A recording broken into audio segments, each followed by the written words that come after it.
in Nesting Time. By Olive Thorne Miller. John Clare. Ears have they, but they hear not, may be said of all the world. Tragedies and comedies go on continually before us which we neither see nor hear. Cries of distress and prattle of infants, songs of love and screams of war, alike fall upon deaf ears, while we calmly discuss the last book or the news from Bora Bulaga, as completely oblivious as if all this stirring life did not exist. To be sure, these things take place in the upper stories, as Thoreau says, but they are none the less audible, and one is tempted to believe that bird voices are on a scale to which the untrained ear is not attuned. Once learn to hear, and nature is full of life and interest. The home affairs of our little neighbors whose modest cottage swings on a branch of the elm beside the door are more attractive than those of our fellow creatures in the house across the way, partly because they are so open in their lives that our attentions do not seem intrusive, but more because their ways are not so familiar. We can guess how men and women pass their time, but we cannot guess why the catbird always sings from the middle of one particular shrub, nor where he has hidden his dusky spouse and nest full of babies. And after we know him we are eager to discover. Upon reaching the charming home of a friend in Massachusetts last June, almost the first thing I saw was a pair of purple-crowed blackbirds in trouble. First arose a medley of queer husky tones, clamorous baby cries, and excited oriole voices, with violent agitation of the leaves of a tall elm, ending with the sudden exit of a blackbird, closely followed by a pair of Baltimore orioles. The pursued flew leisurely across the lawn, plainly in no haste, and not at all with the air of the thief and nest robber he is popularly supposed to be.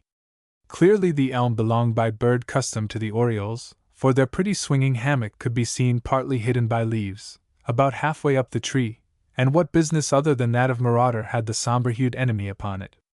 Now the blackbird has no secrets in his life, the whole world is welcome to know his affairs, and in fact he proclaims them loudly himself.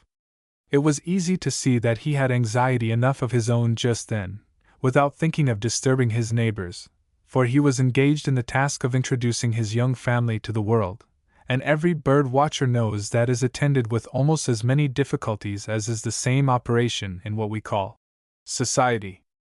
If the youngster escape the dangers peculiar to the nest, the devouring jaws of squirrel or owl, the hands of the egg thief, being shaken out by the wind, smothered by an intrusive cow bunting, or orphaned by the gun of a collector, if either stolen, eaten, thrown out, nor starved, he arrives at the age that his wings begin to stir and force him out of the leafy green tent of his birth, a new set of dangers meet him at the door. He may entangle himself in a hair of the nest lining, and hang himself at the very threshold of life, a not uncommon occurrence, or he may safely reach the nearest twig and from there fall and break his neck, not a rare accident. He may be attacked by a bird who questions his right to be on the tree. He may fly, and not reaching his goal, come to the ground, an easy prey to any prowler. In this blackbird family one of the little ones had taken his first ambitious flight to the oriole's tree, where he must and should be fed and comforted, in spite of the hostile reception of its gaily dressed proprietor. The father took upon himself this duty, and many times during the day the above-mentioned scene was reenacted: loud blackbird calls, husky baby notes, the musical war-cry of the oriole, and a chase. A second infant had wisely confined his wandering to his own tree, one of a group of tall pines that towered above the roofs of the village. This one could be easily watched as he stood on one branch for an hour at a time, sometimes in the nest attitude, head sunk in shoulders and beak pointed toward the sky, again looking eagerly around on his new world, turning his head from side to side, changing position to see the other way, and showing himself wide awake although the yellowish baby down was still on his head, and his tail was not an inch long. Now and then the mother was heard calling in the distance, and as she approached he became all excitement, fluttering his wings, and answering in the husky tones of the family. A moment later, after a quick glance around, but without alighting and reconnoitering the whole neighborhood, as the robin does, she came down beside the eager youngling, administered to the wide-open mouth what looked like 2 or 3 savage pecks, but doubtless were nothing worse than mouthfuls of food, and instantly flew again, while the refreshed infant stretched his wings and legs, changed his place a little, and settled into comfortable quiet after his lunch. The urchin in the enemy's tree was not the most unfortunate of the nestlings. One already lay dead on the ground under the nest where it had fallen, and another came down during the day, though happily without injury. This one was not very bright, or perhaps his baby wits were dazed by his sudden descent. He made no objection to staying in my hand as long as I liked to look at him, and when I placed him on a low branch, as a hint that it was safer there, he declined to accept my advice, but flew off and came to the ground again. He was a scraggy-looking, rusty black little fellow, the most unattractive young bird I ever saw. Shortly after this he clambered up on a pile of brush about a foot high, without so much as a leaf to screen him, and there he stayed all day, motionless, being fed at long intervals, and there I left him at night, never expecting to see him again. But in the morning he appeared on a low shrub on the lawn, and about 9 o'clock he took courage to launch himself on wing. He flew very low across the street, and dropped into the tall grass at the foot of a lilac bush. Why the parents considered that less safe than the open lawn I could not see, but they evidently did, for one of them perched upon the lilac, and filled the air with anxious chucks, announcing to all whom it might concern, after the fashion of some birds, that here was a stray infant to be had for the picking up. Perhaps, however, the hue and cry kept off the quiet loving cat. At any rate nothing happened to him, I think, for in a day or two the 3 young birds became so expert on wing that the whole family left us, and I hope found a place where they were more welcome than in that colony of house and orchard birds. Not so quiet in their ways are the babies of another blackbird family, the redwings. Restless and uneasy, the clumsy little creatures climb all about the bushes and trees, and keep both parents busy, not only in filling their gaping mouths, but in finding them when the food is brought. They are always seeking a new place, and from the moment of leaving the nest show in a marked way the unrest, the impatience of the redwing family. Quite as erratic is a much smaller bird, the yellow-throated warbler, whose baby ways I have seen at the south. One of these bantlings no bigger than the end of a thumb will easily keep its parent frantically busy rushing about after food, and hunting up the capricious wanderer on its return. The wood thrush, on the contrary, is patience itself. A youngster of this lovely family sits a half-hour at a time motionless and silent on a branch, head drawn down upon his shoulders, apparently in the deepest meditation. When he sees food coming he is gently agitated, rises upon his weak legs, softly flutters his wings and opens his mouth, but never cries. Should one put a hand down to take him, as seemingly could be done easily, he will slip out from under it, drop to the ground, and disappear, in perfect silence. The crybaby of the bird world is the Baltimore oriole. As soon as this fluffy young person appears outside of his nursery, sometimes even before, he begins to utter a strange, almost constant "see-char-r-r." He is not particularly active of movement, but he cannot keep silent. One little oriole mother whom I watched in Massachusetts had no help in raising her brood, her mate spending his time on the upper branches of the tree. He could not be blamed, however. He was, so far as I could see, perfectly willing to aid in the support of the family, but Madame actually would not allow him even to visit the homestead. When the young were out he assumed his share of the labor. The first yellow-haired bairn mounted the edge of the nest one morning, and after a little stretching and pluming, tried to fly. But alas, he was held. 2 or 3 times he renewed the attempt, his struggles always ending in failure, and I feared I should see a tragedy. Half an hour later the mother returned, and whether she pushed him down, or merely advised him to go back and try again, I cannot say. The fact is that he did disappear in the nest, where he remained for 2 or 3 hours, for it is probably safe to assume that the urchin who came up later was the same. This time, without delay upon the brink, he climbed upon a twig, hopped about a little, and before long flew several feet, alighting on a small branch of the same tree. Hardly had he established himself safely, and resumed his ordinary call, when down upon him from above came a robin, who, strange to say, had a nest in one of the upper branches of the same tall maple. This robin had always recognized the right of the oriole parents to their share of the tree, but the young one was a stranger, and he fell upon him accordingly. He knocked him off his perch. The unfortunate little fellow fell a few feet, then gathered himself, fluttered and caught at the outside of a clump of leaves on the end of a twig, where after frantic struggling he managed to secure a hold. Perhaps the robin saw his mistake, for he paid no more attention to the newcomer, who did not stay long on the tree after this second disaster. The next morning came up out of the nest quite an unnatural oriole baby. He did not cry. Silently, he stepped out upon a twig, and looked about in the new world around him. He carefully dressed his feathers, and often rose to his full height and stretched his legs, as if it were legs and not wings he needed in his new life. The third scion of the household had also a marked character of his own. Having planted himself on the threshold, and found it a convenient place to intercept all food on its way to the younger ones still unseen, he remained. Every time the mother came with a mouthful, he fluttered and coaxed, and usually got it. It was too good a situation to leave, and he seemed to have settled for life. But his wings overpowered his inertia or greed, about 4 o'clock in the afternoon. So long had the third young oriole occupied his position, that the fourth made his appearance almost immediately, as though he had been waiting. There does appear to be some regulation of this sort among the orioles, for in all that I have noticed, no two ever came out together, excepting once, when both went back almost instantly, and one returned alone. This late comer had not the whole long sunny day to loiter away, and he flew in an hour. The fifth and last came up early the next morning, evidently in haste to join the scattered family, for he bade farewell to the native tree in a short time. No more orioles appeared upon the maple from this day, but for 2 weeks I saw the little party about, the father, whom I had missed after the flight of the first infant, working like a drudge, with 2 or 3 hungry urchins wherever he went, excepting when he sought food in the new-cut grass on the ground. He gave us no more songs, but his sweet, low call sounded all day on the place. Another family of little folk came upon the maple after the orioles were gone, a nuthatch tribe.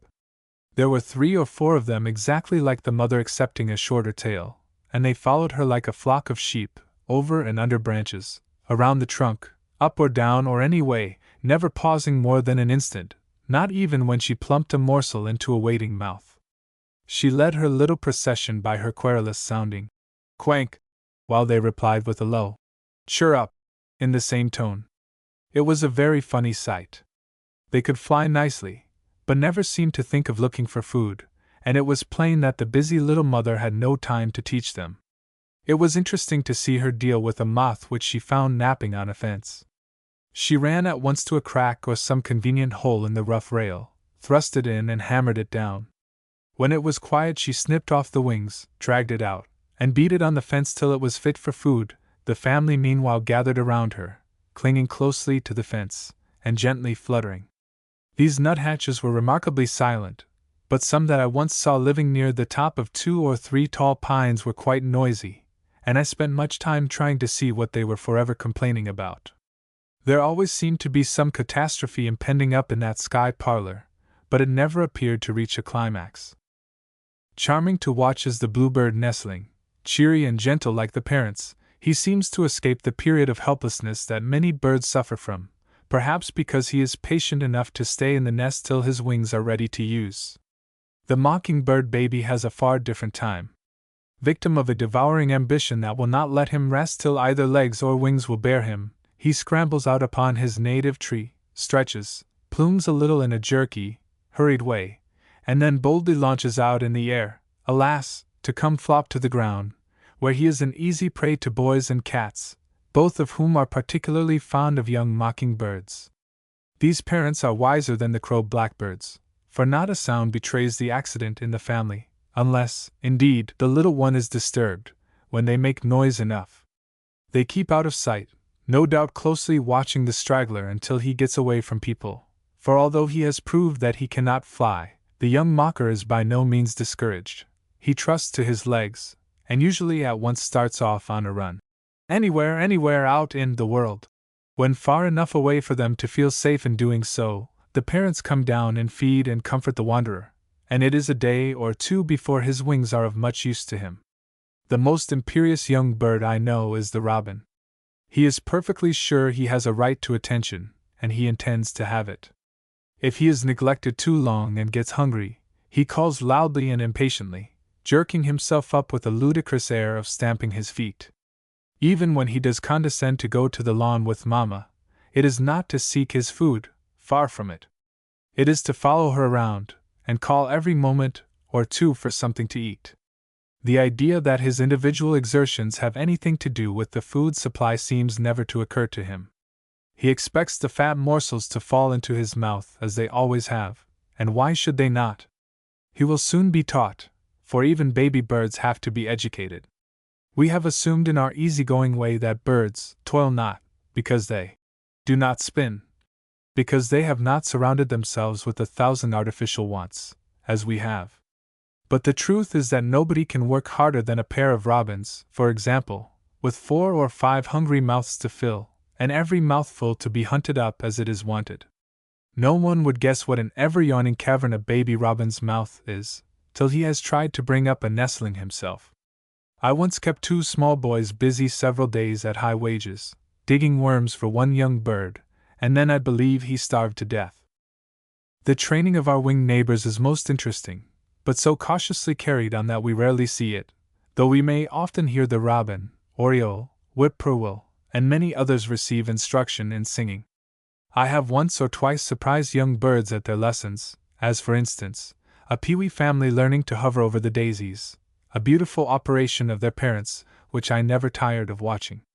I was behind a blind when they came, a little flock of 5 or 6. They were very playful, and kept near together, flying low over the grass, alighting in a row on the edge of a pail, coming up on the clothesline, banging awkwardly against the house, and in every way showing ignorance and youth.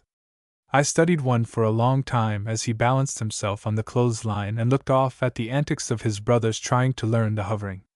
One of the parents flew out over the tall flowers, poising himself gracefully, his body held perfectly erect, legs half drawn up, turning his head this way and that, hanging thus in the air several seconds in one spot, then suddenly darting off to another like a humming-bird. The little ones in a row close together on a low branch of a shrub looked on, and in a moment 2 or 3 sallied out and tried the same movement. They could fly well enough, but when they tried to pause on wing the failure was disastrous. Some tumbled out of sight into the daisies, others recovered themselves with violent efforts and returned hastily to the perch, complaining loudly. Then the parents brought food, and this went on for some time, while all the time the air was full of gentle twitters and calls, much baby talk, and a little parental instruction no doubt. A delightful field of work awaits the young naturalist of today. Our predecessors have devoted their energies to classifying and arranging. They have dissected and weighed and measured every part of the little bodies. They know to a fraction the length of wings and tails. They have pulled to pieces the nests, clutched the eggs, and blown and mounted and labeled and set up in cases the whole external of the little creatures. All that can be learned by violence, all the characteristics evolved by fear and distress are duly set down in the books. You shall find a catalogue of the robin's possessions in the shape of feathers and bones, pictures of his internal anatomy, illustrations of his work in nest building, and specimens in all stages, but in the whole world of these books you shall not find the robin. The soul of the robin has escaped them, it is not to be taken by force. I do not find fault, it needed to be done, but happily, let us hope, it is done, and a more enticing field is now open, namely, to make personal acquaintance with the birds, find out how they live, their manners and customs, and their individual characters. This is one of the most charming studies in the world, but much more is required than a gun and a little or much scientific knowledge. There is infinite patience, perseverance, untiring devotion, and more, a quick eye and ear, and a sympathetic heart. If you do not love the birds, you cannot understand them. This is the pleasant path opening now, and in some ways it is particularly suited to woman with her great patience and quiet manners. Once interested in the lives in the upper stories, you will find them most absorbing. Novels will pall upon you, fancy works seem frivolous, society duties a bore, and talk, loud enough to interfere with listening, an impertinence. Bird study in a southern state. The most interesting experience in several years of bird study was a trip to a southern state for the purpose of making acquaintance with the mockingbird. Adventures began before the lights of New York sank below the horizon, adventures more strange than agreeable, for the journey was by steamer. Hardly had we passed out of the bay when there began a gentle roll which speedily sent passengers to bed. When we passed Long Branch, the motion was a steady rock from side to side, that made one feel like a baby in a cradle, and before bedtime it was a violent swing that flung one about like a toy, and tossed the furniture around like dollhouse belongings. Holding on to the side of the berth with both hands, I passed the night listening to the labored strokes of the engine and the crashing of the loosened freight in the hold, and entertained by the eccentric conduct of the loose articles in my stateroom, a trunk, chair, life preserver, plate, saucer, and teaspoon, which with one accord, and in spite of all I could do by most ingenious wedging, joined in a peculiar dance between the outer wall and the inner partition of my room. At one moment they rested quietly in their several ways against the wall, the steamer lurched, and all started madly across the floor, the heavy things first, and the lighter bringing up the rear, each banging violently against the partition, with thump, rattle, or jingle according to its nature, then in a moment dashing back so furiously that I feared to see the thin planks yield and my trunk go out to sea by itself. Not that I cared for my trunk, my life was the subject that interested me at the time. Outside, too, the doors and blinds rattled, the tiller chain chattered and wailed and sobbed like a woman in distress, and above all other sounds rose the dismal foghorn, for a pall of mist had settled over us. Day differed from night only in being light, for the sole prospect from the guards was one moment the fog above, where the sky should be, the next the depths of the sea yawning as if to receive the ship into its bosom. In this manner, during 2 days and 3 nights, we rolled on to our destination, and for days after my feet touched blessed Mother Earth I reeled and staggered like a drunken man. After the storm, the calm. There followed upon this rough voyage weeks of quiet, delightful bird study, whose long sunny days were passed in the fragrant depths of pine groves, under arching forest of sweet gum trees, or on the shore of the salt marsh, but wherever, or however, always following and spying out the ways of the feathered world. The bird of the South, the mockingbird, was the first object of study. By day he was watched and noted, during the long twilight he was listened to, and at midnight sleep was often banished by his wonderful and enchanting voice. Gray and inconspicuous in coloring, we all know him in the cage, but how different in freedom! How wild and bewitching his song! How wise and knowing his ways! How well worth weeks of study is this one bird! Here were dozens of other birds also. What keen delight to one fresh from the town, to look over the marsh where, to watch the great snowy heron sweeping over with broad white wing, tripping gracefully about on the edges of the channels, and toward night betaking itself to a line of trees in the distance, that looked as if full of snowy blossoms that moved and changed about and at last settled for the night, to see the bald eagle catch a big fish and call his mate to help him eat it, to watch the lesser tern hover with yellow bill pointed downward and sharp eye fixed on the water, and at length stiffen his wings and dive head first into it, bringing out his prey, and filling the air with cries in a complaining, squealing tone that always reminds one of a young pig, to gaze fascinated at the bewitching flight of the ring plover, sweeping low over the water in a small flock, now almost invisible as the somber-colored backs turn toward you, now suddenly flashing bright as silver when the breasts come into sight, moving in perfect unison as if impelled by one will. Many more birds of the marsh attract and draw one, but inland is the mockingbird, and after a walk along the shore, always my feet turn to the groves and the fields where the matchless bird lives his life. To see, as well as hear a wild mockingbird sing, is worth a journey, even over the rolling deep. I passed hours in a pleasant grove beyond the gardens and fields, watching and listening to one bird whose concert hall it was. The grove was the audience room where one might be in the shade and not too conspicuous in watching him. His chosen place was in the sunshine, for this bird is a sun worshipper. I always found him singing when I reached the spot. Perhaps on the top spike of a young pine tree balanced on one, or sometimes on 2 adjoining top twigs, which of course stand straight up, stood the singer, madly shouting his most peculiar medley. He looked at me as I passed near his perch, but did not pause in his song. After I had taken my seat he flew, singing as he went, alighted nearer, on the upper sprig of a cedar, turned his eyes upon me, and treated me to another performance, while I looked and listened enchanted. Nor was I the only listener. Ever and anon, while absorbed in the entertainment, or waiting, breathless, for a new note, I was startled by a rustle, and a low, "Good evening, missus," and glanced up to see a negro stealing along in a stealthy way. It might be a woman with a big bundle or basket on her head, possibly a slouching young man or boy, with an air of interest in my eccentric proceedings, or a group of youngsters with nothing particular to do, but one and all perfectly silent in movement. No wonder they know all about the birds, and lay violent hands on eggs, nests, or nestlings as they choose, creeping around as they do without a sound. It is only surprising that a bird is left in the state, so persistently do they rob the nests.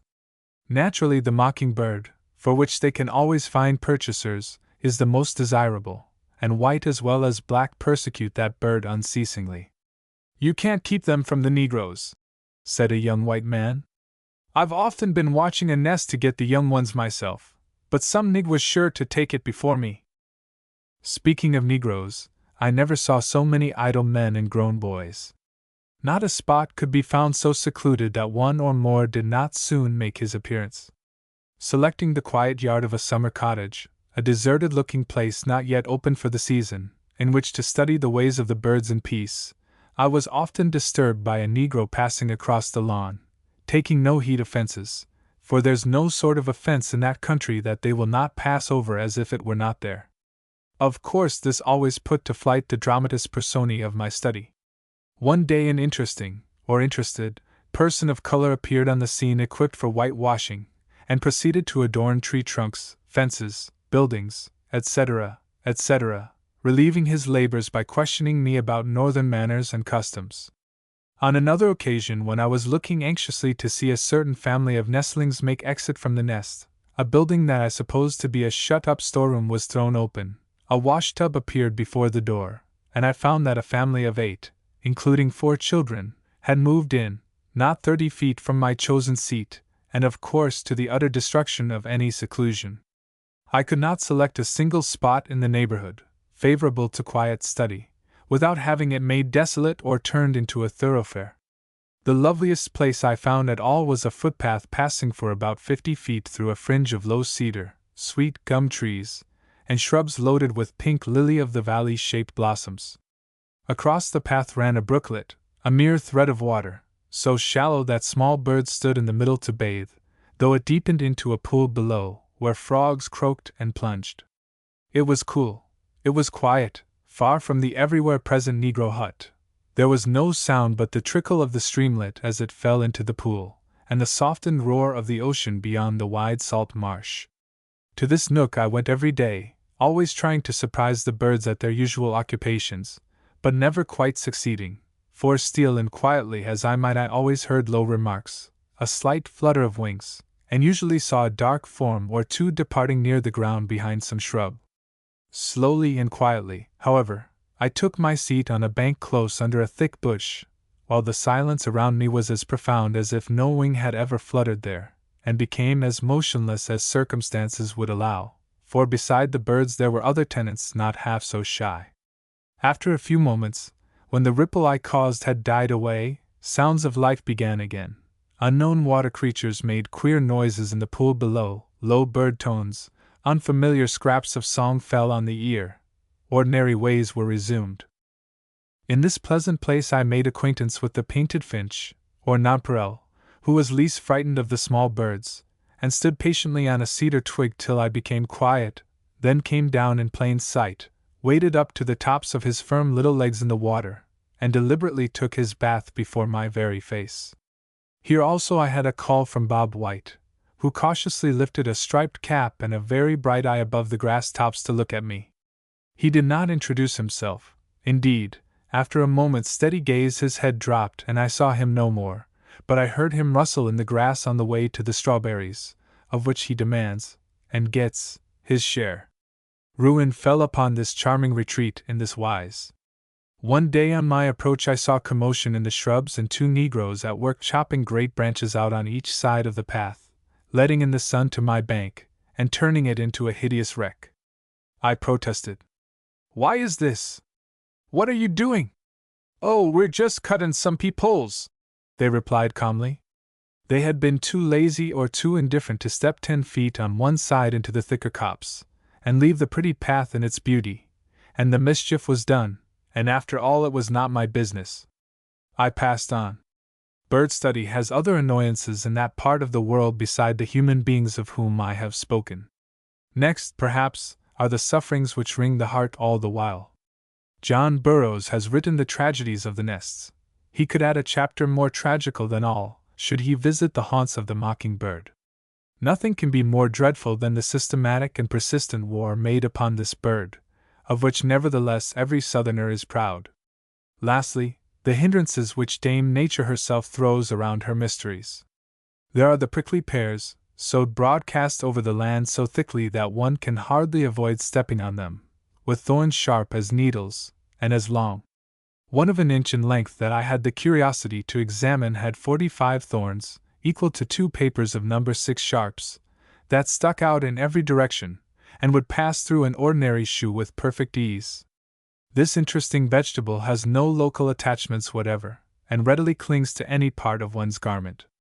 Then there are the mosquitoes with which the same careful mother peoples the groves, even in April, industrious little creatures not in the least enervated by the climate. But her grand dependence, judiciously settled indeed, is on the sand flies. Wherever there is not a howling gale, there are the flies in millions, most indefatigable and maddening of pests. And finally, to take home with you, to remind you pleasantly of her hospitalities when you have reached your own room, is the tick. Ties from the outer world began at last to draw. The birdlings in the nest were not ready to come out, and growing impatient I drew upon the knowledge, or rather the ignorance, of the residents, and heard some surprising statements, which further observation, however, did not confirm. That the mockingbird baby lives for 3 weeks in the nest, that part of that time the parents carry the nestlings about on their backs, that when old enough the young are pushed out of their nest, and always fall to the ground. And the authors of these fables were grown up, and had passed their lives among the mockingbirds. I curbed my impatience, stayed another week, and saw all the nestlings out, and the nest deserted.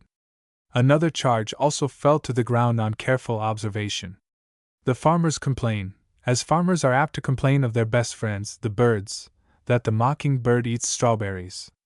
I set myself to watch a fine patch full of ripe and tempting berries, several times when no one was near. Many birds came about, mockingbirds, crows, kingbirds, orchard orioles, and others. The mockingbirds ran down between the rows of vines catching grasshoppers, the crows did the same service, walking with dignity. The kingbirds chased flies, the orioles searched the fruit trees for insects. One and all were working in the interest of the strawberry grower. And while I watched, an hour or more at a time, not even for dessert after filling their stomachs with insects, did one take a berry, which I am sure they might be considered to have earned. I know one lady, would there were more like her, who owns a garden on Long Island, and when her gardener comes in and says something must be done to prevent the birds destroying fruit, calmly says, "Certainly, set out another row of plants. Let us have enough for the birds by all means, and for ourselves too." The mockingbird's nest. As literally as though Lanier had sketched that particular bird, stood the first free mockingbird I ever heard. His perch was the topmost twig of the tallest tree in the group. It was a cedar, perhaps 15 feet high, around which a jasmine vine had clambered, and that morning opened a cluster of fragrant blossoms at his feet, as though an offering to the most noted singer on our side of the globe. As I drew near, he turned his clear, bright eye upon me, and sang a welcome to North Carolina, and several hours later, when the moon rose high over the waters of the Sound, he completed his perfect performance with a serenade, the like of which I fear I may never hear again. I chose to consider his attentions personal, because, of all the household, I am sure I was the only one who listened, and I had passed over many miles of rolling and tossing ocean to make his acquaintance. Nothing would have been easier, or more delightful, than to pitch one's tent in a certain pine grove not far away, and pass days and weeks in forgetting the world of cares, and reading favorite books, lulled at all hours of day and night by the softened roar of the ocean and the wonderful bird. But it was not merely as singer that I wished to know him, nor to watch his dainty and graceful ways as he went about the daily duties of food hunting, singing, and driving off marauders, which occupied his hours from dawn to late evening, and left him spirit enough for many a midnight rhapsody. It was in his domestic relations that I desired to see him, the wooing of the bride and building the nest, the training of mocking-bird babies and starting them in the world, and no loitering and dreaming in the pine grove, however tempting, would tell me this. I must follow him to his more secluded retreats, see where he had set up his homestead. Thoreau, or is it Emerson, says one always finds what he looks for, and of course I found my nests. One pair of birds I noticed through the courtship, the selection of the site, the building and occupying of the nest; another couple, already sitting when discovered, I watched through the incubation and nursing of the little ones, and at last assisted in giving them a fair chance for their lives and a start in the world. It may be thought that my assistance was not particularly valuable. The birds shared this opinion, none the less, but for my presence not one of those birdlings would be free and happy today, as I hope and believe they are. To the study of these two households I gave nearly every hour of daylight, in all weathers, for a month, and of the life that went on in and around them I can speak from personal knowledge. Beyond that, and at other times in his life, I do not profess to know the mocking-bird. The bird whose nest-making I witnessed was the one whose performance I chose to consider a welcome, and his home was in the pine grove, a group of about 20 trees, left from the original forest possibly, at any rate nearly 100 feet high, with all branches near the top, as though they had grown in close woods. They were quite scattering now, and lower trees and shrubs flourished in their shade, making a charming spot, and a home worthy even of this superb songster. The bird himself was remarkably friendly. Seeming to appreciate my attitude of admiring listener, he often perched on the peak of a low roof, separated only by a carriage drive from the upper gallery, where I sat, and sang for hours at a time, with occasional lunches. Or, as Lanier, his most ardent lover, has it, whatever he did, his eyes were upon me. He came to the corner nearest me to sing, and was so intelligent in look and bearing that I believe he liked a quiet listener. His wooing, however, the bird did not intend me to see, though 2 or 3 times I surprised him at it. The first part that I chanced upon was curious and amusing. A female, probably the beloved object, stood demurely on one of the dead top branches of a large tree down in the garden, while her admirer performed fantastic evolutions in the air about her. No flycatcher ever made half the eccentric movements this aerial acrobat indulged in. He flew straight up very high, executing various extraordinary turns and gyrations, so rapidly they could not be followed and described, and came back singing. In a moment he departed in another direction, and repeated the grotesque performance. He was plainly exerting himself to be agreeable and entertaining, in mocking-bird style, and I noticed that every time he returned from an excursion he perched a little nearer his audience of one, until, after some time, he stood upon the same twig, a few inches from her. They were facing and apparently trying to stare each other out of countenance, and as I waited breathless, to see what would happen next, the damsel coquettishly flitted to another branch. Then the whole scene was repeated, the most singular and graceful evolutions, the songs, and the gradual approach. Sometimes, after alighting on a top twig, he dropped down through the branches, singing, in a way to suggest the dropping song, so graphically described by Maurice Thompson, but never really falling, and never touching the ground. Each performance ended in his reaching the twig which she occupied and her flight to another, until at last, by some apparently mutual agreement, both flew, and I saw no more. A remarkable dance, which I also saw, with the same bird as principal actor, seems to me another phase of the wooing, though I must say it resembled a war dance as well. But love is so like war among the lower orders, even of men, that it is hard to distinguish between them. I shall not try to decide, only to relate, and I beg to say, without the smallest exaggeration. The dances I saw were strictly pas de deux, and they always began by a flash of wings and 2 birds alighting on the grass, about a foot apart. Both instantly drew themselves up perfectly erect, tail elevated at an angle of 45 degrees, and wings held straight down at the sides. Then followed a most droll dance. Number 1 stood like a statue, while number 2 pranced around, with short, mincing steps and dainty little hops which did not advance him an inch, First he passed down the right, then turned and went down the left, all in the queer, unnatural manner of short hops and steps, and holding himself rigidly erect, while number 1 always faced the dancer, whichever way he turned. After a few moments of this movement, number 1 decided to participate, and when his partner moved to the right he did the same. To the left he still accompanied him, always facing, and maintaining the exact distance from him.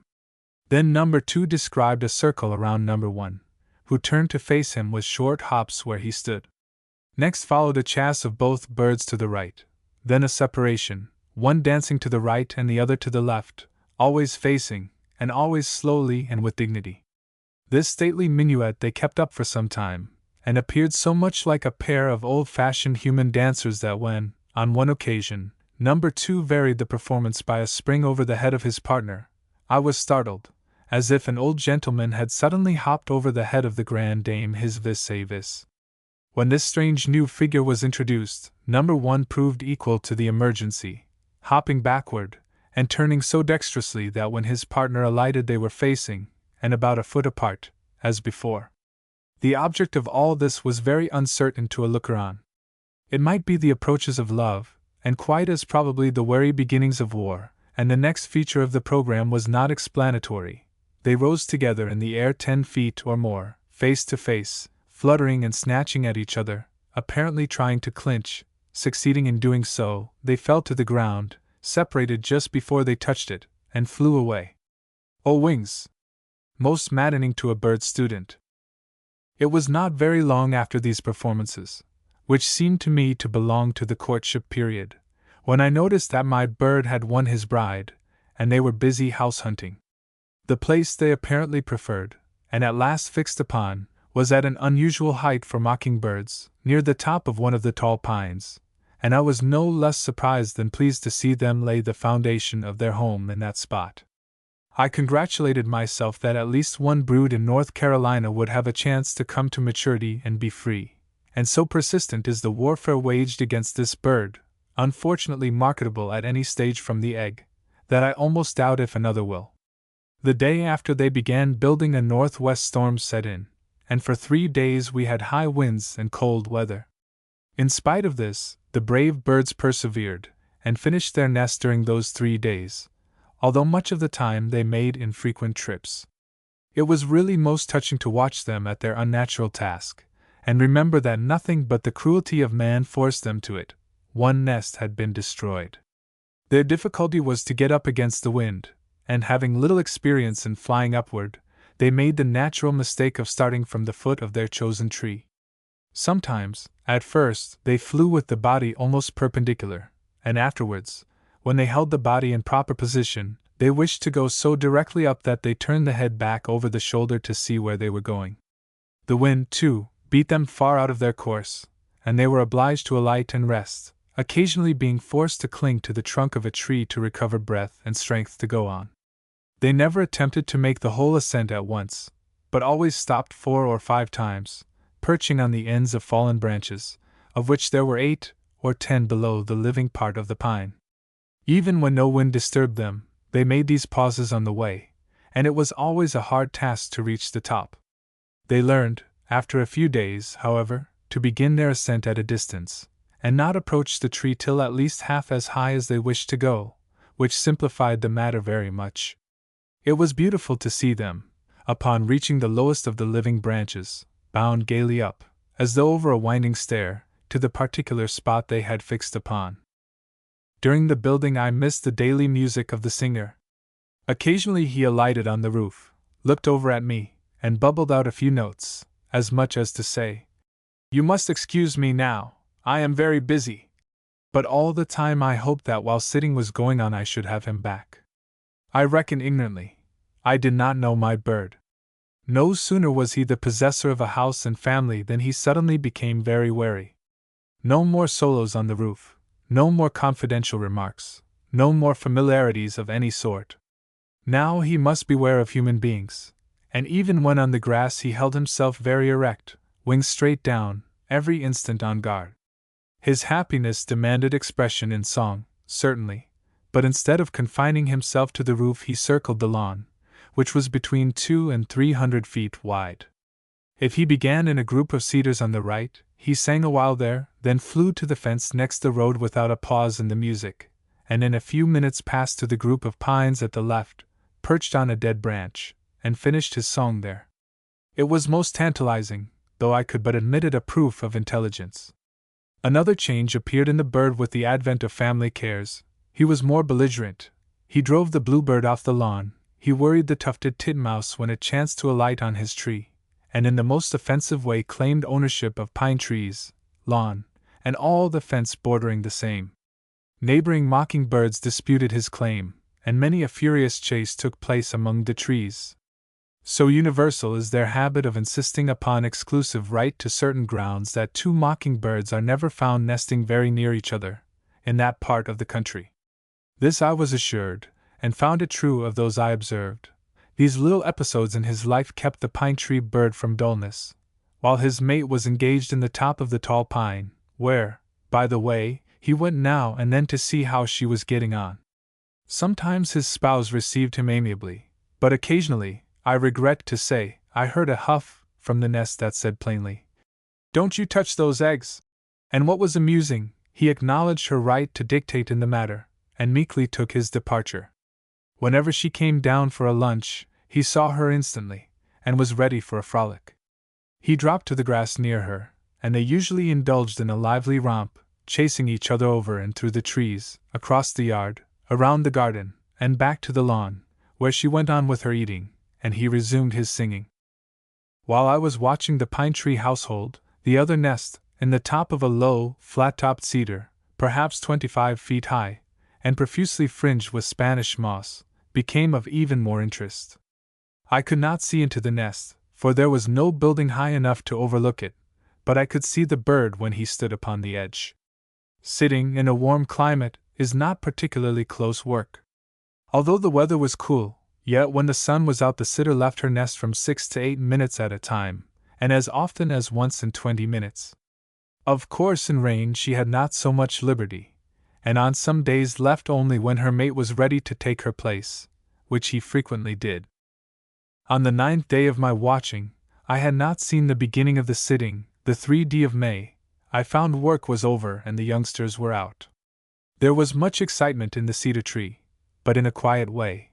In fact, the birds became so silent and so wary in approaching the nest that it required the closest watching to see them go or come, and only occasionally could I detect any food in the beak. I discovered very soon that mockingbird babies are brought up on hygienic principles, and have their meals with great regularity. For some time both parents were exceedingly busy, going and coming almost constantly. Then there came a rest of a half hour or more, during which no food was brought. Each bird had its own way of coming to the tree. Madame came over the roof of the cottage where I sat, and was exposed to view for only a few feet, over which she passed so quickly and silently that I had to be constantly on the alert to see her at all. The singer had another way, and by rising behind a hickory tree beyond the cedar managed to keep a screen of branches between him and myself nearly every foot of the way. I could see them both almost every time, but I could not always tell whether they carried food. Now the bluebird, honest soul, always stops in plain sight to rest, with his mouth full of dainties for his young brood, and a robin will stand staring at one for 2 minutes with 3 or 4 wriggling worms in his beak. It is quite a different affair in the mockingbird family, as is certainly natural, after the persecution it has endured. No special fear of me was the cause. It is a marked peculiarity of the bird, and I think, with a little study, one could learn to know exactly the moment the eggs hatch by the sudden silence and wariness of both birds. Poor little creatures! A sympathetic friend hates to add to the anxiety they suffer, and he cannot help a feeling of reproach when the brave little head of the family alights on the fence, and looks him straight in the eye, as if to demand why he is subjected to all this annoyance. I had to console myself by thinking that I was undoubtedly a providence to him, for I am certain that nothing but my watching him so conspicuously that every Negro within a mile saw me, saved his family to him, so low and easy of access was the nest. The day those nestlings were 1 week old they uttered their first cry. It was not at all a peep, but a cry, continued a few seconds, at first only when food was offered to them, but as they increased in age and strength more frequently. It was much like a high-pitched equals E dash equals E dash equals E. And on the first day there was but one voice, which grew rapidly stronger as the hours went by. The next day another and a weaker cry joined the first, now grown assured and strong. But the music of the father was hushed the moment the youngsters began. From that time until they had left the nest, he sang not a note in my hearing. Perhaps he was too busy, though he never seemed to work so hard as the robin or oriole. But I think it was cautiousness, for the trouble of those parents was painful to witness. They introduced a new sound among their musical notes, a harsh squawk. Either dog nor negro could cross the yard without being saluted with it. As for me, though I was meekness itself, taking the most obscure position I could find, and remaining as absolutely motionless as possible, they eyed me with suspicion. From the first they huffed at me, and at this point began to squawk the moment I entered the gate. On one occasion I discovered that by changing my seat I could actually see the nest, which I much desired, so I removed while the birds were absent. Madame was the first to return, with a beakful of food. She saw me instantly, and was too much excited to dispose of her load. She came to my side of her tree, squawked loudly, flapping her wings and jerking herself about. I remained motionless and did not look at her, pretending to be absorbed in my book, but she refused to be mollified. It evidently did not please her to have me see so plainly. She desired to retain the friendly screen of leaves which had secured her a small measure of privacy. I could not blame her. I felt myself intrusive, and at last I respected her wishes and returned to my old place, when she immediately calmed down and administered the food she had held till then. Poor mother! Those were trying times. Her solicitude overpowered her discretion, and her manner proclaimed to every one within hearing that the nestlings were out. Then, too, on the 8th day the little ones added their voices, and soon called loudly enough to attract the dullest of nest robbers. I was so fearful lest that nest should be disturbed that I scarcely dared to sleep o' nights. The birds themselves were hardly more anxious than I was. The 11th day of the birdling's life was exceedingly warm, without a breath of air stirring, suffocating to humanity, but preeminently inspiring to mocking-birds, and every singer within a mile of me, I am sure, was singing madly, excepting the newly made parent.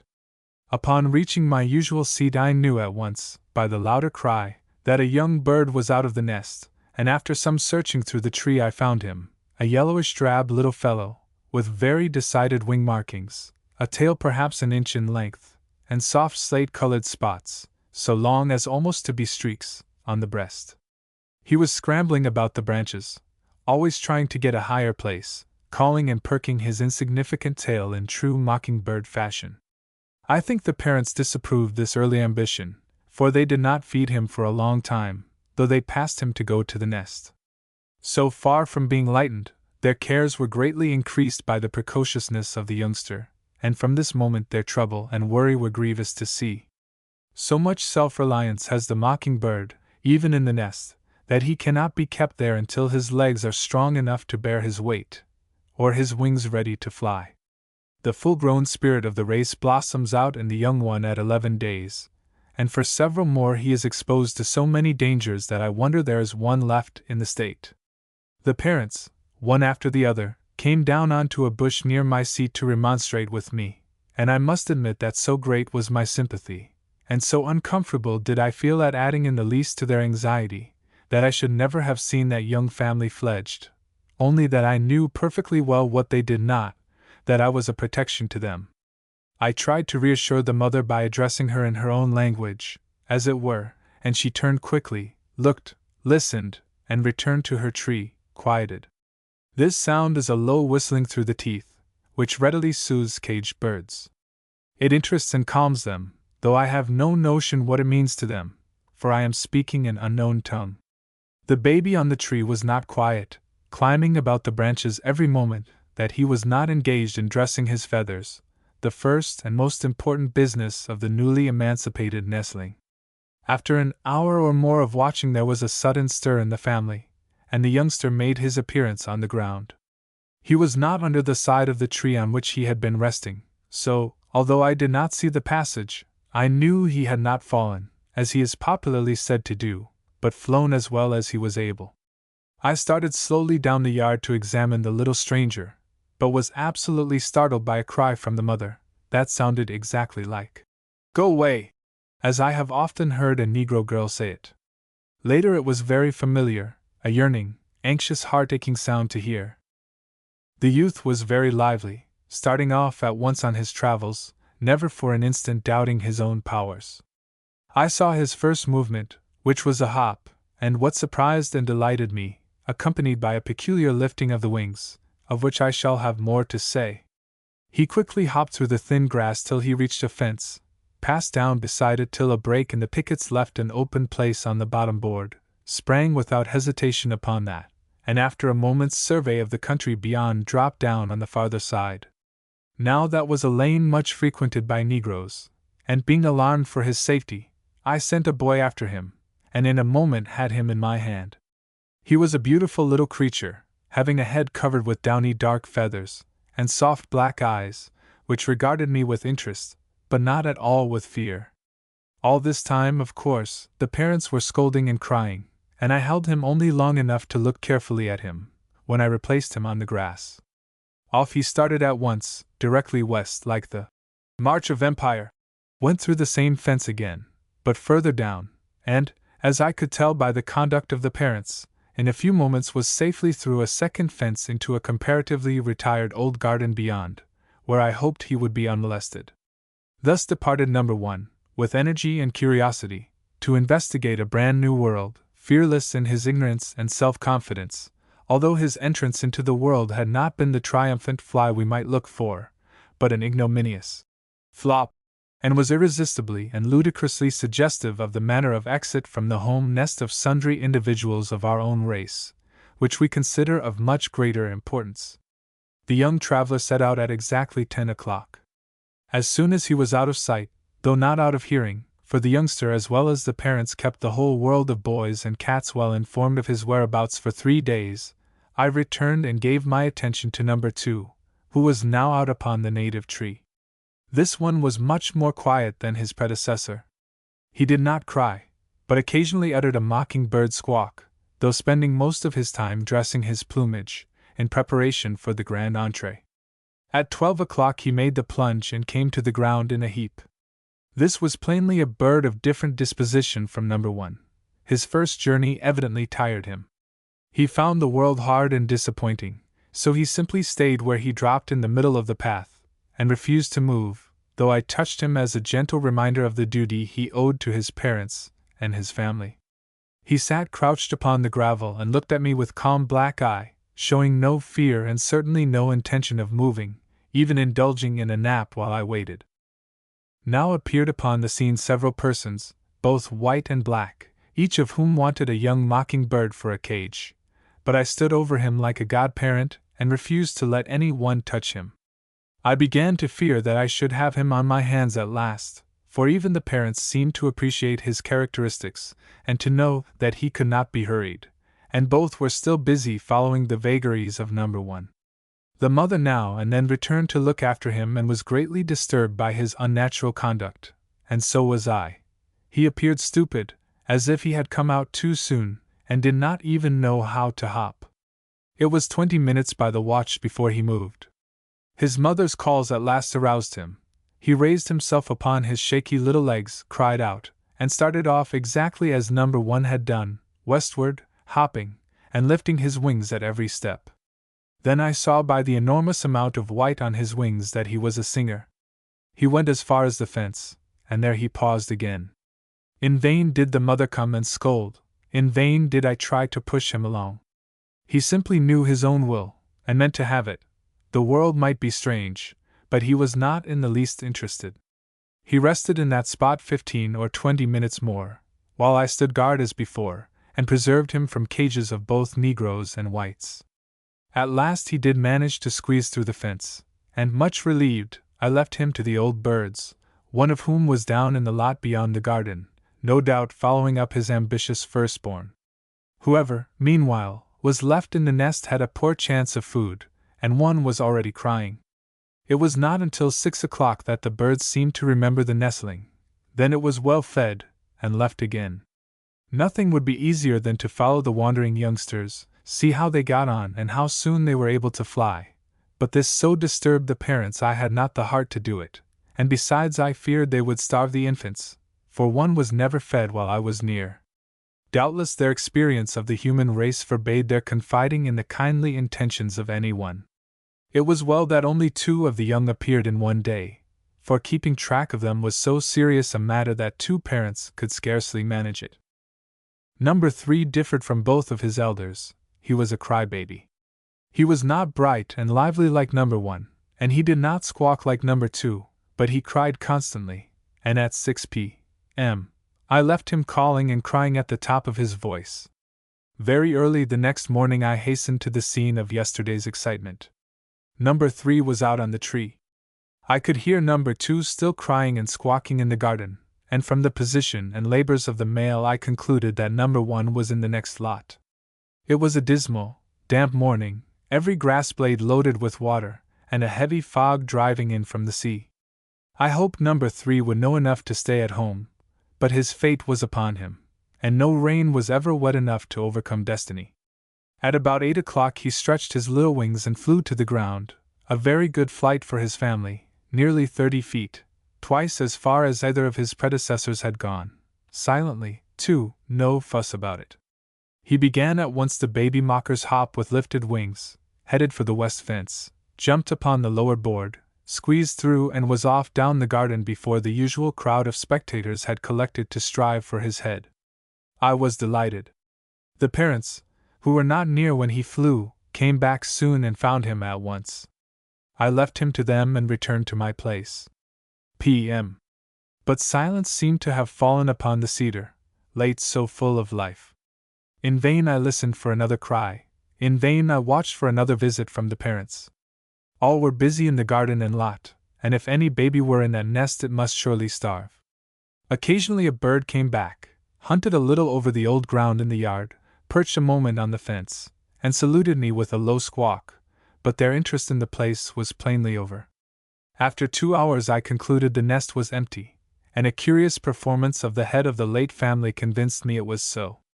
He came quite near to me, perched on a bush in the yard, fixed his eyes on me, and then, with great deliberation, first huffed, then squawked, then sang a little, then flew. I do not know what the bird meant to say, but this is what it expressed to me. "You've worried us all through this trying time, but you didn't get one of our babies! Hurrah!" In the afternoon I had the nest brought down to me. For foundation it had a mass of small twigs from 6 to 8 inches long, crooked and forked and straight, which were so slightly held together that they could only be handled by lifting with both hands, and placing at once in a cloth, where they were carefully tied in.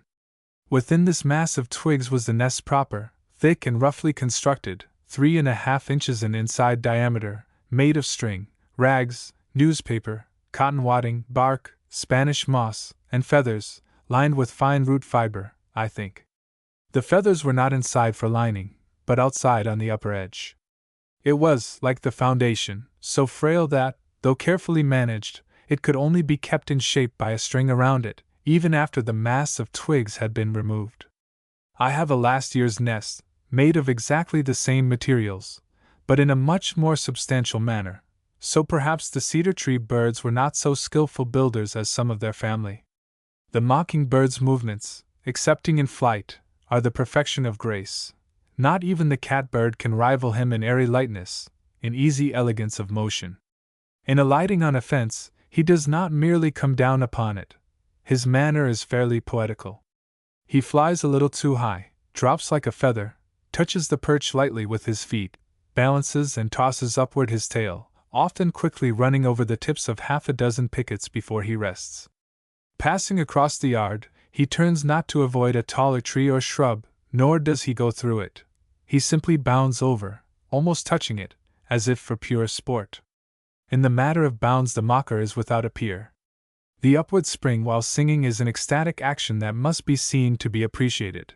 He rises into the air as though too happy to remain on earth, and opening his wings, floats down, singing all the while. It is indescribable, but enchanting to see. In courtship, too, as related, he makes effective use of this exquisite movement. In simple food hunting on the ground, a most prosaic occupation, truly, on approaching a hummock of grass he bounds over it instead of going around. In alighting on a tree he does not pounce upon the twig he has selected, but upon a lower one, and passes quickly up through the branches, as lithe as a serpent. So fond is he of this exercise that one which I watched amused himself half an hour at a time in a pile of brush, starting from the ground, slipping easily through up to the top, standing there a moment, then flying back and repeating the performance. Should the goal of his journey be a fence picket, he alights on the beam which supports it, and hops gracefully to the top. Like the robin, the mockingbird seeks his food from the earth, sometimes digging it, but oftener picking it up. His manner on the ground is much like the robin's. He lowers the head, runs a few steps rapidly, then erects himself very straight for a moment. But he adds to this familiar performance a peculiar and beautiful movement, the object of which I have been unable to discover. At the end of a run he lifts his wings, opening them wide, displaying their whole breadth, which makes him look like a gigantic butterfly, then instantly lowers his head and runs again, generally picking up something as he stops. A correspondent in South Carolina, familiar with the ways of the bird, suggests that his object is to startle the grasshoppers, or, as he expresses it, to flush his game. I watched very closely and could not fix upon any theory more plausible, though it seemed to be weakened by the fact that the nestlings, as mentioned above, did the same thing before they thought of looking for food. The custom is not invariable. Sometimes it is done, and sometimes not. The mockingbird cannot be said to possess a gentle disposition, especially during the time of nesting. He does not seem malicious, but rather mischievous, and his actions resemble the naughty though not wicked pranks of an active child. At that time he does, it must be admitted, lay claim to a rather large territory, considering his size, and enforces his rights with many a hot chase and noisy dispute, as remarked above. Any mockingbird who dares to flirt a feather over the border of the ground he chooses to consider his own has to battle with him. A quarrel is a curious operation, usually a chase, and the war cry is so peculiar and apparently so incongruous that it is fairly laughable. It is a rough breathing, like the huff of an angry cat, and a serious dispute between the birds reminds one of nothing but a disagreement in the feline family.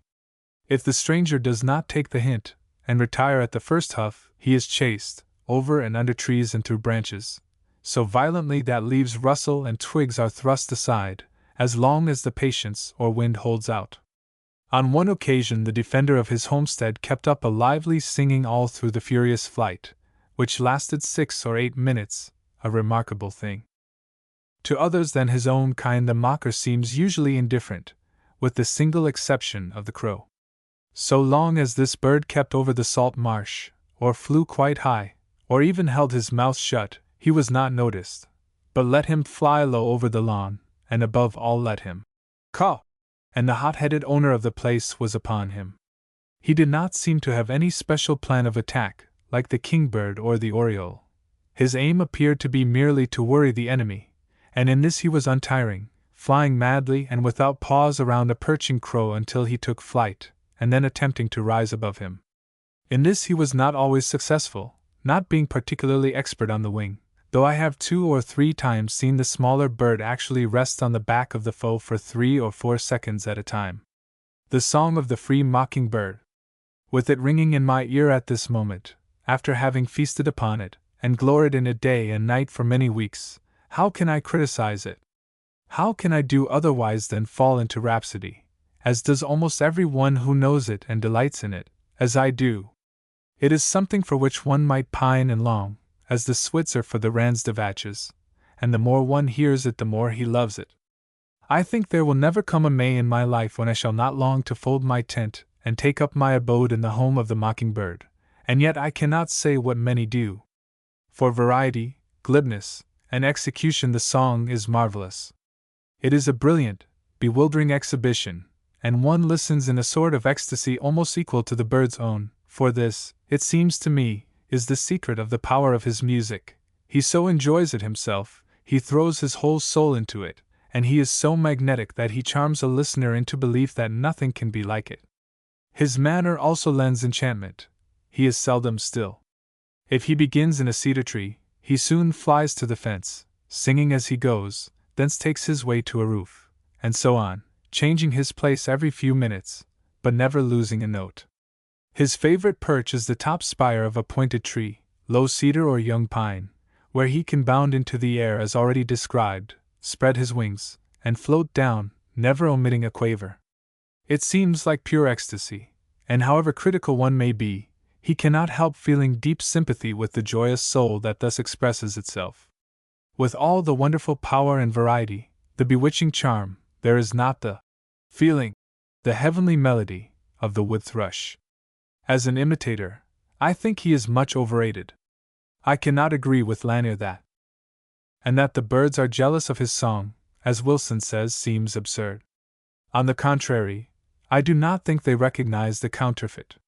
The tufted titmouse called as loudly and constantly all day as though no mocking-bird shouted his peculiar and easily imitated call from the housetop. The cardinal grosbeak sang every day in the grove, though the mocker copied him more closely than any other bird. He repeats the notes, rattles out the call, but he cannot put the cardinal's soul into them.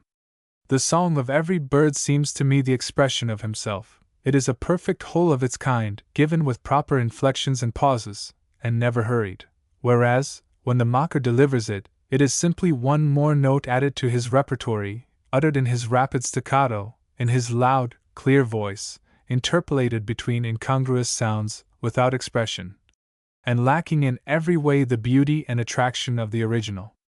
The song consists entirely of short staccato phrases, each phrase repeated several times, perhaps twice, possibly 5 or 6 times.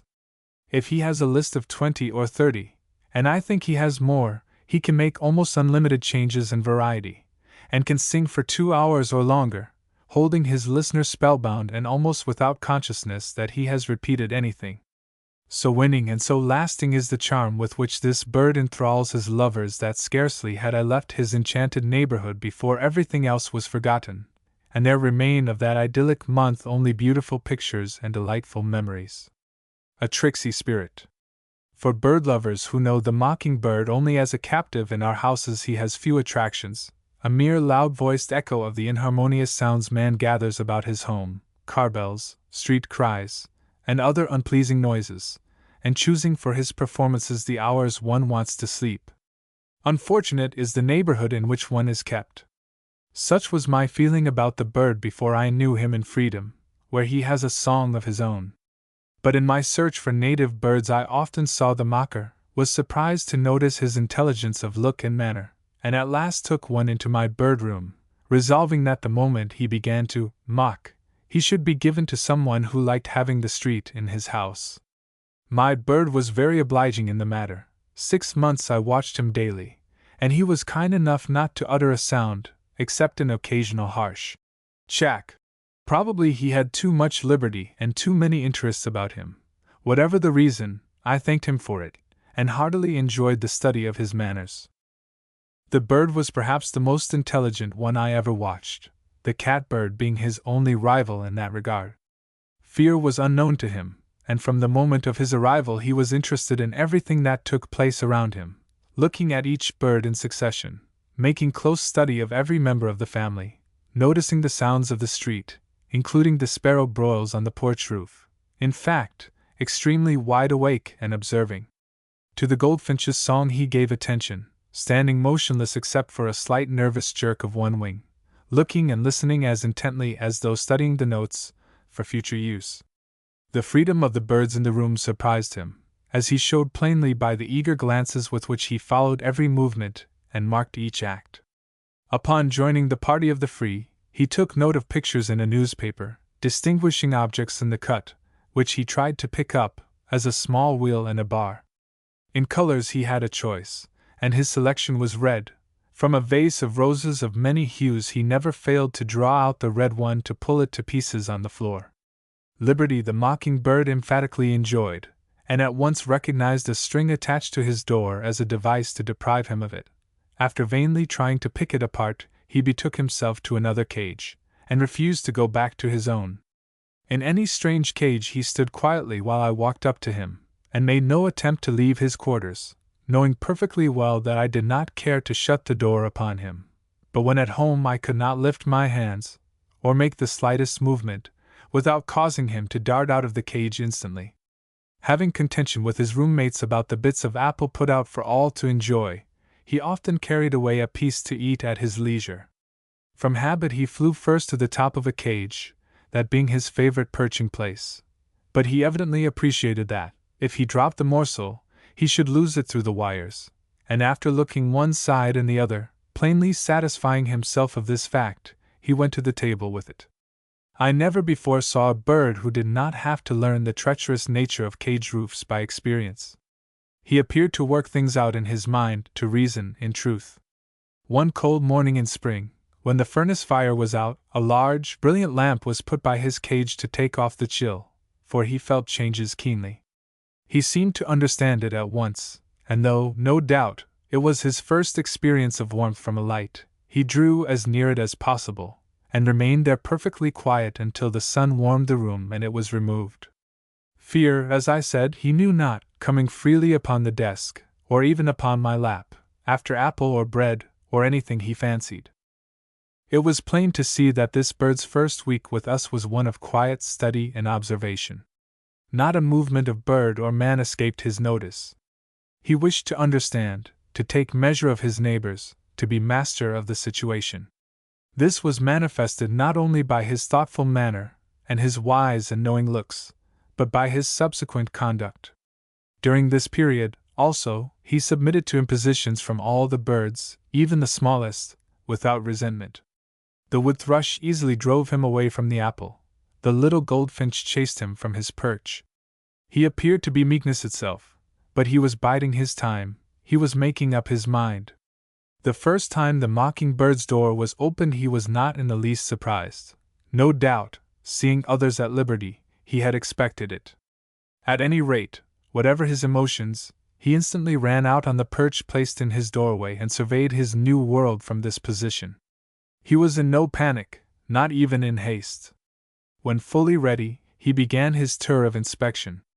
First, to see if he really could reach the trees without, through those large, clear openings, he tried the windows, each of the three, but gently, not bouncing against them so violently as to fall to the floor, as more impetuous or less intelligent birds invariably do.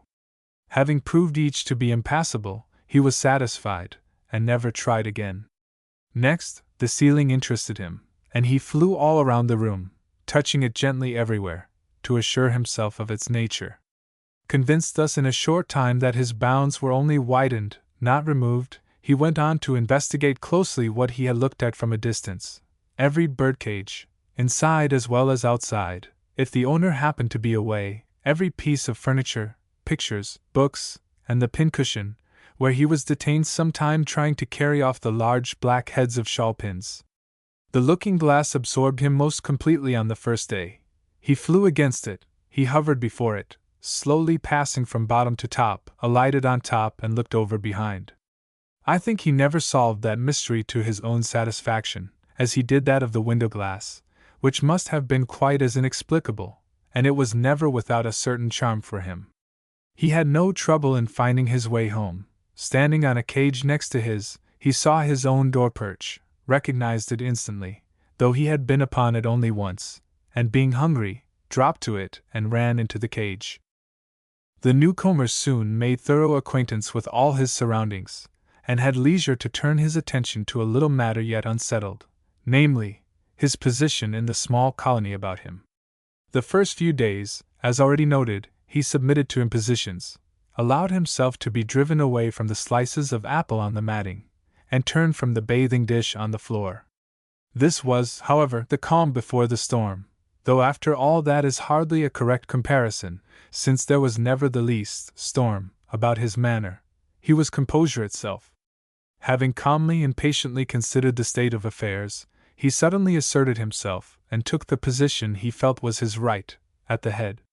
It soon became evident that he was prepared to defend the situation by force of arms. He conducted his conquests systematically, and subdued one after the other, beginning with the least.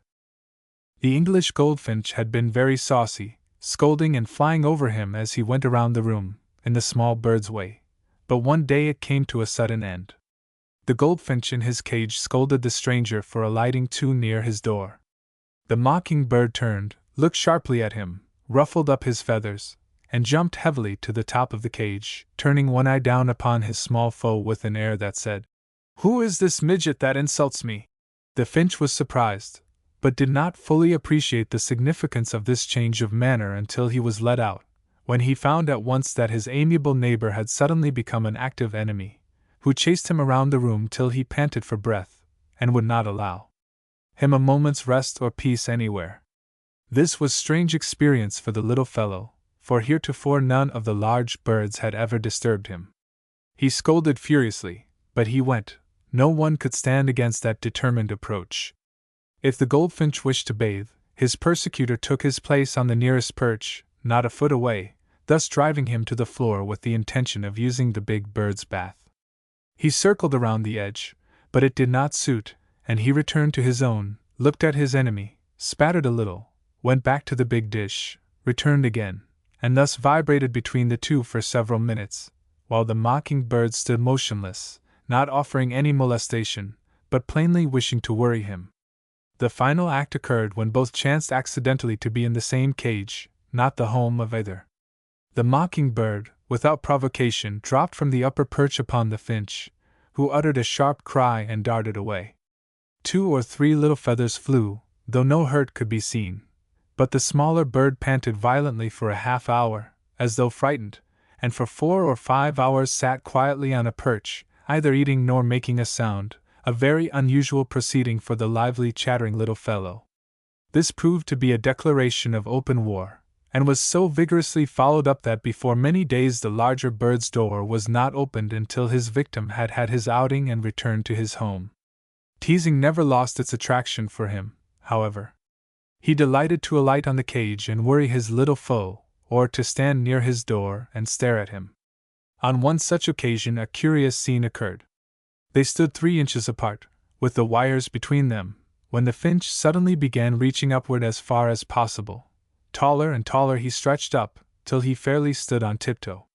The mockingbird, not to be outdone, imitated the movement on his side of the bars, of course towering far above his copy. It seemed to afford both of them great satisfaction. Perhaps it expressed contempt more fully than was possible in any other way. The largest bird in the room, a Mexican thrush, was considerably stronger and fiercer than our native wood thrush, and it seemed absurd for the mockingbird to measure swords with him. So it would have been but for the fact that the Mexican, having lost part of his wing feathers, was clumsy, unable to fly readily, and no match for his active, agile antagonist. He always conquered when hostilities reached the point of a personal encounter, but he was soon soured, and declined to meet the enemy. 2 or 3 times they flew up together, like quarrelsome cocks, but the decisive and final dispute was over the bathing dish. It happened that morning that the Mexican came out before the goldfinch was shut up, and hence the mockingbird's door was not yet opened. He flew at once to the top of his neighbor's cage to dress his feathers and shake himself out. It looked like a deliberate insult, and the captive in his cage evidently so regarded it. He crouched on the upper perch and opened his mouth at the enemy, who calmly went on with his operations. The moment the finch was safe at home I opened the door, and the mockingbird came out in haste. Pretending not to see the Mexican, he descended to the bathing dish, doubtless to cool his heated blood. The first splash, however, interested the enemy on his roof, and he flew to the floor, but the bather paid no apparent attention to him, and went on with his business. The Mexican approached slowly, a step at a time, with a low, warning "Chack," which meant, "Make way there, I'm coming." The mockingbird, manifestly hearing him, did not take the hint, nor look at his assailant, but serenely continued his splashing. The Mexican advanced to within 6 inches before he was convinced that force would be necessary. When he decided upon an attack, he manifested it by a grotesque little hop a few inches into the air, but this not alarming the enemy he drew near to the dish. Now at last the bather condescended to notice him. He stood up in the water and faced his adversary, bowing rather slowly and with dignity, feathers ruffled, and beak opening in the curious way usual with him, stretching it wide, then closing it, and constantly repeating the operation. After looking a moment at this peculiar display, the Mexican hopped upon the edge of the dish, and in the same instant, as though moved by the same machinery, the mocking bird sprang backward out upon the floor.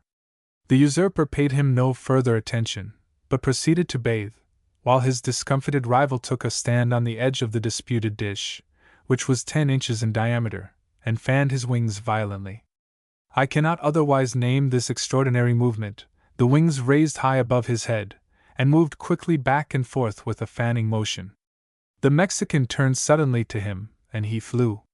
2 or 3 times he repeated the performance, but was each time forced to fly before the large, strong beak wielded by his opponent, who finished his bath, and retired to a perch to dress his feathers.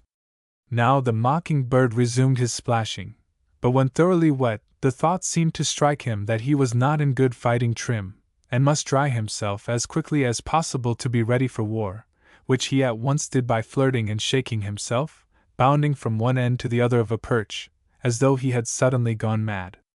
He was soon in order, and more than ready to resume hostilities. The enemy still occupied his favorite position upon his roof. 2 cages stood side by side on a shelf, and across the tops of them, with great noise and tramping of feet, the Mexican delighted to run, thus amusing himself an hour at a time. Seeing him off his guard, the wary fellow watched his chance, and when his foe was at one end of the course he suddenly alighted on the other. The Mexican ran madly at him, clattering his bill furiously, when he gracefully rose from his place, flew over, and perched on the other end. The run was repeated, and the mischievous bird continued the annoyance until his victim was exhausted, panting, and in great excitement. From that day the Mexican gave up the contest with his too lively antagonist, and refused to come out of his cage at all, so that in fact the stranger reduced the colony to submission. With the wood thrush, the encounters differed from both the preceding. This bird had opened hostilities when the mocker first appeared, presuming on being the older resident, and the only bird who cared much to be on the floor. The disputed object, as already mentioned, was the apple, which they received on the matting, 2 pieces being placed at some distance apart. Seeing the thrush engaged with one, the mocking bird quietly dropped to the other, when instantly the thrush deserted his own, ran hastily across the room, and claimed that piece. As he approached, the mocking bird lifted himself into the air by a beautiful and graceful movement. He did not seem to fly, but to simply rise on wing. The thrush being occupied with that piece, the newcomer descended upon the abandoned slice, but the inhospitable bird wanted that also. Even when 3 or more pieces were at their disposal, the thrush tried to monopolize them all, though the plan of collecting them in one place never seemed to occur to him. After a little of this contention, the mocker generally succeeded in carrying off a bit to some quiet place, where he could eat at his leisure. Wishing them to live peaceably, I placed a slice of the fruit on a high gas fixture, where the stranger was fond of alighting and no other bird ever went. He understood at once, flew over to it, and ate his fill.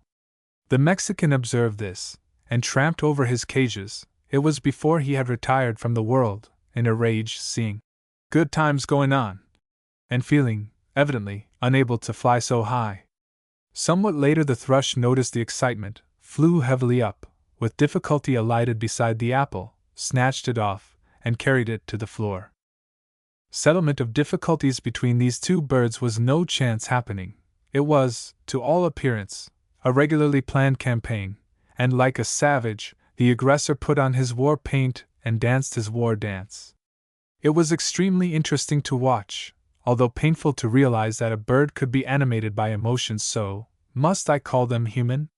He selected, for the declaration of his intentions, a moment when the thrush was in his own house and the door open. The approach to this cage was by a light ladder, the top round of which, about a foot in length, rested perhaps 4 inches from the cage, and level with the door. Upon this round the mocking bird executed what has been called his war dance, shaking himself, shuffling, or moving along without raising the feet, and agitating his feathers in such a way that they rustled like stiff new silk. After a few minutes of this performance he flew away, returning presently to repeat it. This he did again and again, and his motive was plain. "You've domineered long enough," his manner said. "Now come out here, and we'll settle this matter at once." The bird in the cage, though plainly surprised at this sudden exhibition of spirit, received it like a thrush, in silent dignity. He paid no attention to the demonstration further than to keep his eye upon the enemy, unless he appeared to think of entering the door, when he turned his open bill in that direction. A long time having passed in these maneuvers, the thrush, apparently tired of waiting for the belligerent to vacate his front doorstep, retired to the upper perch, and the mocking bird immediately entered below, took his stand by the food dish, and defied the owner, who came with open beak to dispute him, but after a few moments' silent protest returned to the high perch, leaving the intruder to eat and drink as he chose. Another point to settle was the possession of the apple. The next time the thrush, not warned by previous operations, hurried up to claim a slice of the fruit which his foe had marked for his own, he was met by resistance. To avoid the rush, the mocking bird lifted himself a few inches, but came down on the same spot. The thrush, astonished, but thrush-like to the last, stood motionless where he had stopped, his body drawn to a point, bill slightly open and turned toward the bold intruder. That bird ignored his attitude and placidly went on eating, and 3 similar experiences ended that annoyance. One thing still remained unsettled. The mocking bird decided to change his residence. No reason was apparent, but he preferred a special place in the room, a certain end of a particular shelf, and no matter what cage was there, he insisted on taking possession. The day he determined on this removal, he went in while the resident, the thrush, was out, and having eaten, proceeded to the upper perches, and began jumping back and forth on them, as if at home. In due time the owner returned, visited the food dishes, and started for the upper regions, but was met by a threatening attitude from the bird already there. He seemed to think the matter not worth quarreling over, since he readily settled himself on the middle perch, where he made a most elaborate and deliberate toilet, dressing every feather with care, and spending a half-hour over the operation. All this time the invader stood on the top perch, backed against the wires, his long tail on one side like the train of a lady's dress, invincible determination in his manner. The calm indifference of the house owner evidently did not please him, and the long drawn-out toilet was irritating. He grew thirsty, and dropped to the floor to drink, when the thrush remonstrated by a low, rapid "Chook, chook, chook," and the mocking bird made an impatient dive at him. This silenced but apparently did not hurt the bird, who stayed as long as he chose, and then quietly came out. From that moment the usurper claimed the cage, and the amiable owner easily contented himself with the one the other had deserted.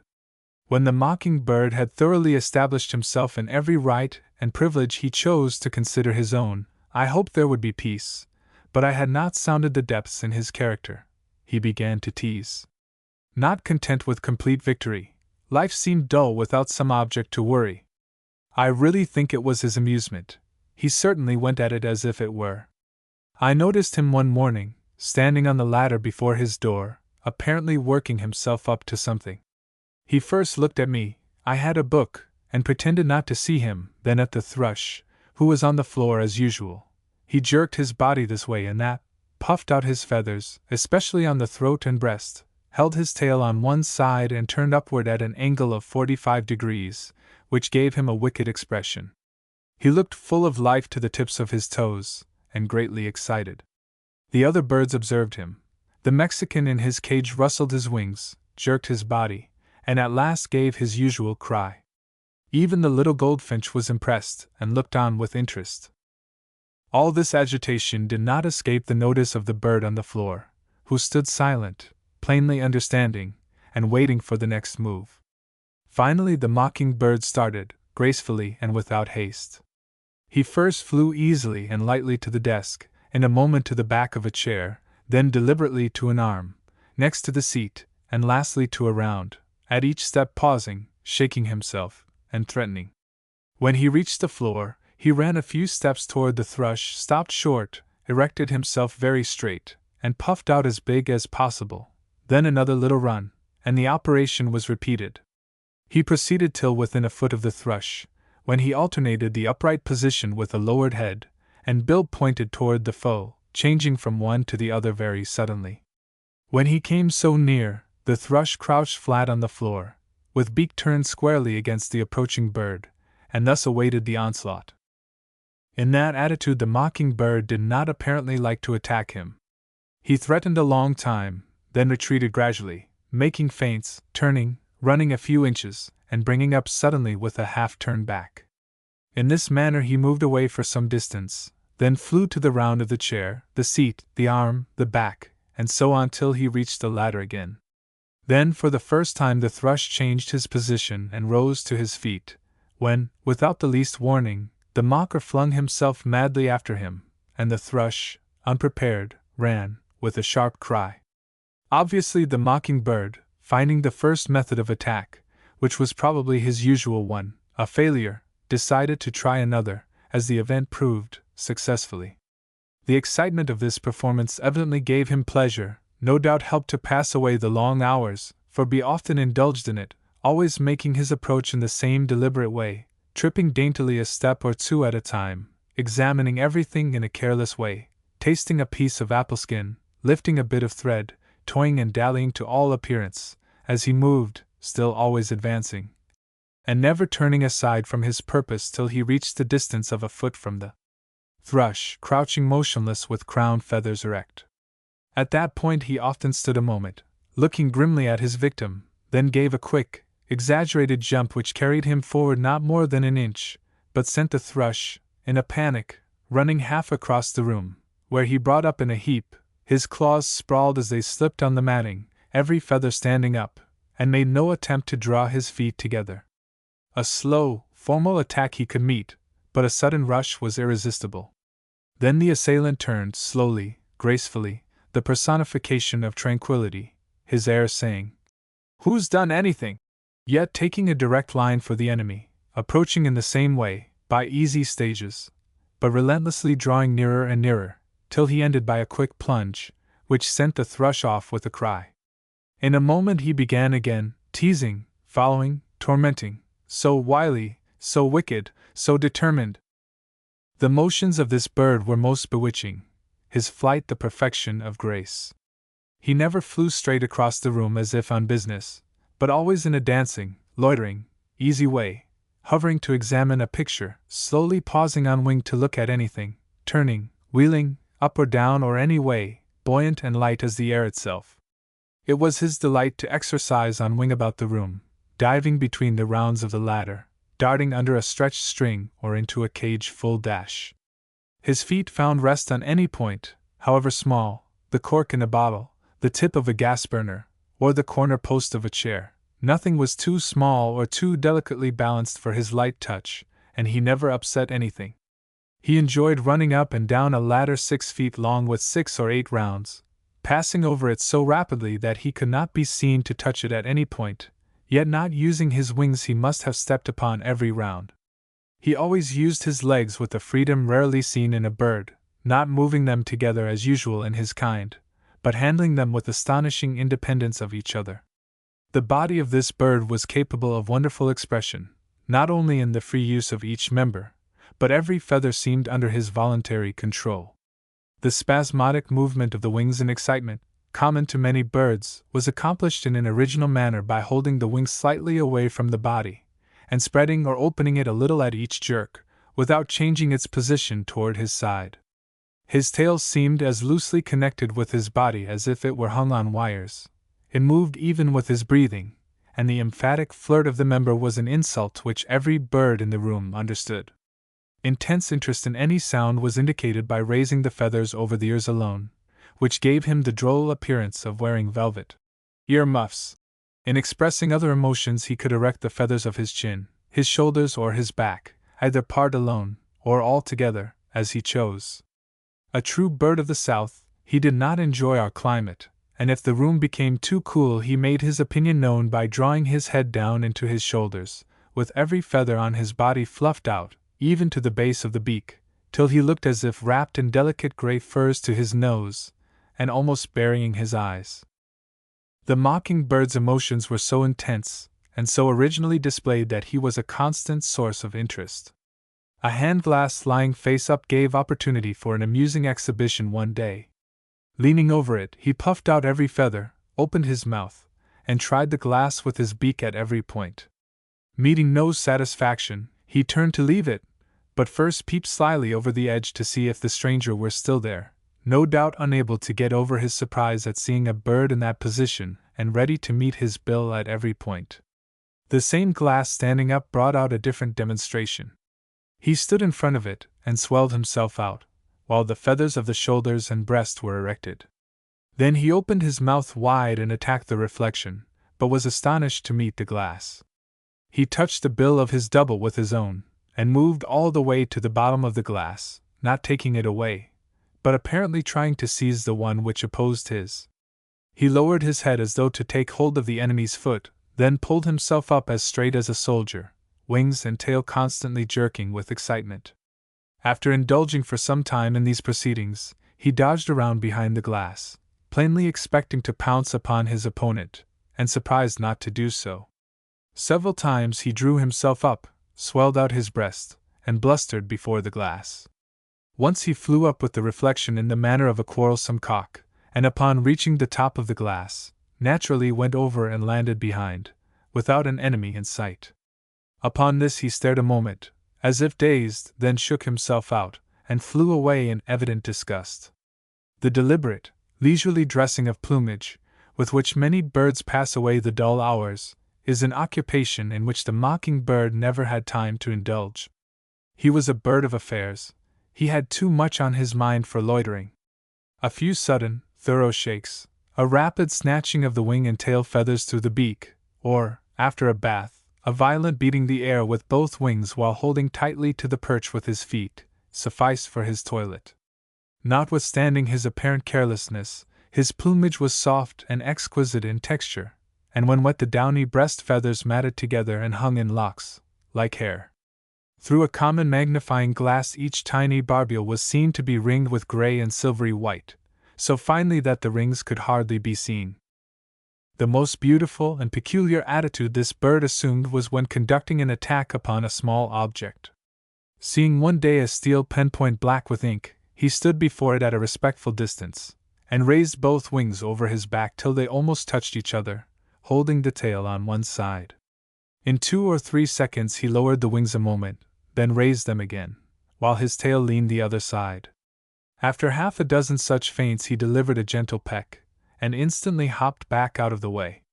Seeing that it did not move, he took it in his bill and flew to the floor, where he soon satisfied himself that it was not a new variety of beetle.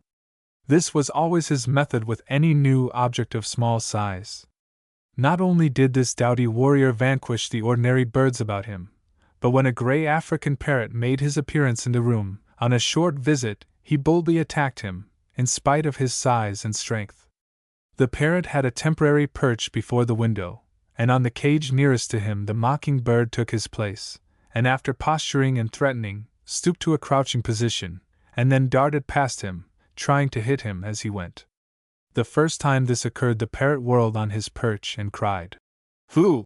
and after that greeted every charge with a very good imitation of a policeman's rattle, probably as the loudest and most terrifying noise he could make. So determined was the belligerent fellow to subdue or annihilate the larger bird, and so reckless were his attacks, that I had to keep him a prisoner during the few days the parrot was in the room, for hospitality must not be violated. It is interesting to note that so great was his variety of resource that he had a distinctly different method of warfare in each of the 6 cases mentioned. A dignified composure was so natural to my bird that he was never startled out of it, not even when suddenly enveloped in a shawl, a proceeding that greatly alarms birds of less self-possession.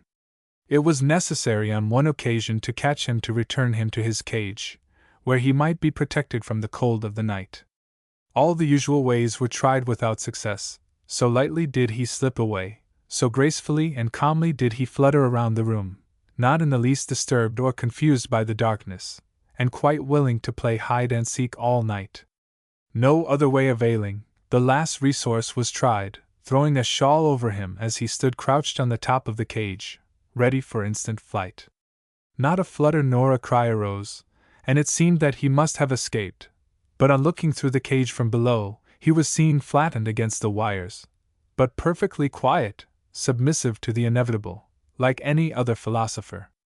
He was gathered up in the folds and carefully uncovered before his own door, when he simply hopped to a perch and coolly returned the gaze of his captors, not a feather out of place, not in the smallest degree disconcerted. Amusements were not lacking in this interesting life aside from the pleasures of worrying and teasing, which plainly were entertainments for him. He indulged in other performances which distinctly were play. Especially was this true of the habit he imitated from the Mexican, tramping across 2 cages heavily, with as much noise as possible, and then with an extravagant jump landing on another cage, where he was received with a scolding, which apparently pleased him as much as any part of it. A specially quick flying run rattled a paper fastened against the wall, which delighted him greatly, and when the cages were covered with paper, to put an end to the proceeding which annoyed the residents, he regarded it as a particular attention, and enjoyed it more than ever, doubtless because it enabled him to make a louder noise. Often he diverted himself by a mad frolic in his cage. From place to place he went half flying, and scarcely touching anything, back and forth, with great flutter of wings and great noise, up and down, under and over and around his perches, in the same wild way, so that it seemed as if he must beat his brains out. Then suddenly, when most riotous, he alighted like a feather, the image of serenity and repose. Sometimes he was seized with this sort of fury of play when out of his cage, and then he flung himself about the room in the same frantic manner, scarcely touching a perch, diving under a table, between the rounds of a chair, over a gas fixture, behind and through any openings he could find. Should some bird in the room disapprove of this behavior, and scold, as the finch was quite apt to do, the mocking-bird instantly alighted beside him, humped his back till he looked deformed, sidled 2 or 3 steps towards him, stopped, and stared at his critic, then 2 or 3 steps more, stopping again, and in every way acting more like a mischievous monster than a bird, till the astonished finch was reduced to silence, and as meek as poor Mrs. Quilp before the antics of her malicious little spouse. In all these actions, even in his contests with his roommates, no anger ever appeared on the part of the mocking-bird. Everything seemed done to amuse himself and pass away the weary hours, rather than from desire to hurt his neighbors. In fact, he never did positively touch a bird, to my knowledge, though he always acted as though he intended to annihilate them. He could hardly be called malicious, rather, shall we say, mischievous, and like Ariel, a tricksy spirit. The wise bluebird. The characteristic air and expression of the bluebird, and his enchanting little warble, could not be better described in a page of writing than the poet has here done in a couplet. Who has not seen him in his favorite resting place, the lowest branch of an apple tree, standing up very straight, crown feathers erected, honest little countenance squarely facing one, motionless and silent, looking the embodiment of wisdom. A pair of bluebirds lived in my house for nearly a year, and the calm, imposing manner of the male I have never seen disturbed. In the presence of birds much larger than himself he never lost his equanimity, paid not the slightest attention to anyone, went about his daily duties and pleasures exactly as though there were not another bird, except his mate, in the room. Quite otherwise was his little spouse, quick, nervous, easily frightened, yet assuming the responsibility of everything, even her lord's comfort and safety. Her very attitude was different. She held her body horizontal, never perpendicular, as he did, and she was more lively in movement. She was a brave little soul, too. Even when greatly annoyed by a larger bird, she never failed to stand upon the defensive, open her mouth, and sometimes remonstrate in low, gentle talk.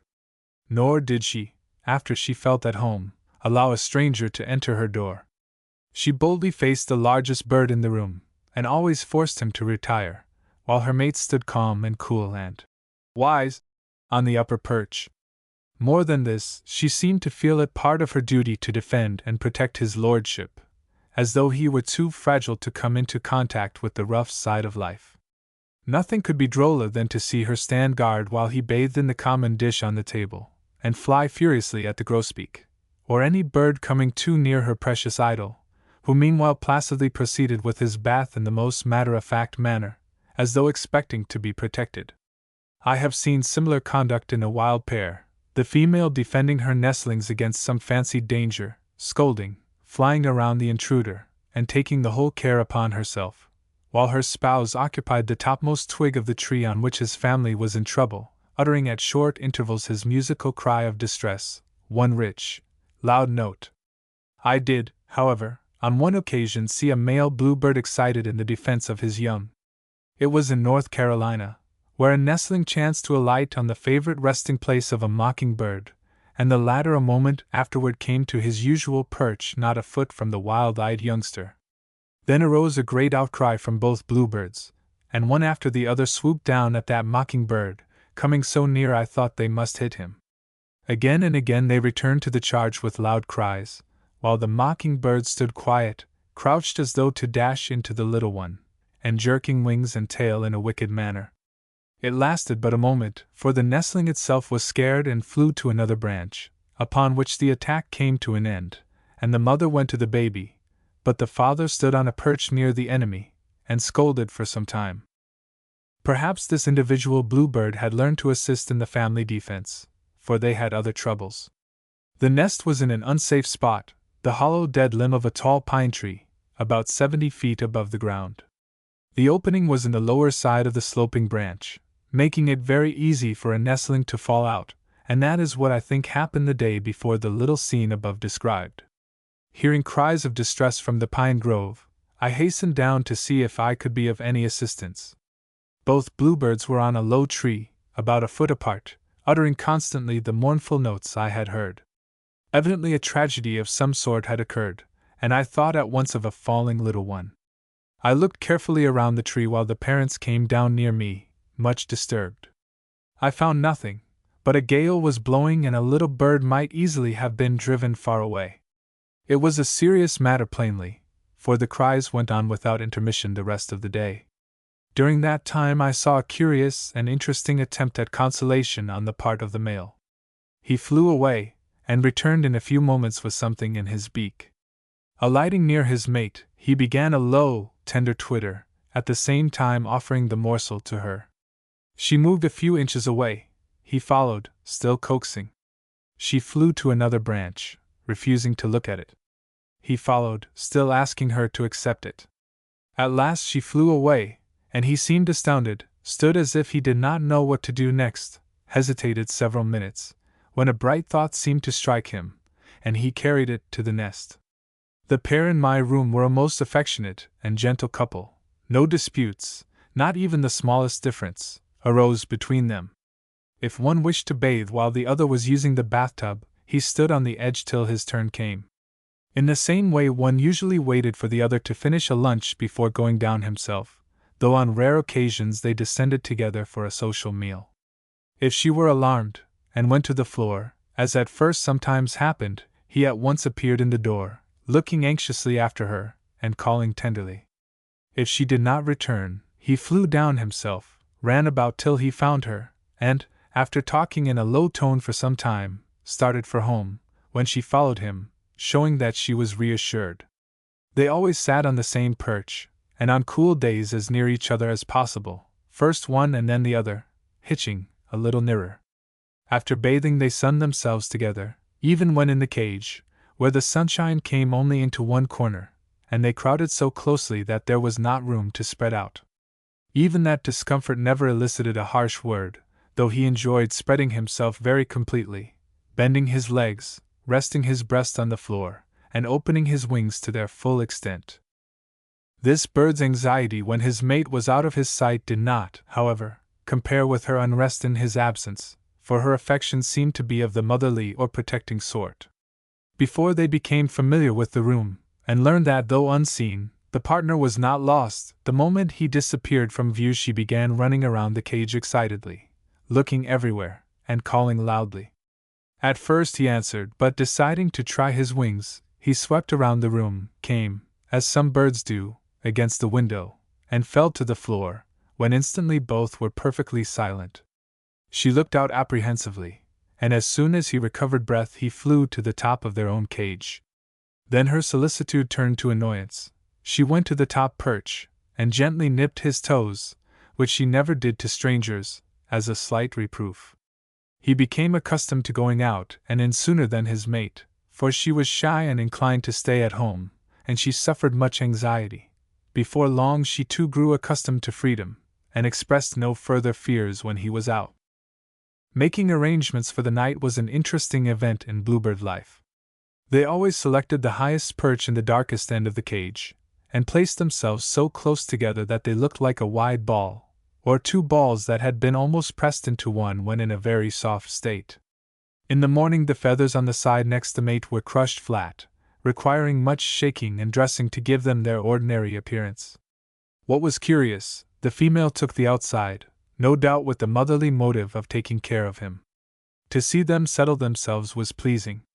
Being more quiet and less nervous than his spouse, the singer generally retired first, some time before she was ready, and composed himself in a moment in his corner, for they were never restless at evening. She followed when she chose. Occasionally, however, she went first, taking her place about as far as usual from the wires, and leaving space for him. But if he went to his place, there was not room to turn around, facing the middle of the cage, as was their custom, and he seemed to appreciate the difficulty, for he hopped up on the outside, or the wrong side of her. Instantly she jumped to a lower perch, when he sidled up to his regular place, and she at once returned and took her usual position beside him. One night something startled them, and both flew wildly around the cage.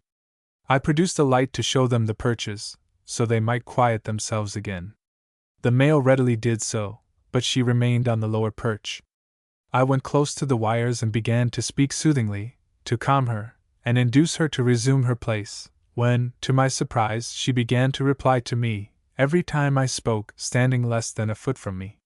She stared me full in the face, not at all disturbed, and answered every word I said with her musical call, in a low tone, as if to tell me the story of the fright. We kept up the queer little chat for several minutes, and she did not return to his side that night. One advantage of studying two birds of a kind at the same time is to observe the talk between them, which has great interest for me.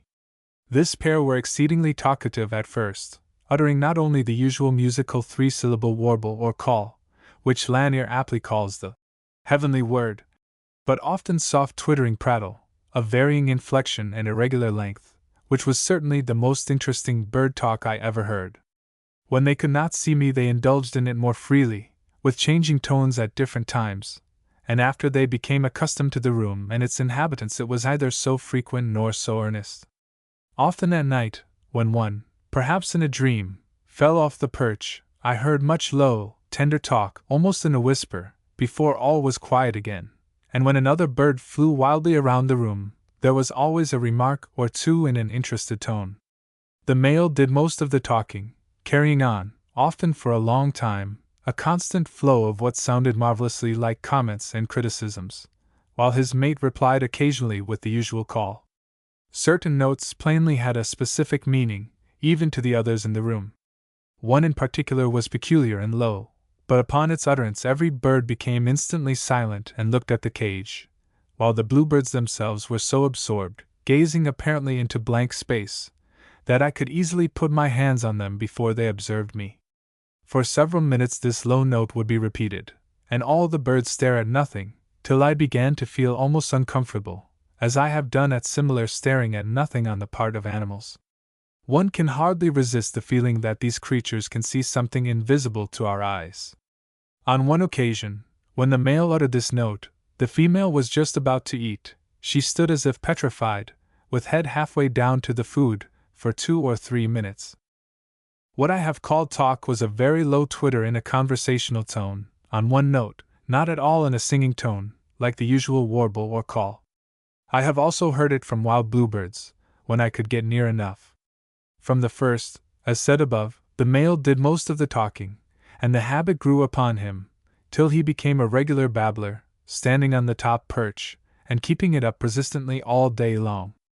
I think it arose from the fact that the greater number of birds in the room were thrushes, who sang very softly, without opening the mouth. With this gentle ripple of song the bluebird's voice harmonized perfectly, and he almost entirely discontinued his lovely song, while indulging himself in talk by the hour. Strange to say, I soon noticed that his mate did not approve of it, and would not stand on the perch beside him while he continued it. At first she turned sharply towards him, and he showed that he understood her wishes by ceasing for a while. But as the habit grew, and he was not so easily silenced, she more and more deserted his side, and after 2 or 3 weeks I heard occasionally a gentle remonstrance from her. I do not believe a really harsh tone can come from a bluebird throat. One day they were taking their usual midday nap on the same perch, when a thrush across the window began his low song. That started the bluebird, and he added his chatter, which awakened his mate. She endured it for about 5 seconds, and then she suddenly stretched the wing nearest him so far that he was obliged to move away, when she instantly hopped down herself. The two bluebirds differed in intelligence. The female was quicker to take an idea, but the male sooner conquered his fear. The first time I offered mealworms to them she was so lively as to secure more than her share, but he learned in a day or two that worms were to be had outside, especially on my desk, when he at once flew over to me and demanded them, in the funniest little defiant way, looking at me most significantly, and wiping his bill ostentatiously, then jerking himself with great show of impatience. Words could not be plainer. Neither of them had difficulty in telling me their food dish was empty. They stood on the edge and looked at me, then scraped the bill several times, making much noise about it, then looked at me again. I knew in a moment, the first time, what they wanted. When the male found out that another bird alighted on a stick I held out to him, and was carried off upon it, he seemed to be seized with curiosity, and the next time I offered it he jumped upon it beside the other, and allowed himself to be lifted to the desk. At one time, in flying around, he caught his feet in the coarse net curtains I hung before the windows to keep strange birds from trying to fly out. I went at once to him and took him off. He scolded, fluttered, and pecked, and when I had released him, flew directly against another curtain and caught again. I went over to him, and this time he understood that I was helping him. He neither struggled nor pecked, and flew quietly when I set him free. The bluebird never showed any curiosity about the room or the world outside the windows, but sat on his door perch for hours, with a sharp eye to the worm supply. The appearance of the cup that held them was a signal for him to come down and beg for them, but his little mate never dared trust herself on the desk, though when I threw a worm on the floor she invariably secured it. So fond was she of this delicacy that she once played a saucy trick upon a scarlet tanager. Having received a worm, he went into the first open door he saw, which happened to be the bluebird's, to find a place to manipulate the morsel, which he never swallowed whole. Madame stood on the perch just above the entrance, and as he came in she leaned over and snatched it out of his mouth, swallowed it, wiped her bill, and turned to him, ready for another. His stare of blank amazement was amusing to see, but he quickly made up his mind that it was not a safe place to eat, and when I gave him another he went to the roof of the same cage. She instantly mounted the top perch, put up her bill and seized the worm, but he held on, dragged it away, and then retired to his own cage with it. She positively could not resist this temptation, and even from her own cherished spouse she would sometimes snatch the desired tidbit. The bluebird's method of bathing differed from any I have noticed. They put the head under water, and held it there, while spattering vigorously with wings and tail. On leaving the bath the female fanned herself dry, holding tightly to the perch and beating her wings with violence, while dancing back and forth the whole length of the perch, in a bewitching manner.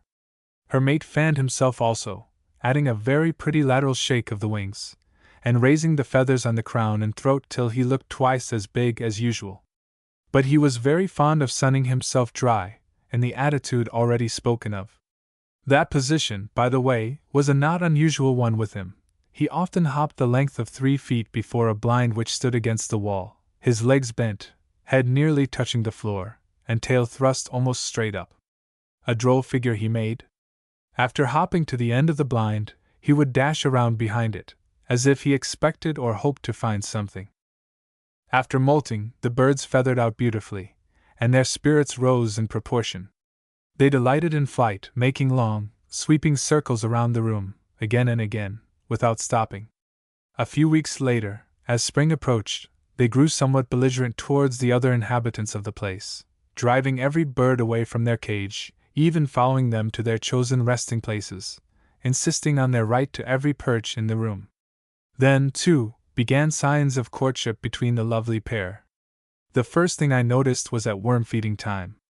One day I had given each of them their portion. The female swallowed hers instantly, and I turned to another cage, when I heard a low, coaxing cry many times repeated. I looked around. The male stood on the upper perch, still holding his worm, which he usually dispatched as quickly as his mate did hers, and she was on a lower perch, looking up at him, mouth open, wings fluttering, asking for it. While I looked, he hopped down beside her, she opened her mouth wide, and he fed her as if she were a nestling. He was more amiable than a wild bluebird I once saw, who had brought up a long earthworm, and was beating it on top of a post preparatory to swallowing it, when his little spouse, who was sitting at the time, came to the fence rail below him, and asked in the same way for a bit. So far from sharing it with her, this greedy bird simply took a fresh hold of his prize, flew to a tree, and gobbled it down with difficulty himself. Not so my generous captive. The next day he complied with her request again, and after that it was he who did the tender coaxing, begging her to accept the slight offering of his love. Soon, too, she grew coquettish in manner, often turned a cold shoulder to him, opened her mouth at him, and scolded in the sweetest and softest voice. And one night, after they had settled on their perch, I heard gentle talk, and saw a little peck or two on her part. He did the talking, and she delivered the playful peck or push as reply. Now, too, in his desire to manifest his affection, he could not always wait for worms, but picked dainty bits from the food dish, and tended them in the same pretty way. She always accepted, though often she went at once to the food dish and ate for herself, for with all this sentiment and love-making her appetite did not fail.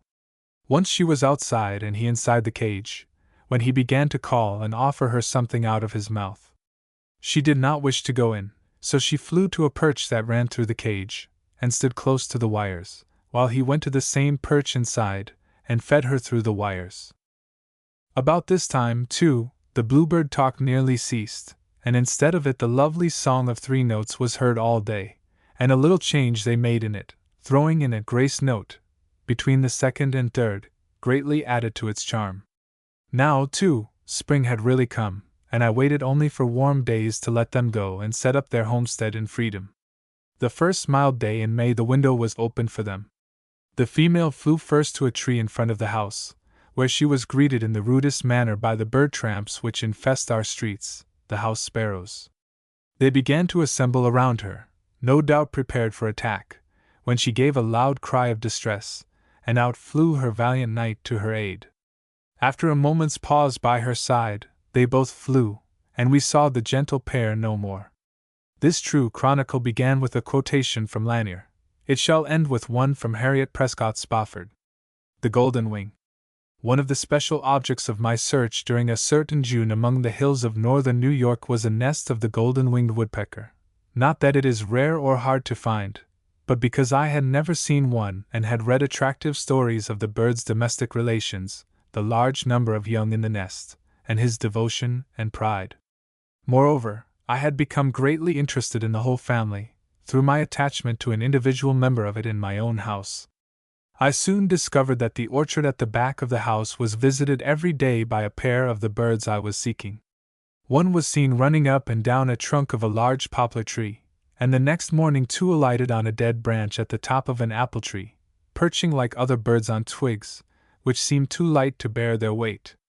But they were apparently satisfied with them, for they stayed some time, pluming themselves and evidently looking with interest and astonishment at human intruders into what had no doubt been a favorite haunt of their own. I watched them for several minutes, till a sudden noise startled the shy creatures and they were off in an instant. After that I saw them often at the bottom of the orchard. They always flew over the place with rather a heavy business-like flight, alighted on a low branch of the farthest apple tree, and in a moment dropped to the ground where the long grass hid them. There they remained 5 minutes or more before returning to the tree. Unfortunately, it was a little farther than I could readily see with my glass, and the most cautious approach alarmed them. I heard them call nearly every day in loud, strong voice. Peock! Peock! Being thus baffled in my plan of following them home, I resolved upon a regular search in the small piece of woods where they always disappeared, and every morning I spent 2 or 3 hours in that lovely spot looking for any birds, but especially for the golden wing. In all my search, however, I found but one nest, which may have been his, where apparently a tragedy had occurred, for from the edge of the opening the bark was torn off down the trunk, and in 2 or 3 places holes were picked as though to reach the nest which had been within. Whatever the drama enacted in that mysterious home, I was too late to see, and I have not been able as yet to make close acquaintance with the free golden wing. The bird that had so interested me and his whole family I found in a bird store in New York in the month of November. He was a most disconsolate-looking object, and so painfully wild I could scarcely bear to look at him, poor, shy, frightened soul, set up in a cage to be stared at. I rescued him at once with the intention of giving him a more retired home, and freedom the moment spring opened. The change did not at first reassure him, and he was so frantic that his cage was covered to shut out the sights till he was accustomed to the sounds of a household. Gradually, an inch or 2 at a time, the cover that hid the world from him was reduced, till at the end of 3 weeks he could endure the removal of the last corner without going absolutely mad. On the first day an opening a few inches wide was left in his screen, so that he might look out if he chose, and I took my seat as far as possible from him, with my back to him, and a hand glass so arranged that I could see him. As soon as the room was quiet he went to the opening and cautiously thrust his long bill and his head as far as the eye beyond the edge so that he could see me. I kept perfectly still, while he watched me several minutes with evident interest, and I was glad to see that it was simply fright and not idiocy that caused his panics. Many emotions of the bird were most comically expressed by hammering. In embarrassment or alarm, when not so great as to drive him wild, he resorted to that diversion, and the more disturbed, the louder and faster his blows. If in utter despair, as when I set his house in order for the day, he dropped to the floor on the farthest side, put his head in the corner, and pounded the tray with great violence. Every wire in the cage in turn he tested with taps of his beak, thus amusing himself hours at a time, sitting, as was his custom, crouched upon the perch or on the floor. In this way, too, he tried the quality of the plastered wall behind his cage, and was evidently pleased to find it yielding, for he bored many holes and tore off much paper, before he was discovered and provided with a background of wood to exercise upon. The unhappy bird had a serious time learning to eat mocking-bird food with his long, curved beak. He never became very expert at it, but was as awkward as a child learning to feed itself. He first thrust it like a dagger its whole length into his dish, took out a mouthful, then turned his head sidewise, shook it and snapped his bill one side and the other, making a noise as if choking. When this performance was over, he scraped his beak against the wires and picked off the fragments daintily with the tip. When he had eaten he left a straight, smooth hole in the food, like a stab, 2 inches deep and perhaps half an inch in diameter. In drinking he made the same movements, filling his mouth, throwing back his head, and swallowing with great efforts. All of the golden wing's attitudes were peculiar, as, for instance, he never liked to face one, but always turned his back upon spectators and looked at them over his shoulder. In sleeping he changed his position often, and was as restless as a nervous old man. Sometimes he slept on the perch, puffed out into a ball like other birds, head buried in his feathers, tail broad spread and curled under the perch, as though it needed something to rest against.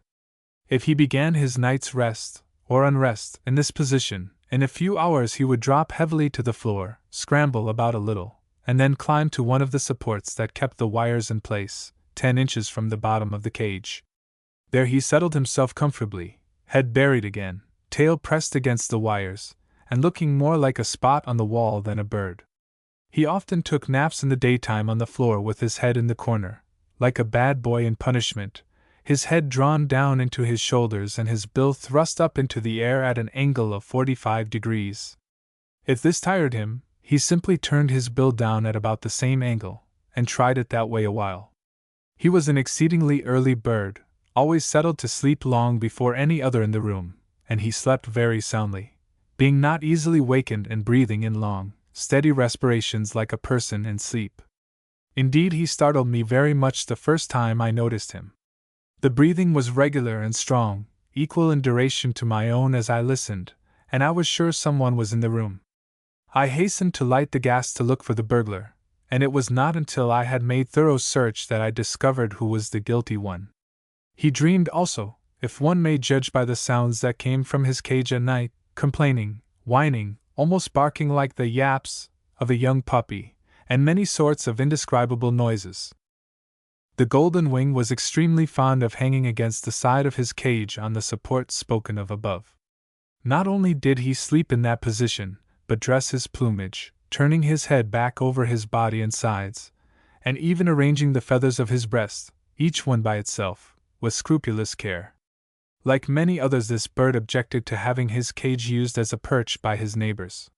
He expressed his sentiments by quick jerks, first of the shoulders and then of the whole body, and if the intruder did not take the hint, he opened his enormous bill and took hold of a stray toe, which usually drove away the most impertinent.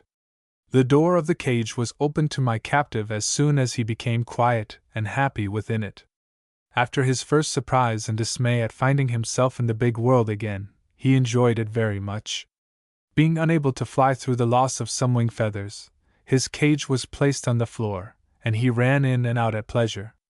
He was more than usually intelligent about it, too, for although the door was small, and he had to lower his head to pass through, he was never at a loss for an instant. One thing that shows a bird's characteristics, and that I have never seen any two do in exactly the same way, is to explore a room when first released from a cage. This bird, like his predecessors, had his own peculiar notion, which was to go behind everything. He squeezed himself between a trunk, or a heavy piece of furniture, and the wall, where it did not seem possible that one of his size could pass, and showed so great an inclination to go through a hole in the openwork fireboard that I hastily covered it up. After a while he tested the matting and carefully investigated, by light taps of his bill, each separate nail. His step was heavy, and he did not hop, but ran around with a droll little patter of the feet, like a child's footsteps.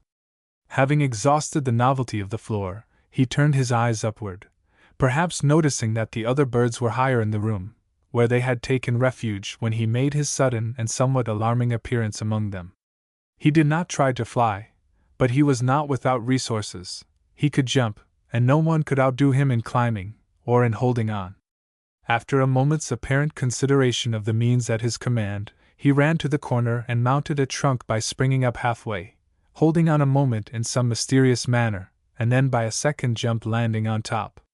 From that point it was easy to reach the bird's table, and there was a ladder placed for the benefit of another that could not fly. This ladder he at once pounced upon, and used as if he had practiced on one all his life. I shut the cage door at the upper end to keep him out of his neighbor's house, while the owner, an American wood thrush, stood upon the roof, looking ruefully at this appropriation of his private property. Upon reaching the closed door, the traveler jumped across to another cage nearly a foot away. This was a small affair occupied by an English goldfinch, who was then at home and not pleased by the call, as he at once made known. Goldenwing, however, perhaps with the idea of returning past insults from the saucy little finch, jerked himself all around the cage, inserting his long bill as though trying to reach something inside. Having wearied of annoying the enemy, he sprang back to the ladder, descended by the table and trunk to the floor as he had gone up, without a moment's hesitation as to the way, which proved him to possess unusual intelligence. He did not take the trouble to climb down, but put his 2 feet together and jumped heavily like a child, a very odd movement for a bird. It was his constant habit in the cage to jump from the perch to the floor, and from one that was 2 inches above the tray he often stepped down backwards, which I never before saw a bird do. When after 3 hours of exploration he returned to his home, the door was closed, and the cage hung up. He was satisfied with his first outing, and refreshed himself with a nap at once. But the first thing the next morning he came down to his door and pecked the wires, looking over at me most intelligently, plainly asking to have it opened. He never mistook the position of the door, and if knocking had not the desired effect, he took hold of a wire and shook and rattled it till he was attended to. It was interesting to see how familiar he suddenly became, when no effort had been made to induce him to be so. I never had so much trouble to win the confidence of a bird, but when the surrender was complete. He came up to me freely and allowed me to catch him in my hand without resistance, which is very uncommon. Perhaps I ought to say that I do not try to tame my birds. He displayed a childlike, confiding disposition, both in his unreasoning terror at first, and his unquestioning faith at last. These investigations were conducted without a sound, for the bird was entirely silent while awake. But there came a day when he made a curious exhibition of his ability. It was the 9th of February, and the goldfinch was calling, as he often did. The woodpecker sat on his perch with wings held tightly against his sides, humped up as though he were high-shouldered. The plumage of his breast was puffed out so broadly that it came over the wings, and in a front view completely hid them, while the feathers of his shoulders were erected till he resembled a lady with a fur shoulder cape. Withal, his head was drawn down to his body, and his beak pointed upward at an angle of 45 degrees. In this peculiar and absurd position he began a strange little song, ludicrously weak and low for a bird of his size. The tones were delivered in a sharp staccato style, like picking the strings of a violin very softly, several notes uttered with queer sidewise jerks of the head, and eyes apparently fixed on the goldfinch. After a phrase or two he scraped his bill violently, and then began again. This performance he varied by bowing his head many times, swaying his whole body from side to side, flirting his tail and shaking his wings. It was an extraordinary display, but whether his manner of making himself agreeable, or of expressing contempt, I could only guess. The goldfinch looked on with interest, though I think he understood it no better than I did. He seemed surprised, but rather pleased, for he repeated his calls, and the golden wing kept up the strange exhibition for some time. I became greatly attached to my beautiful bird, which appeared, in the presence of his wise and wary roommates, catbirds and thrushes, like a big, clumsy, but affectionate baby. It was solely on his account and principally, I must confess, to try and surprise a wild bird at the above described entertainment so as to determine its character, that I wished to make acquaintance with its free relations, study their ways when at liberty in their own haunts, and have a glimpse if possible of the golden-winged babies. A year later I had the opportunity I so much desired of making acquaintance with the young of this family. I was sitting one morning on the edge of a deep ravine filled with trees, deeply engaged in the study of another bird, when suddenly a stranger came with an awkward flop against the trunk of a tree not 10 feet from me. I saw in an instant that it was the infant I had looked for so long. He was exactly like the parents, with a somewhat shorter tail. I should hardly have suspected his youthfulness but for his clumsy movements, and the fact that he did not at once take flight, which a golden wing more experienced in the ways of humankind would have done instantly. He seemed somewhat exhausted by his flight, and clung to the trunk, with soft dark eyes fixed upon me, ready to move if I did. I did not. I sat motionless for half an hour and watched him. When somewhat rested he dodged around the other side of the trunk, and peeped at me through a fork in the branches. Then he scrambled upon a small branch, where he perched crosswise. But he had trouble to keep his balance in that position, so he climbed about till he found a limb fully 2 inches in diameter, on which he could rest in the favorite flicker attitude, lengthwise. Then with his head outward to the world at large, and his tail turned indifferently toward me, whom he doubtless regarded as a permanent and lifeless feature of the landscape, he settled himself, crouched flat against the bark, for a comfortable nap. All this time I had been conscious of low golden-wing talk about me, the familiar "Wick up! Wick up!" almost in a whisper, a softened "Peock!" from the ravine, and the more distant laugh, so called. The infant on the tree heard too. He moved his head, listened and looked, but whether or not they were words of caution and advice from the wiser ones of his race, he refused to be frightened and did not move till I rose to leave him, when, greatly startled, he took flight across the ravine. A stormy wooing. If, as Ruskin says, the bird is little more than a drift of the air, brought into form by plumes, the particular bit shaped into the form we call the orchard oriole must be a breath from a western tornado, for a more hot-headed, blustering individual would be hard to find, and when this embodied hurricane, this drift of an all-destroying tempest, goes a-wooing, strange indeed are the ways he takes to win his mate, and stranger still the fact that he does win her in spite of his violence. In a certain neighborhood, where I spent some time in the nesting season, studying a bird of vastly different character, orchard orioles were numerous, and in their usual fashion made their presence known by persistent singing around the house. For it must be admitted, whatever their defects of temper or manners, that they are most cheerful in song, the female no less than the male. First of the early morning bird chorus comes their song, loud, rich, and oft-repeated, though marred in the case of the male by the constant interpolation of harsh, scolding notes. Anywhere, everywhere, all day, in pouring rain, in high wind that silences nearly every bird voice, the orioles sing. One could not overlook them if he wished, so noisy, so restless, and so musical. Nor do they care to be unseen, they make no attempt at concealment. No oriole ever steals into a neighborhood in the quiet way of the catbird, silently taking an observation of its inhabitants before making himself obvious. On the contrary, all his deeds are before the public, even his family quarrels. He comes to a tree with a bustle, talking, scolding, making himself and his affairs the most conspicuous things in the neighborhood. Many times he is most annoying. When following some shy bird to its nest, or moving down toward the grove where are the brooklet and the bird's bathing place, no matter how quietly one may approach, footsteps deadened by thick sand and no rustling garments to betray, the orchard oriole is sure to know it. He is not the only bird to see a stranger, of course. The brown thrush is as quick as he, but he silently drops to the ground, if not already there, and disappears without a sound. The cardinal grosbeak slips down from his perch on the farther side and takes wing near the ground. The catbird, in the center of a thick shrub, noiseless as a shadow, flutters across the path and is gone. Others do the same.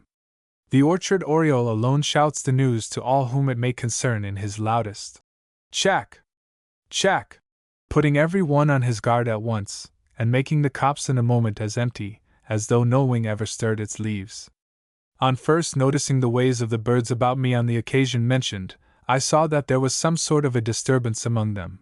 Scarcely 10 minutes passed without a commotion, followed by a chase through the branches of a tree, one bird pursuing another so hotly that twigs bent and leaves parted as they passed, the one in advance often uttering a complaining cry, and the pursuer a loud, harsh scold. Something exciting was evidently going on, some tragedy or possibly comedy, in this extremely sensational family. I was at once interested to see what it might be and how it would end, and in fact, before I knew it, I was as much absorbed in oriole matters as though no other feathered life was to be seen. There were in the party 2 males, one in his 2nd year, and therefore immature in coloring, being olive yellow on the breast, brown on wings and tail, with a black mask over eyes and chin. The other was older, and a model of oriole beauty, being bright chestnut on the lower parts, with velvety black hood coming down on the breast. With them was one female, and though far from being friends, the 3 were never separated. The trouble seemed to be that both males were suitors, and notwithstanding the pretty little maid appeared to have a mind of her own and to prefer the younger of her wooers, the older plainly refused to take no for an answer, and was determined to have his own way, bringing to bear on his courtship all the persistence of his race. In that particular quality of never giving up what he has set his heart on, the oriole cannot be excelled, if indeed he can be equaled in the bird world. For a time, and a long time, too, he is a bird of one idea, and by fair means or foul he will almost certainly accomplish his desire, whatever it may be. Life never grew dull in the party mentioned. They were always talking, singing, or going for each other in the mad way already described. Sometimes the chase was between the males, but oftener the female flew for her life apparently, while the rough wooer followed closely with great noise and confusion. The affair ended occasionally with a cry of distress as though somebody was pecked, but several times she stood at bay and defied him with mouth open, feathers bristled up, wings fluttering, and every way quite ready to defend herself. Like other blusterers, on the first show of fight he calmed down, and the matter ended for the time. Peace lasted from 10 to 20 minutes, during which they hopped about the tree, or hung head downward on the Spanish moss, talking in low tones, though the male never omitted delivering a scolding note with every 2 or 3 pleasant ones. Her voice was charming, in a tender call, a gentle chatter, or a sweet song, unspoiled by the harsh tones of her partner. She was also a very pretty bird, bright yellow below, olive yellow on the back, no black about the face, and legs and feet blue as the sky, and she was as graceful as she was beautiful. Repose of manner was unknown to the orchard orioles. One was scarcely ever seen sitting or standing still. The song was given while moving, either flying or hopping about on the tree. If one did pause while it was uttered, the body jerked, and the head turned this way and that, as though he really was too restless to be perfectly quiet for a moment. The most tempestuous times were when the younger suitor put himself forward and persuaded the fair yellow damsel to show him some slight preference. The venerable lover was not slow to resent this, and to fall like a hurricane upon the pretender, who disappeared like a dead leaf before the blast, and so quickly that he could not be followed, at least by anything less rapid than wings. Once, however, I saw a curious affair between the 2 suitors which was plainly a war dance. It followed closely upon one of the usual flurries, conducted with perhaps louder cries and more vehemence than common, and began by both birds alighting on the grass about a foot apart, and so absorbed in each other as to be utterly oblivious of a spectator within 10 feet of them on the balcony. No tiger out of the jungle could hold more rage and fury than animated those feathered atoms, bristled up even to the heads, which looked as if covered with velvet caps. They paused an instant, then crouched, jerked their tails, teetered, and posed in several attitudes, ending each new movement with a solemn bow, perhaps equivalent to a handshake among larger fighters. What one did the other exactly copied, and both seemed to be trying to get one side of the opponent, so as to secure some advantage. To prevent this, each kept his face to the foe, and moved as he moved. Thus they passed down one side, then back, down the other in return, either able to get the slightest superiority of position. It was extremely grotesque, and was continued several minutes, while I eagerly watched to see what would happen next. What did happen was entirely unexpected, a unique anticlimax, quite worthy of the undignified character of the bird. On a sudden, as by one consent, both flew opposite ways. Both alighted in low trees about 30 feet apart, and each one sang a loud joyous song, as of victory. In this turbulent way life went on for 2 or 3 weeks. I could not tell how long, for it was in full progress when I came. There was always a vulgar broil, often a furious encounter, stopping just short of coming to blows, and it seemed really doubtful if the orioles would succeed in settling their matrimonial affairs before summer. The third member of the belligerent party, the demure little object of all this agitation, was meekness and gentleness itself, never aggressive, but always flying before the furious onslaught of her would-be spouse. Why then did she not select her mate, and thus end the trouble, which, according to the books, it must do? Turning away from the more conspicuous males with their endless contests, and watching her closely, I saw that she was trying her best to do so. She plainly preferred the younger and less quarrelsome suitor, and often followed him off, bringing down upon herself in consequence the wrath of the elder, an instant pursuit, which ended in the disappearance of her chosen hero, and a forced endurance of the tyrant's presence, till it appeared that she would have to marry him to get rid of him. As our plain-spoken grandmothers characterized a similar situation in human affairs. When these birds could spare time from their own absorbing matters, they were very inquisitive in the affairs of their neighbors. After the mocking-bird babies were out, the orioles often visited them, while the parents were absent, for no reason that I could discover but to see what they were like, and how they got on, for nothing about them was disturbed. If, however, an oriole was found by one of the old mockingbirds perched on the edge of the nest, he was driven away with a piece of mockingbird mind on the subject of meddlers. Likewise, they frequently paid visits to a nuthatch colony at the top of a tall pine tree. Whether more aggressive among these smaller birds or not could not be seen. But the facts were that upon an oriole's disappearing through those heavy pine branches, away above our heads, there instantly arose a great outcry in the querulous nuthatch voice, and the intruder returned to the lower world with some precipitation, while gentle, complaining sounds came from the invaded territory for some time. So, too, in different degree the birds showed interest in me, peering down between the leaves of the tree in which they spend most of their time, and making remarks or expressing opinions, climbing, which they literally did, to the end of a twig, stretching up tall to look over the top and stare at me, or when flying slowly past, hovering a moment just in front of me with perfect fearlessness and earnest attention to my pursuits. At length the crisis in the Oriole matters came, as come it must, and not long after the war dance that has been described. The season was advanced and nesting time already begun. In fact, it was ended in several families.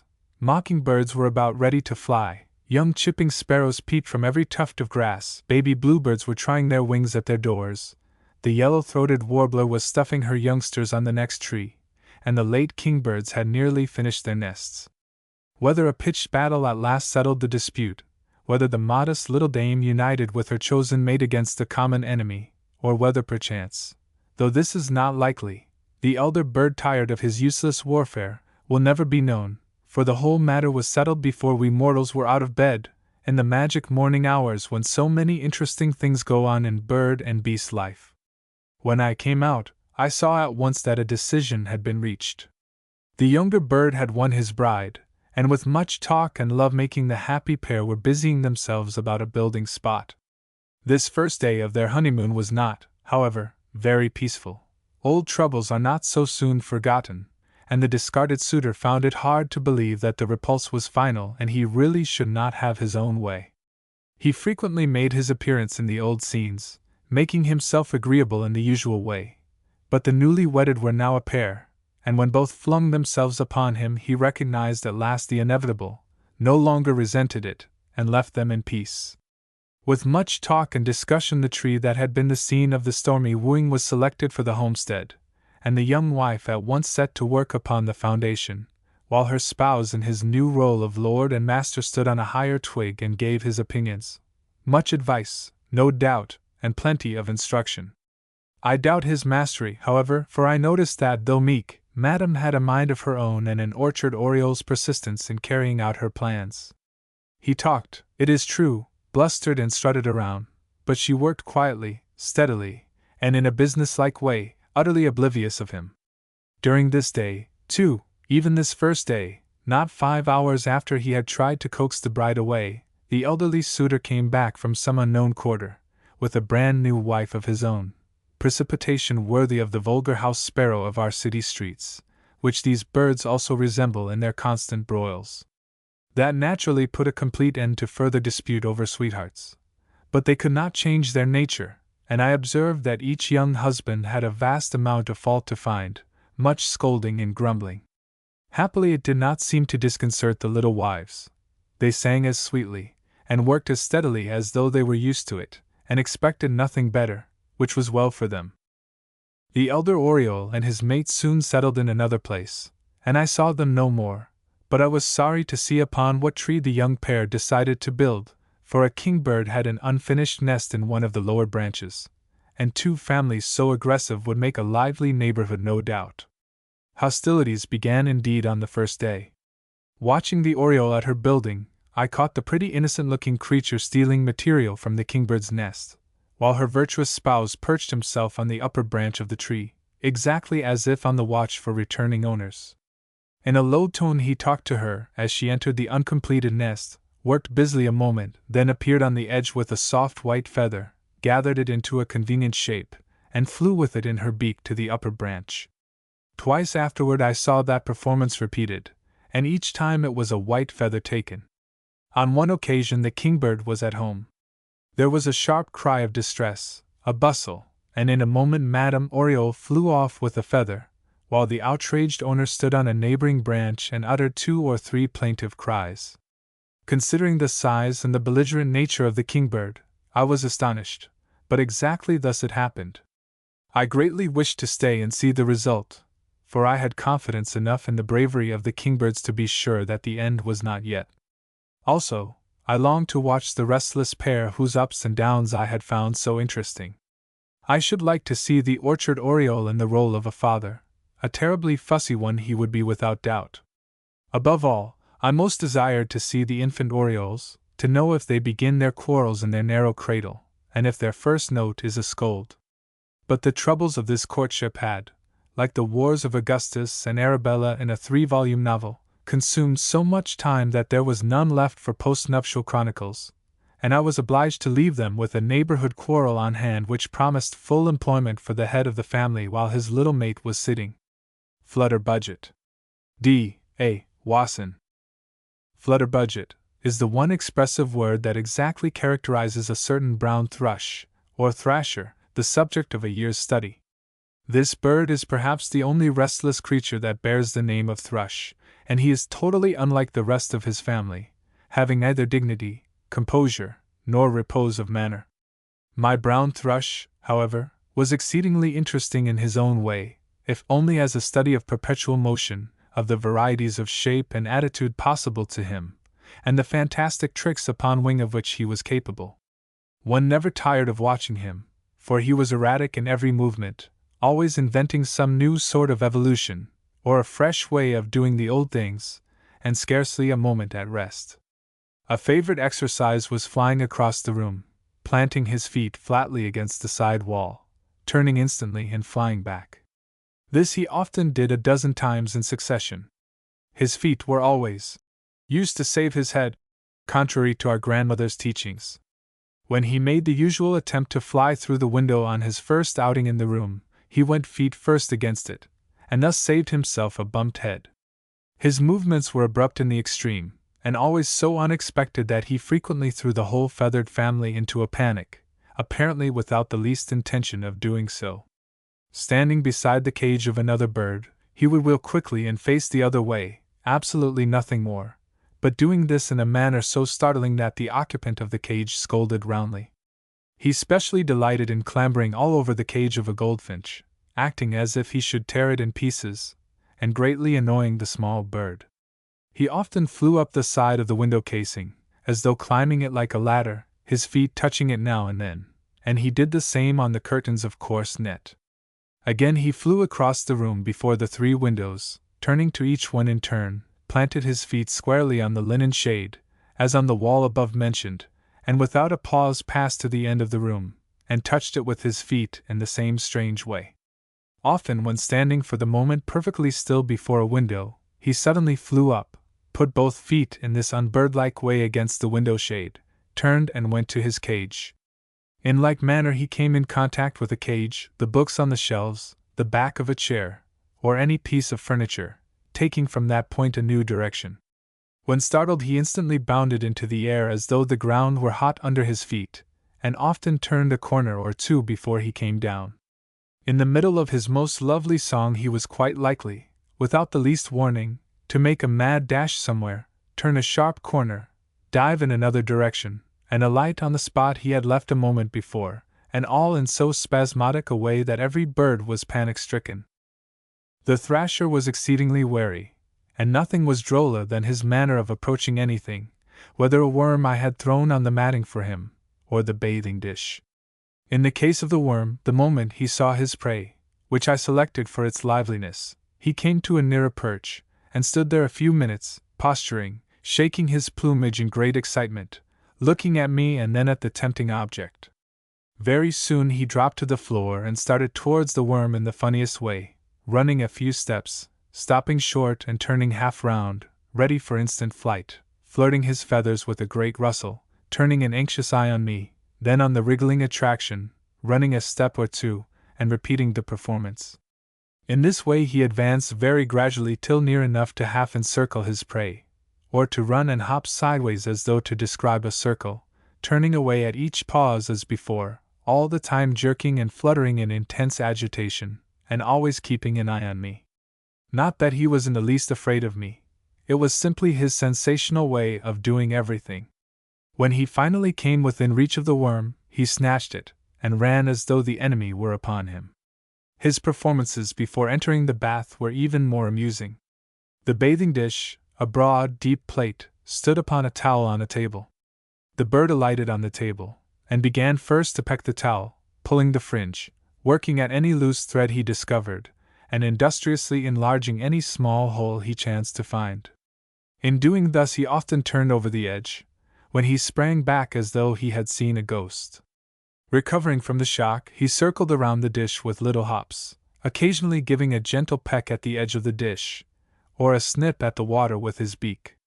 Thus he waltzed around the bath perhaps 40 times, now and then going so far as to jump up on the edge, make a dash at the water, and back off as if it were hot, or to give a hop into the middle of the water and out again so quickly that one could hardly believe he touched it. When, after all this ceremony, he did go in to stay, he made most thorough work, splashing in a frantic way, as though he had but a moment to stay, and in 1 minute getting more soaked than many birds ever do. After this short dip he dashed out, flew to a perch, and in the maddest way jerked and shook himself dry, pulling his feathers through his beak with a snap, and making a peculiar sound which I can liken only to the rubbing of machinery that needs oil. The brown thrush was never so violent and eccentric in movement as just after his bath. Allowing himself often but a moment's hasty shake of plumage, he darted furiously across the room, startling every bird, and alighting no one could guess where. Then, after more jerks and rapid shakings, he flung himself as unexpectedly in another direction, while at every fresh turn birds scattered wildly, everywhere, anywhere, out of his way, bringing up in the most unaccustomed places, as, for instance, a dignified bird, who never went to the floor, coming to rest under the bed, or a ground lover flattened against the side of a cage. All this disturbance seemed to please the thrasher, for he had a spice of mischief in his composition. A never-failing diversion was teasing a goldfinch. He began his pranks by entering the cage and hammering on the tray, or digging into the seed in a savage way that sent it flying out in a shower, which result so entertained him that I was forced to close the door when the owner was out. This the thrush resented, and he next took to jumping against the side of the cage, clinging a moment, then bouncing off with so much force that the cage rocked violently. Then he placed himself on the perch by the door, and pounded, and pulled, and jerked, and shook the door, till, if the owner were home, he was nearly wild. Having exhausted that amusement, he jumped on the top, and in some way jarred the cage roughly.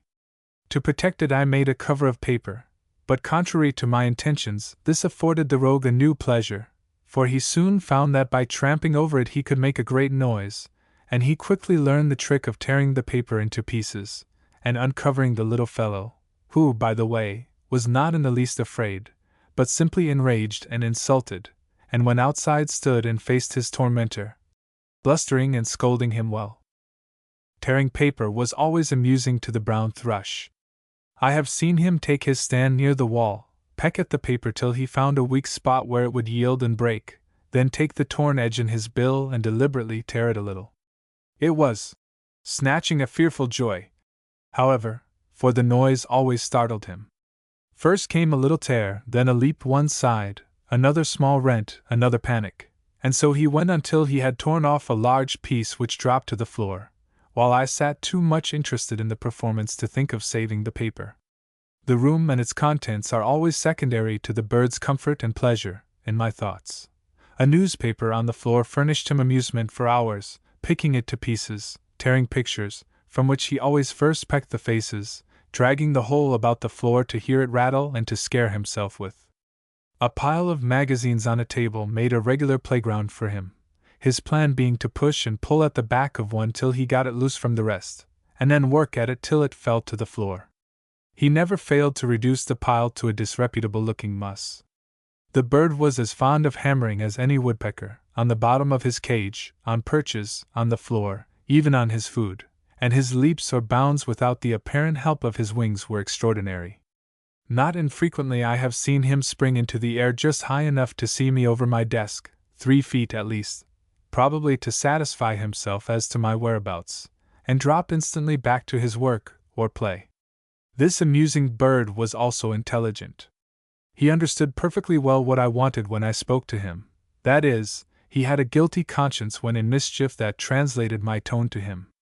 Also he recognized instantly a bird out of place, as, for instance, one on the floor which usually frequented the perches and higher parts of the room, and having taken upon himself the office of regulator, he always went after the bird thus out of his accustomed beat. When I talked to the thrasher, he answered me not only with a rough breathing sound, a sort of prolonged "Hi!" but with his wings as well. Of course, this is not uncommon in birds, but none that I have seen use these members so significantly as he did. His way was to lift the wing nearest me, sometimes very slightly, sometimes to a perpendicular position, but only one wing, and only after I made a remark. This exhibition was curious and interesting, and I often prolonged my talk to see the variety he could give to this simple motion. His wings were always expressive, in alighting in a new place, or where he suspected there might be danger or a surprise. The moment his feet touched, he lifted one or both wings quite high, dropping them at once. A more lithe body than that of the brown thrush I have never seen in feathers. He could assume as many attitudes as he had emotions. He often stood on a perch and postured for a long time, as if greatly excited and meditating some mad deed, and I must confess he usually carried out the intention. Not only was he able to put his body into all possible shapes, but he had extraordinary command of his feathers. He could erect them on any one part alone, on the top of the head, the shoulders, the back, or the chin. He often raised the feathers just above the tail, letting that member hang straight down, giving him the appearance of being chopped square off. The song of this bird is well known and quite celebrated. Indeed, in the southern states he is called the French mockingbird, as only second to the mockingbird proper. My bird never sang above a whisper, one may say. That is, he never opened his mouth to let out the sound, though he was extremely fond of singing, indulging in it by the hour. He hardly paused for eating, or flying, or hopping around on the floor, but dropped sweet notes in between the mouthfuls, and kept up the warble through all movements. As dusk came on, the brown thrush began a wonderful series of postures, more peculiar and varied than one would suppose possible to so large and apparently clumsy a bird. Sometimes he stretched up very tall, then instantly crouched as if about to spring. One moment he turned his head downward as though to dive off, then wheeled and faced the other way. Now he drew his body out long to a point, head and tail exactly on a level, then head and tail thrust up, making his back the shape of a bow. At one time he threw his head back as though about to turn a back somersault, then scraped his bill, shook himself out, and made the harsh breathing I have spoken of. In another moment he spread his tail like a fan, and instantly closed it again, then turned his head on one side very far, while his tail hung out the other side, and in this odd position jerked himself along by short jumps the whole length of his perch. Between the postures and on every occasion he scraped his bill violently. Next began movements. First he ran down his 3 perches, across the floor, and hopped to the upper one from the outside, touching his feet to the wires as he went, so rapidly that my eyes could not follow him. Then he alighted on the perch with a graceful flop of one wing, sometimes also bowing his head several times, and uttering the breathing sound each time. Again he jumped from the upper perch to one directly under it, and returned the same way by a very peculiar motion. Standing on the lower perch, he turned his head over his shoulder, and sprang back and up at the same time, landing in exactly the same position on the perch above, with perfect ease and grace. Nothing pleased the thrasher more than watching other birds. He observed them closely, especially liking to stand on top of a cage and see the life below. An agitated life it was apt to be when he was there. Thus he sometimes stood on the goldfinch's cage and noticed every motion with great interest, yet with an indescribably ironical air, as if he said, "My dear sir, is that the way you eat?"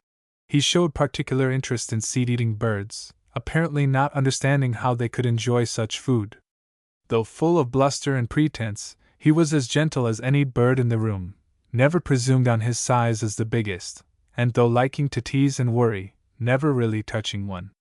The smallest only needed to stand and face him to see that it was all bluster and fun.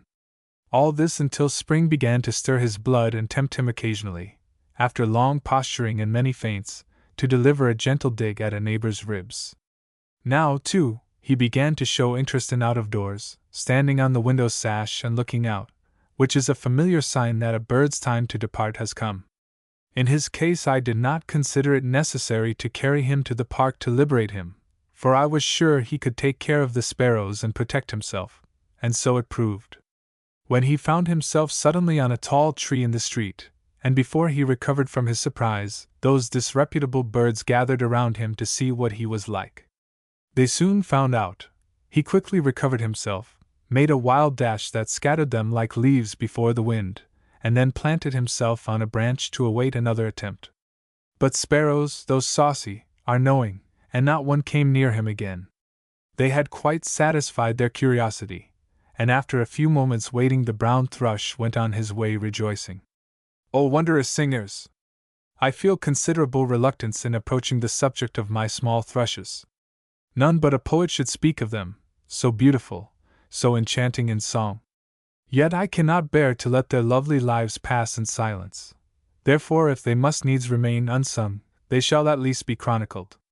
There were two, one the grey-cheeked thrush, the other the Veery or Wilson's, and they passed a year in my house, filling it with a marvelous rippling music like the sweet babble of a brook over stones, like the gentle sighing of the wind in pine trees, like other of nature's enchanting sounds, which I really must borrow a poet's words to characterize.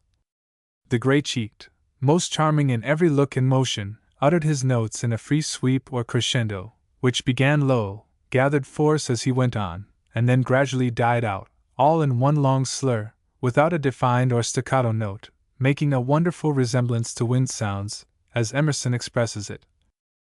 The song of the Veery was quite different, low, rapid, interspersed with a louder, wild-sounding cry, or, as aptly described by a listener, like the gurgling sounds made by blowing through a tube into soft water, with occasional little explosions.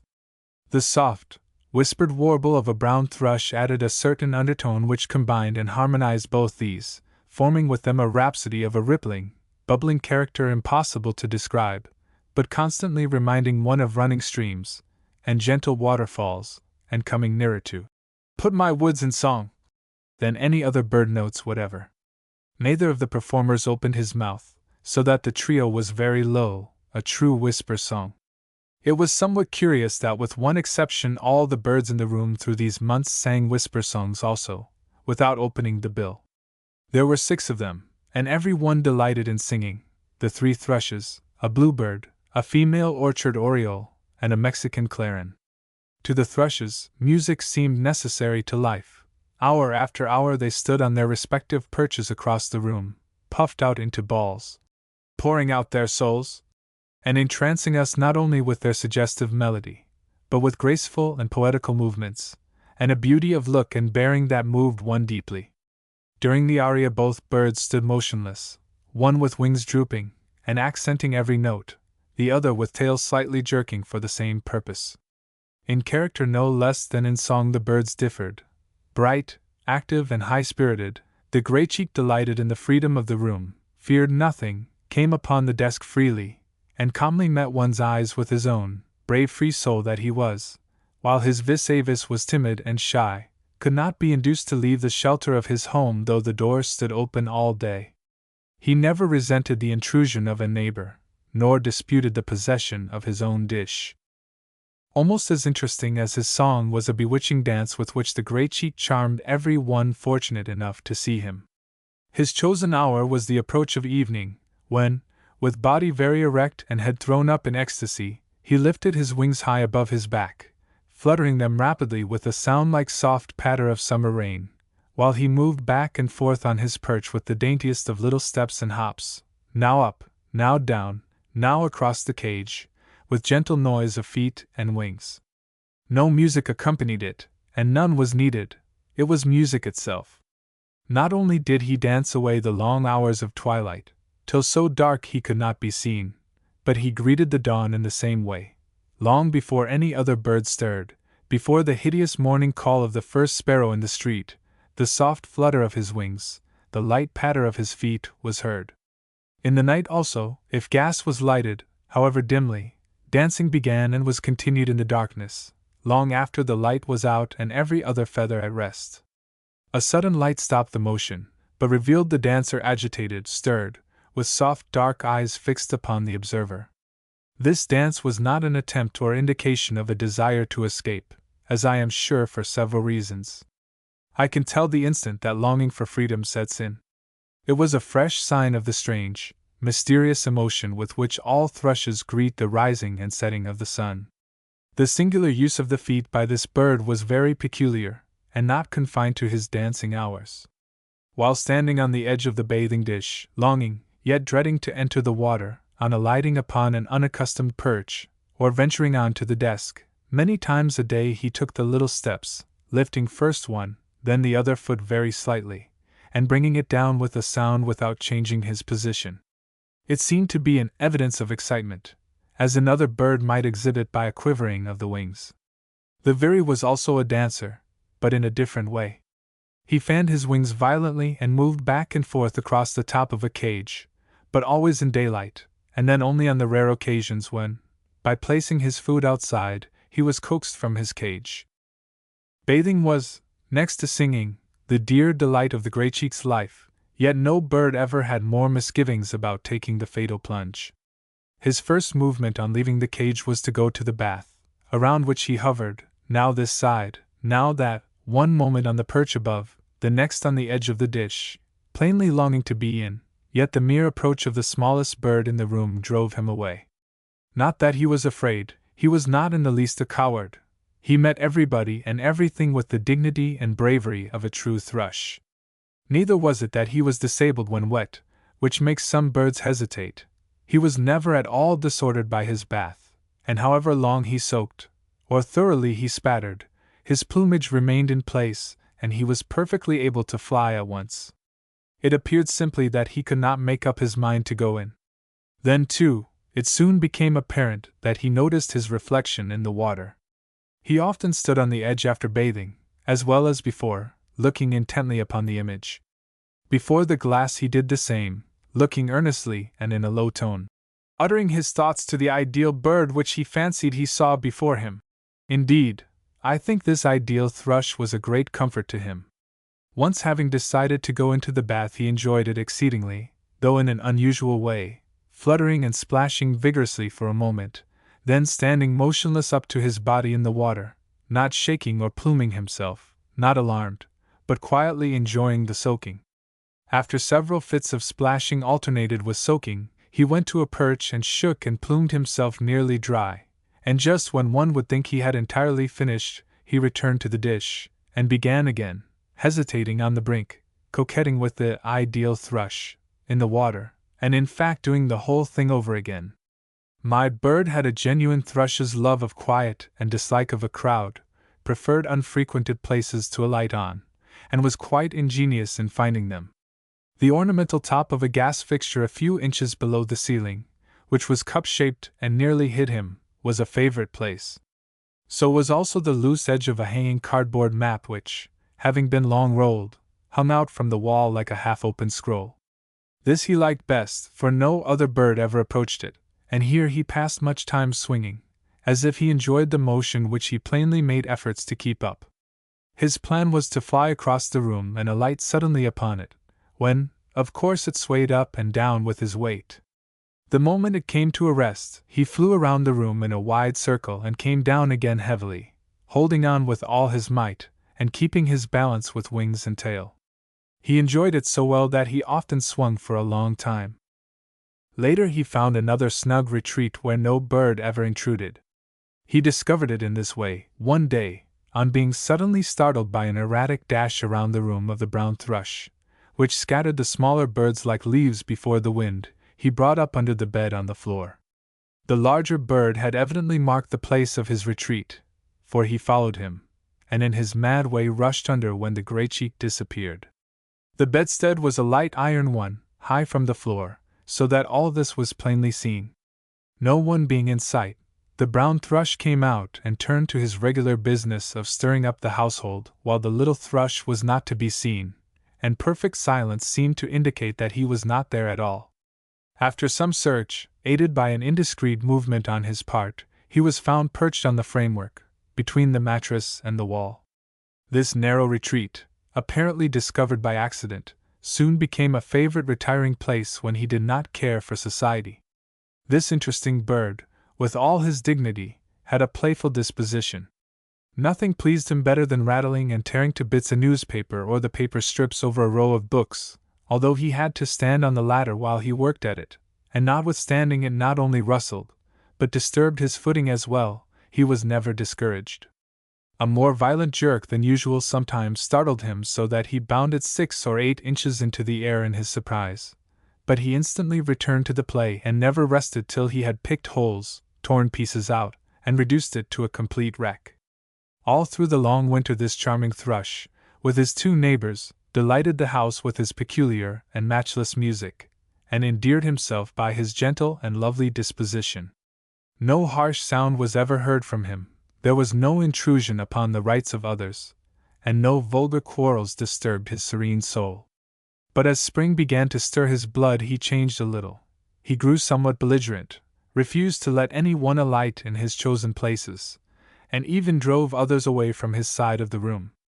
Now, too, he added to his already melting song an indescribable trill, something so spiritual, so charged with the wildness of the woods, that no words, even of a poet, can do it justice.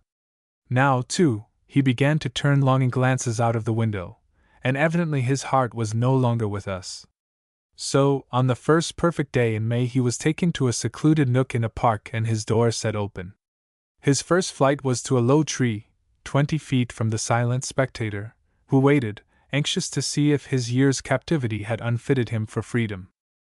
Perching on the lowest branch, the thrush instantly crouched in an attitude of surprise and readiness for anything, which was common with him, his bill pointed up at an angle of 45 degrees, head sunk in the shoulders, and tail standing out stiffly, thus forming a perfectly straight line from the point of his beak to the tip of his tail. There he stood, perfectly motionless, apparently not moving so much as an eyelid for 20 minutes, trying to realize what had happened to him and in the patient, deliberate manner of a thrush to adjust himself to his new conditions. In the nook were silence and delicious odors of the woods. From a thick shrub on one side came the sweet erratic song of a catbird, and at a little distance the rich organ tones of the wood thrush. All these entered the soul of the emancipated bird. He listened, he looked, and at last he spoke, a low, soft "Wheel!" That broke the spell. He drew himself up, hopped about the tree, flew to a shrub, all the time posturing and jerking wings and tail in extreme excitement, and no doubt happiness to the tips of his toes. At last he dropped to the ground and fell to digging and reveling in the soft, loose earth with enthusiasm. The loving friend looking on was relieved. This was what she had waited for, to be assured that he knew where to look for supplies, and though she left his familiar dish full of food where he could see it in case of accident, she came away feeling that he had not been incapacitated for a free life by his months with her. One more glimpse of him made it clear also that he could fly as well as his wild neighbors, and removed the last anxiety about him. A wood thrush, after noticing the stranger for some minutes, finally braved the human presence, and made a rush for the little fellow about half his size. Whether war or welcome moved him was not evident, for away they flew across the nook, not more than a foot apart, now sweeping low over the grass, then mounting higher to pass over the shrubs that defined it. 100 feet or more the chase continued, and then the smaller bird dropped into a low bush, and the larger one passed on. Then lonely, with empty cage and a happy heartache, his friend turned away and left the beautiful bird to his fate, assured that he was well able to supply his needs and to protect himself, in a word, to be free. A bird of affairs. One of the most interesting birds I have studied was a blue jay. I may say is, for he stands at this moment not 6 feet from me, his whole mind intent upon the business of driving small corks through a hole which they snugly fit. He takes the cork, as he does everything, lengthwise, and turns it about till he gets the smaller end outside, then pushes it into the hole and pounds it, delivering straight and rapid strokes with his iron beak, till it is not only driven up to the head, but since he has found out that he can do so, till it drops out on the other side, when, after an interested glance to see where it has fallen, he instantly goes to the floor for another, and repeats the performance. Hammering, indeed, is one of his chief pleasures, and no woodpecker, whose special mission it is supposed to be, can excel him. In excitement, in anger, when suffering from ennui or from embarrassment, he always resorts to that exercise to relieve his feelings. I have thought sometimes he did it to hear the noise and to amuse himself, in which case it might be called drumming. Not only does my bird occupy himself with corks, but with perches and the woodwork of his cage, with so great success that the former have to be frequently renewed, and the latter looks as though rats had nibbled it. The deliberate way in which he goes to work to destroy his cage is amusing, lifting the end of a perch and quietly throwing it to the floor, or pounding and splitting off a big splinter of the soft pine and carefully hiding it. To give him liberty, as I have, is simply to enlarge the field of his labors, and furnish him congenial employment from morning to night, the happiest and busiest member of the household. He tries everything, the covers of cardboard boxes, always choosing the spot that is weakest at the corner, and pounding till it is ruined, the cane seats of chairs, which he selects with equal judgment, and never leaves till he has effected a breach, a delicate work basket, at which he labors with enthusiasm, driving his pickaxe bill into it and cutting a big hole. It is most curious to see him set himself to pick a hole, for instance, in a close-woven rattan chair, or a firm piece of matting stretched upon the floor. Selecting, by some esoteric wisdom, the most vulnerable spot, he pushes and pounds and pokes till he gets the tip of his beak under a strand, and then pulls and jerks and twists till he draws it out of its place. After this the task is easy, and he spends hours over it, ending with a hole in the matting 3 or 4 inches in diameter, for he is never discouraged, and his persistence of purpose is marvelous. Books are a special object of his attentions. Not only does he peck the backs as they stand on the shelves, till he can insert his beak and tear off a bit, but if he finds one lying down he thrusts the same useful instrument into the edge, slightly opened so as to enclose 2 or 3 leaves, and then, with a dexterous twist of the head, jerks out a neat little 3-cornered piece. Thus he goes on, and after a short absence from the room I have found a great litter of white bits, and my big dictionary curiously scalloped on the edges. He is able to pound up as well as down, crouching, turning his head back, and delivering tremendous blows on the very spot he wishes, and so accurately that he easily cuts a thread, holding its strands under one toe. But hammering, though a great pleasure, is not his dearest delight. The thing for which, apparently, he came into the world is to put small objects out of sight, bury them, in fact. No doubt the business for which nature fitted him, and which in freedom he would follow with enthusiasm, is the planting of trees. To his industry we probably owe many an oak and nut tree springing up in odd places. In captivity, poor soul, he does the best he can to fulfill his destiny. When he has more of any special dainty than he can eat at the moment, as meat, or bread and milk, he hides it at the back of his tray, or in the hole already spoken of in connection with the corks, and when outside, nothing can be droller than the air of concern with which he goes around the floor, picking up any small thing he finds, left purposely for him, a burnt match, a small key, stray pins, or a marble, and seeks the very best and most secluded spot in the room in which to hide it. A pin he takes lengthwise in his mouth, which he closes as though he had swallowed it, as at first I feared he had. He has no doubt about the best place for that. He long ago decided that between the leaves of a book is safest. So he proceeds at once to find a convenient volume, and thrusts the pin far and out of sight. A match gives him the most trouble. He tries the cracks under the grooves in the molding of the doors, the base board, between the matting and the wall, or under a rocker. In each place he puts it carefully, and pounds it in, then hops off, giving me one of the attempting to look unconcerned, as if he had not been doing anything.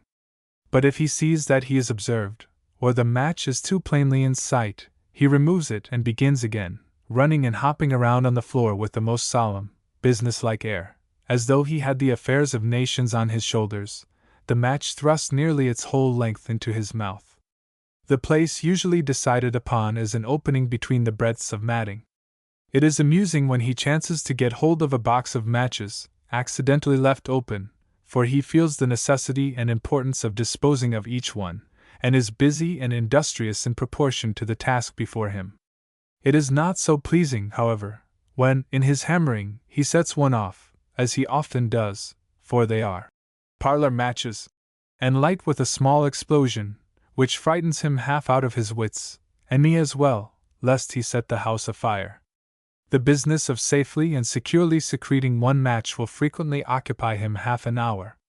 He finds the oddest hiding places, as in a caster between the wheel and its frame, up inside the seat of a stuffed chair, to reach which he flies up onto the webbing and goes in among the springs, in the side of my slipper while on my foot, in the loop of a bough, in the plaits of a ruffle, under a pillow. Often when I get up, a shower of the jay's treasures falls from various hiding places about my dress, nails, matches, shoe buttons, and others, and I am never sure that I shall not find soft, milk-soaked bread in my slipper. But the latest discovered and most annoying of his receptacles is in my hair. He delights in standing on the high back of my rocking chair, or on my shoulder, and he soon discovered several desirable hiding places conveniently near, such as my ear, and under the loosely dressed hair. I did not object to his using these, but when he attempted to tuck away some choice thing between my lips I rebelled. I never expect to find a keyhole that he can reach, free from bread crumbs, and the openings of my waste-basket are usually decorated with objects half driven in. The jay shows unbounded interest in everything. Every sound and every fresh sight arouses him instantly. His crest comes up, his feathers fluff out, and he is on tiptoe to see what will come next.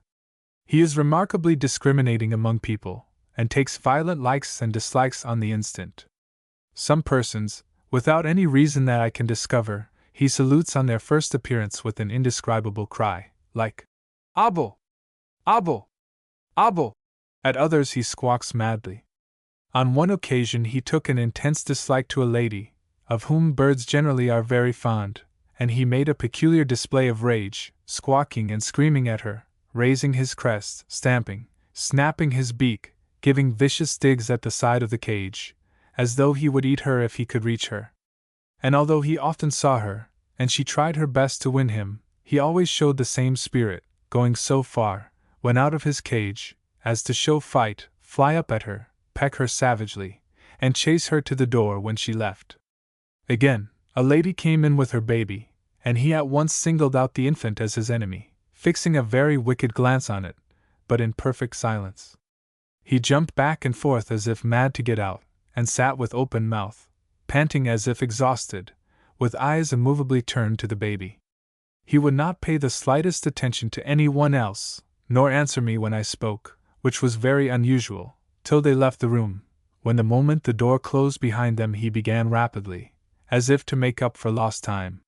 Some visitors whom he fancies, he receives in silence, but with slightly quivering wings. Only the very few he loves best are greeted with a low, sweet, and very peculiar chatter, which he keeps up as long as he is talked to.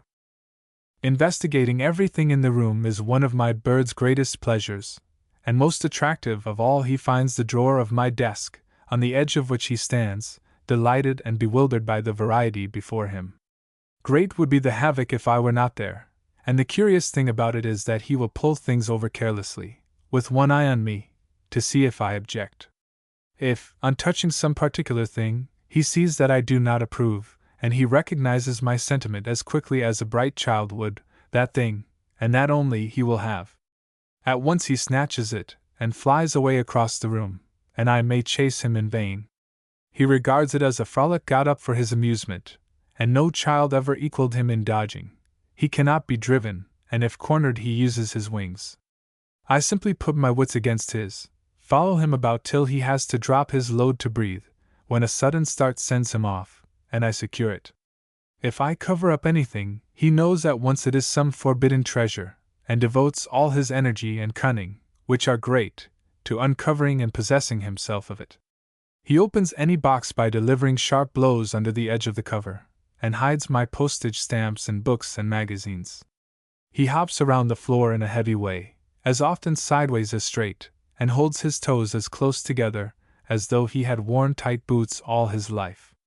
If startled, he bounds up into the air in the oddest way, a foot or two, or even more, generally turning half round, and coming down with his head the other way. If much alarmed, he will bounce up in this way half a dozen times in quick succession, and should he happen to be on a table at the time, he usually ends by landing on the floor. His alighting after any flight is most singular.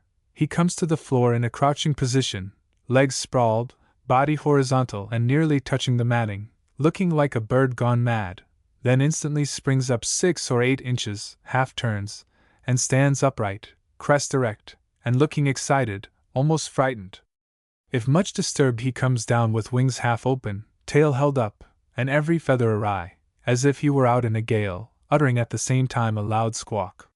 He is a most expert catcher, not only seizing without fail a canary seed thrown to him, but even fluttering bits of falling paper, the hardest of all things to catch. The blue jay is a bird of opinions about most things, and able to express himself quite clearly, as, for example, when he found himself under a chair without rounds, on which he likes to perch, he stood and looked around on every side, and made a low, complaining cry, plainly a protest against so unnatural a chair, and again, when he scolded at the rain that came in sudden gusts against the window, or charged furiously at the crack under a door when he heard sweeping outside. In general, he is very quiet when one is in the room, but the moment the door closes behind the last person his voice is heard, whistling exactly like a boy, calling, squawking, and occasionally uttering a sweet, though not loud song, which is varied by a sound like rubbing a cork against glass. The most quiet approach silences him. When under strong emotion he may squawk or scream before spectators, but he never whistles or sings when he knows anyone is in the room. When out of his sight, and so long silent that he has forgotten me, I have now and then heard the song. The funniest thing this knowing fellow does is to stamp his feet, and it is a genuine expression of impatience or displeasure. When I take something away from him, or he thinks I mean to do so, or refuse him something he wants, he stands still and jerks his feet in such a way that they stamp with a loud sound, as if they were of iron. It is very droll. In serious anger, he adds to this, bowing and curtsying by bending the legs, snapping the bill, pecking, and jumping up with the body without lifting the feet. It may be that the jay in freedom disturbs other birds, as has been affirmed, but among a number smaller than himself my bird has never once shown the least hostility. He is interested in their doings, but the only unpleasant thing he has done is to shriek and scream to stop their singing. In spite of his natural boldness, always facing the enemy, always ready to fight, and never running from danger nor allowing himself to be driven anywhere, when he is not quite well he is a timid bird. In molting, this spring, my jay lost his entire tail, and was extremely awkward in getting about, almost helpless, in fact, and at that time he was afraid to hop to the floor, and refused to come out of the cage. I should have said, by the way, that he feared hurting himself. He was quite as spirited as ever, as ready to show fight. To get him out of the door I offered him the greatest inducements, with the cage on the floor, so that he could not fall far. He would stand on the lowest perch, 3 inches from the floor, look at the meat or whatever treasure I placed in the open doorway, and cry a faint, low, jay-baby cry, yet not dare descend, though plainly aching with desire to get the object so nearly within his reach. Even since he is entirely recovered and the possessor of a beautiful long tail, he dreads the one little step and has to be coaxed out and in his cage every day, as we coax a startled child. Nothing ever interested the jay more than a piano, though he is fond of any music. The first time he heard one he quickly hopped across to the player, pulled at the hem of her dress, flew up to her lap, then her arm, and mounted to her shoulder, where he stood some time, looking and listening, turning his head this way and that, raising his crest, jerking his body, and in every way showing intense excitement. Finally he took his last step, to the top of her head, where he was more pleased to be than the player was to have him. She put him down, and the next time he tried a different way, mounted to the keys, and thence to the cover, crouching and peering under the lid to see where the sounds came from. Satisfied about this, he returned to her head, which he evidently considered the best post of observation. Every time she played she received the devoted attentions of the bird, and he could not be kept away. My blue jay is now a beautiful creature, in perfect plumage, with breast and back plumes so long that often in repose, just after he has dressed them, the violet blue of the back meets the light drab of his breast, on the side, covering his wings completely, and making a lovely picture. All through the spring excitement, when the other birds, one after another, grew uneasy, belligerent, or unhappy, and one after another were returned to freedom, he never showed a moment's uneasiness, an instant's desire to be free, but scrupulously attended to his own regular business, which is to pound and pull and peck to pieces my furniture, and especially to destroy my books. As these last words are written, just at dusk, the dear, troublesome rogue comes down to the corner of his cage nearest to me, and as if he understood that I had said something about him, begins to talk and remonstrate in a low, loving tone. I do feel reproached, and I must unsay it. His business, his manifest destiny, is to hammer and peck the shells of nuts, and to hide them away where they will grow, and if cruel man confines him in a house, he must exercise his untiring energy, his demon of work, in what he finds there, and who can blame him, or find fault? Not I, certainly. In behalf of this bird against whom the pen of nearly every writer is lifted, let me quote from one of our early and most careful observers, William Bartram. The jay is one of the most useful agents in the economy of nature for disseminating forest trees and other ruciferous and hard-seeded vegetables on which they feed. These birds alone are capable in a few years' time to replant all the cleared lands. Thoreau, who is perhaps the closest of our modern students of nature, cites this passage and emphatically affirms its justice. The blue jay again. As for birds, I do not believe there is one of them but does more good than harm, and of how many featherless bipeds can this be said? Lowell. Lowell. The blue jay came out of the egg with his mind made up. He always knew exactly what he wanted, and never doubted that he knew how to get it. I wrote of this bird some time ago, but he was then a comparatively new acquaintance. He lived with us many months after that, and became much more familiar, for besides being slow to feel thoroughly at home, he was very young, and he grew in wisdom with age. So I have more to say of him. Human society was necessary to the jay. He cared for the other birds of the room only as objects on which to play tricks for his own amusement. He was peculiar, too, in never liking more than one friend at a time, and was very decided in his opinions of people, having a distinctly different reception for each one of the household, as well as for strangers.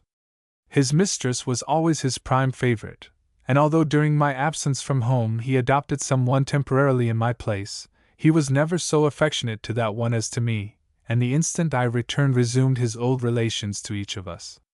To his best beloved this bird never squawked or whistled. On the contrary, he talked in low, sweet tones, hardly more than a murmur, slightly lifting and quivering his wings, sidling as near as he could get, and if I put my face down to him, touching my cheek or lips gently with his beak, in little taps, like kisses. Any one else in that position would receive a violent peck. Sometimes, when I was busy, and therefore silent a long time, and the jay was in his cage, where I was obliged to put him in order to work at all, he stood perfectly quiet and motionless an hour at a time, moving only when he was hungry, and apparently watching me every instant, a performance very uncommon in a bird, who usually has some interests of his own, however fond he may be of a person.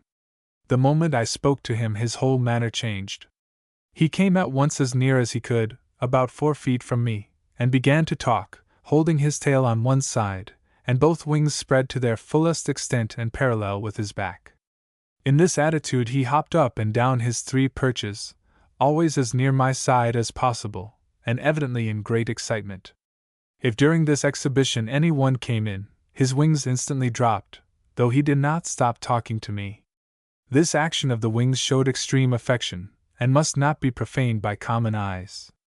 When I came close and replied to him, his agitation was almost painful to see, such loving tones, such gentle kisses, such struggles to express himself. Not only did he insist on sharing his dainties with me, offering me mockingbird food or bread and milk in the most loving way, but he wished to share mine. Ice cream he delighted in, cake he was as fond of as any child, and candy he always begged for, though instead of eating it he hid it somewhere about the room, under my pillow, or between the leaves of a book, all sticky as it was from his mouth. Second in the blue jay's affection was a lady to whom at first he took a great dislike. She tried her best to win him, talking to him, treating him to various tidbits, and offering him the hospitality of her room, separated from the bird-room by a passage, and above all dancing with him. These attentions in time secured her a warm place in his regards, though his treatment of her was very different from that reserved for me. He was always gentle with me, while in her society he exhibited all his noisy accomplishments, squawked, whistled and screamed, stamped his feet, and jounced, the only word to describe a certain raising and violent dropping of the body without lifting the feet. He ran after her when she left the room, he pecked her hand, and flew up at her face. Gradually, as he grew to like her better, the more violent demonstrations ceased. But he was always boisterous with her, generally expected a half fight, half frolic, and I must say never failed to enjoy it greatly. The dance spoken of was droll. His chosen place for this indulgence was the back of a tall chair. His friend stood before this, whistled, bowed, and moved her head up and down as if dancing, and he on his perch did the same, jumping up and down in a similar way, answering her whistle for whistle, moving his feet, sliding from one side to the other, curtsying, lowering the body and flattening the head feathers, then rising, stamping his feet, and drooping his wings. This he kept up as long as she played second to him. When this playfellow went away, the jay missed his dances and frolics. He flew into her empty room, perched on the back of the rocking chair, where he had been wont to stand and pull her hair, and began a peculiar cry. Again and again he repeated it, louder and louder each time, till it ended in a squawk, impatient and angry, as much as to say, "Why don't you answer?" After a while he began to whistle the notes she used to imitate. Finding that this brought no response, he returned to the cry, and when at last he had exhausted all his resources, he came back to my desk and consoled himself by talking to me. A young lady in the family he greeted by flying at her, alighting on her chair back, clawing her neck, and squawking, and before a youth who often teased him he trailed his wings on the floor, tail spread and dragging also, uttering a curious "Obble! Obble!" something like the cry of a turkey. The head of the household he met with stamping of the feet, and no sound, while at a maid who came in to sweep he always flew furiously, aiming for her head, and invariably frightening her half out of her wits. The jay was extremely wary about anything like a trap, and being always on the lookout for one, he sometimes, like bigger persons, fooled himself badly. Finding him fond of standing on a set of turning bookshelves, I thought to please him by arranging over it a convenient resting place. He watched me with great interest, but when I had finished, declined to use the perch, though ordinarily nothing could keep him from trying every new thing. I put a bait upon it in the shape of bits of gumdrops, a favorite delicacy, but he plainly saw that I wanted him to go to it, and in the face of the fact that I had heretofore tried to keep him off the papers and magazines lying there, he decided that it was suspicious. He flew so as almost to touch the stick, and hovered before it to snatch off the candy placed there, but alight on it he would not, and did not, though I kept it in place a week. In many ways this bird was wise. He knew exactly where to deliver his blows to effect what he desired. A cage door being fastened with fine wire, he never wasted a stroke upon the door, but gave telling blows directly upon the wire. A rubber band was looped about a rod for him to play with, in the expectation that he would pull on it and make sport, but he disappointed us all by hammering at the loop, until he loosened it and easily pulled it off. Again it was tied on with strong linen thread. He turned his whole attention to the knot of the latter, till it yielded and was disposed of also. Dear as was this bird, he was a more than usually troublesome pet. My desk became his favorite playground, and havoc indeed he made with the things upon it, snatching and running off with paper, pen, or any small object, destroying boxes and injuring books. Finally, in self-defense, I adopted the plan of laying over it every morning a woolen cloth, which must be lifted every time anything was taken from the desk. This arrangement did not please my small friend in blue, and he took pains to express his displeasure in the most emphatic way. He came down upon the cover, tramped all over it, and sought small holes in it through which to thrust his bill. One day he was busily engaged in hammering a book through an opening, and to cure him of the trick I slipped my hand under, caught his beak between two fingers, and held it a moment. This amazed but did not alarm the bird. On the contrary, he plainly decided to persevere till he found out the secret. He pecked the mounds made by my fingers, he stooped and looked into the hole, and then probed again.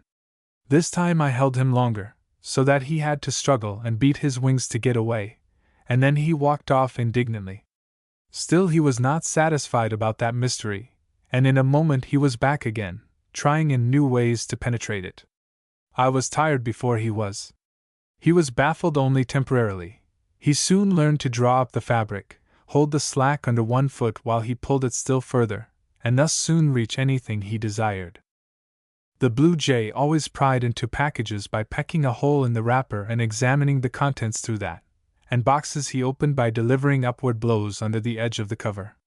The waste basket he nearly emptied from the outside by dragging papers through the openings in the weaving. Seeing 2 or 3 unmounted photographs put into a book, he went speedily for that volume, thrust his beak into the slight opening made by the pictures, and pulled them out, flying at once across the room with one in his mouth. It was secured and put back, and the book held down by a heavy weight, but he found the place at once, and repeated the naughtiness. The book had to be completely covered up before the photographs were safe. After the blue jay had put on a new suit of feathers, he flew with great ease, and selected for a retreat the top of a door into the passageway mentioned, which usually stood open. It was not long before his curiosity was roused to know what was outside the door that so often swallowed up his friends, that into the hall. He resolved to find out, and to that end, when stationed on the elevated perch of his choice, held himself in readiness, upon the exit of any one, to fly out. He did not wish to get away. He merely took a turn in the hall, and came back, and once, when accidentally left in that unfamiliar place, he stayed in the bathroom, with window wide open, for half an hour before he was found. He became so expert in flying out of the door that it was a difficult matter to pass through without his company. We had to train ourselves in sleight of hand to outwit him. There were 2 ways of getting the better of him. Mere suddenness was of no use, he was much quicker than we were. One way was to go to the room on the other side of the passage, where he was sure to follow, and before he fairly settled there, to dodge back and shut the door, a proceeding so unexpected that he never learned to allow for it. The other way was to go to the hall door as if intending to open it. Instantly the bird swooped down, ready to slip out also, but finding the way closed, swept around the room and alighted somewhere. This was the second to open the door and step out, for he always paused a moment before flying again. The only notice the jay ever took of the birds, as said above, was to tease them, or put them in a flutter. As society he plainly despised them. They soon learned to regard him as a sort of infernal machine, liable at any moment to explode, and they were fully justified, for he was fond of surprising them by unexpectedly flying around the room, tail spread, feathers rustling, squawking madly in a loud voice. He usually managed in his career to sweep close over the head of every bird, of course frightening them off their perches, and thus to put the whole room into a panic. They took refuge anywhere, under the bed, behind the chairs, against the wires, and on the floor, while the mischief-maker circled around, filling the air with shrieks, then suddenly dropped to the round of a chair and calmly dressed his feathers, as if he had merely been exercising his wings. Poor little fellow! He was hardly more than a baby, and not very brave. A big grasshopper which once got into the room afforded him great excitement, and the spectators much amusement. He saw it before his cage was opened, and as soon as he came out he went after it. The insect hopped up 3 feet, and so startled the bird that he jumped almost as high. When it alighted he picked it up, but seeming not to know what to do with it, soon dropped it. Again it hopped, and again the jay repeated his bound, and this performance went on for some minutes, one of the drollest of sights, his cautious approach, the spring of the insect, and his instant copy of the same, as if in emulation. After being picked up several times the grasshopper was disabled. Then when the bird came near, it lifted its wings, plainly to scare its persecutor. It did awe him. Meanwhile an orchard oriole had been eagerly looking on, and on one occasion that the grasshopper was dropped he pounced upon it, and carried it off to a chair, where he proceeded to eat it, though it was so big as to be almost unmanageable. The jay did not like being deprived of his plaything. He ran after the thief, and stood on the floor, uttering a low cry while watching the operation. In the oriole's moving the clumsy insect fell to the floor, when the jay snatched it, and it was evident that he had got a new idea about its use, for he carried it under a chair and demolished it completely, not even a wing remained. More disturbing to the jay, strange as it may seem, was a tree. It was really touching to see a bird afraid of this, but the poor youngster had been taken from the nest to a house. A Christmas tree was brought into the bird room to please the residents there, when, to our amazement, the jay went into a wild fright, flew madly around near the ceiling, squawking, and making the other birds think something terrible had happened. He flew till he was breathless, and was evidently very much distressed. For 3 or 4 days he was equally alarmed the moment he caught sight of it in the morning, and whenever I moved it an inch, though the other birds liked it, and were on it half the time. When he did get used to it he did not go upon it, but to the standard below, where he could pick the needle-like leaves and carry them off to hide about the room. The blue jay took his bath in an original way, as he did everything else. First, he stood beside the wide, shallow dish, looked at it, then at me and all around the room, one wing drooping and the other laid jauntily over the back, while he talked in a low tone, as if he said, "If anybody is going to object, now is the time." No one ventured to dispute his right, and suddenly he plumped into the middle, either alighting on the edge nor testing the water. Then there was a lively frolic, with tail spread, crest raised, wings beating, and the water flying several feet around. He was a very beautiful bird when in perfect plumage. There were 6 distinct shades of blue, besides rich velvety black, snowy white, delicate dove color, and blue-gray. He is too well known to need description, but a jay is not often so closely seen when alive and in perfection of plumage. This bird had a charming way of folding his wings that hid all the plain blue-gray.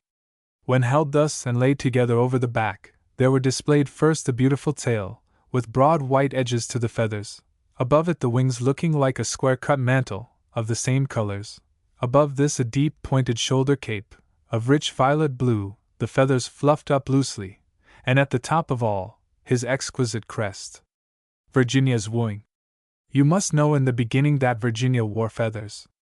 But she had as many trials with her suitors as though she dressed in silks, and she displayed so much of what we call human nature, that her story is as interesting as that of half the Ethels and Marguerites of the romances. She came of a good old family, the Cardinals, and belonging to the Virginia branch, was called properly Virginia Cardinal, or, in scientific fashion, Cardinalis Virginianis. She was a beauty, too.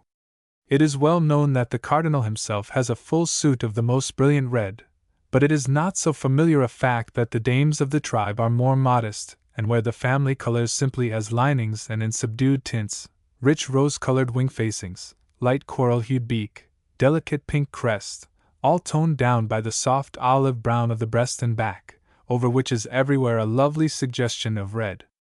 The home of Virginia, when she came to the bird room, was a large cage by the window, that of the Cardinal being next to it, equally commodious, but a little farther from the light.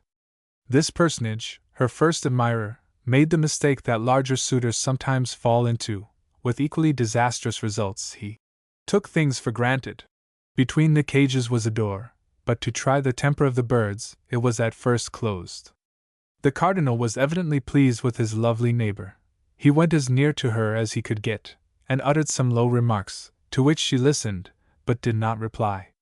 Later, when a mealworm was given to him, he did not eat it, but held it in his beak, hopped over to her side, tried to get through the wires, and plainly thought of offering it to her. His disposition appearing so friendly, a human hand interposed and opened the door. Instantly he went into her cage, and apparently thinking better of the intended offering he ate it himself, and proceeded to investigate her food dishes and try the seed, then hopped back and forth between the 2 cages, and at last selected the perch he preferred and took possession. He paid no attention to her in the way of recognizing her ownership, which he would naturally do to another bird. He assumed that whatever belonged to the Cardinal family belonged to him. Perhaps he even thought she went with the house. It certainly looked as though he did. But the little dame had a mind of her own. On his first intrusion she vacated her home and passed into his. When he appeared in his cage she quietly hopped back. On his return she changed cages with equal alacrity.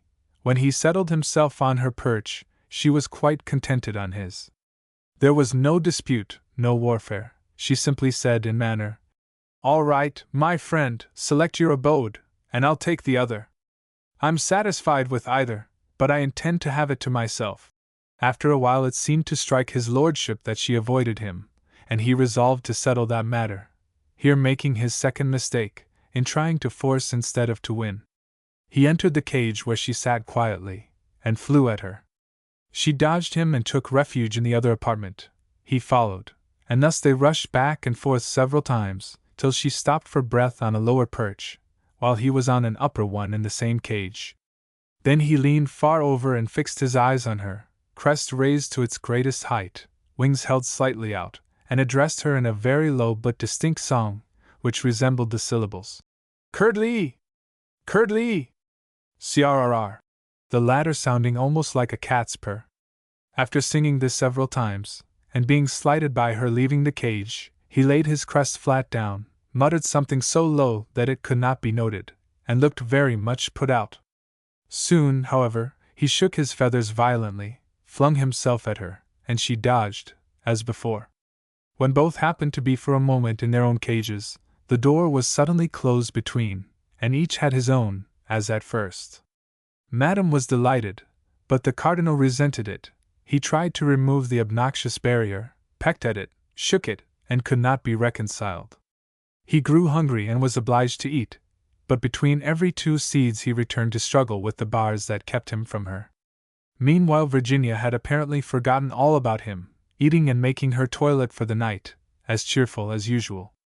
The next morning, the outside doors of the 2 cages were opened, and both birds at once came out into the room. The cardinal, not yet over his tiff of the evening before, took wing for the trees outside the windows, and brought up, of course, against the glass. He was greatly disappointed. He alighted on top of the lower sash, tested, examined, and tried to solve the mystery.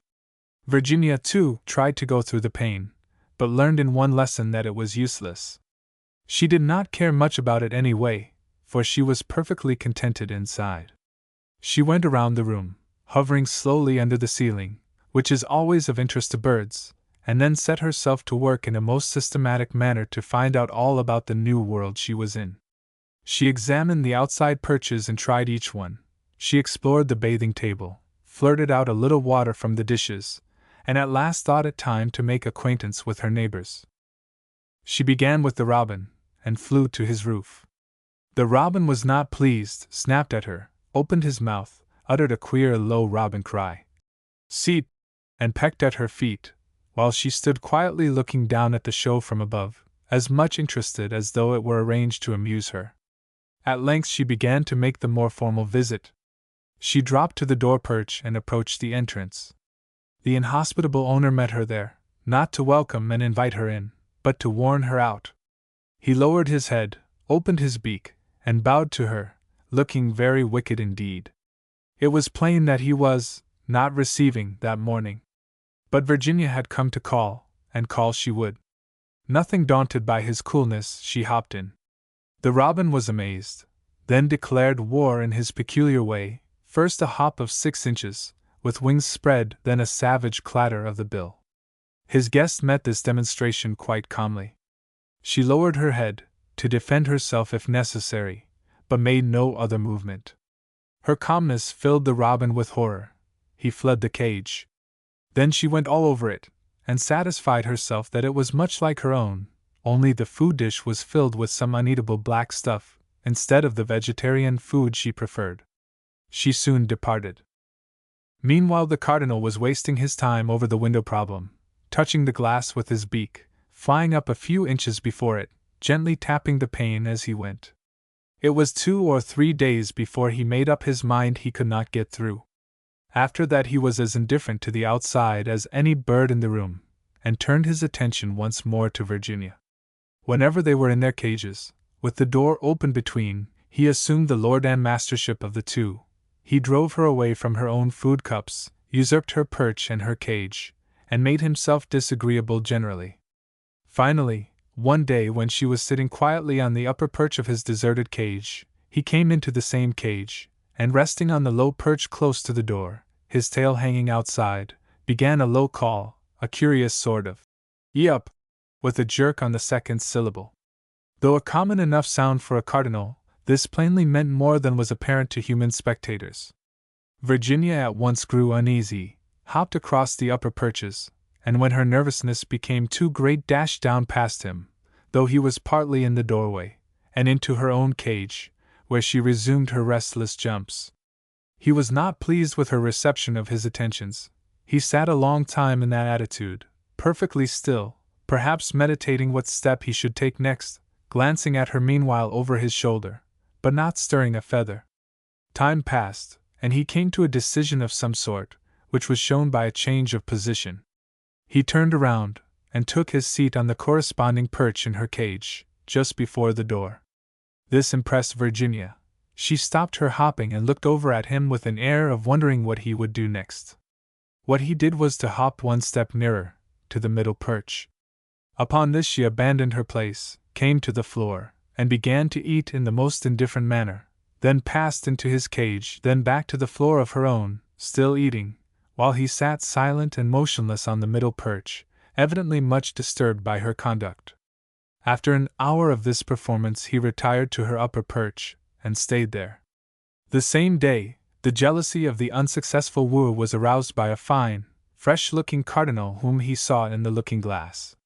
In flying past it he caught a glimpse of his reflection, and at once turned, alighted before it, and began calling vehemently, holding out, and quivering his wings, and flying up against the figure again and again in the most savage way. The next day he began to mope and refused to come out of the cage, whether because of illness, or disappointed affections, who shall say? The time of her tormentor's retirement was one of great happiness to Virginia.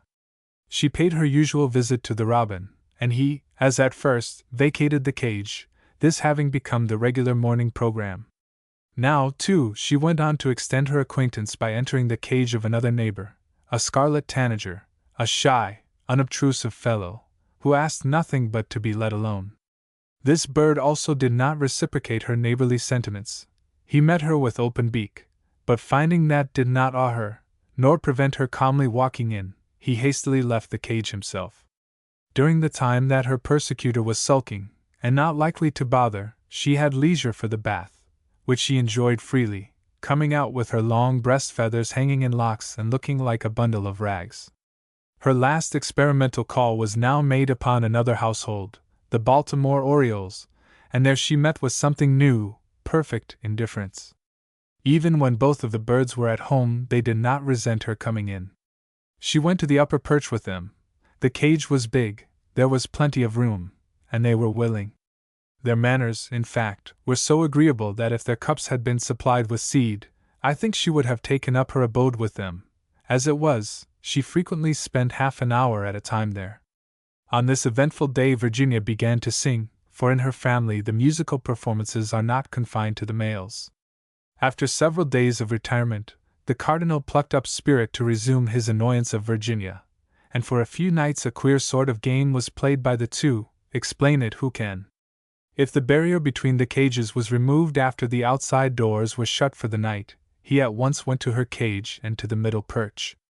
Virginia, on the upper perch, waited till he reached that spot, then dropped to the floor, slipped through the door into his cage, and went to the upper perches there, where she hopped back and forth, while he did the same in her cage.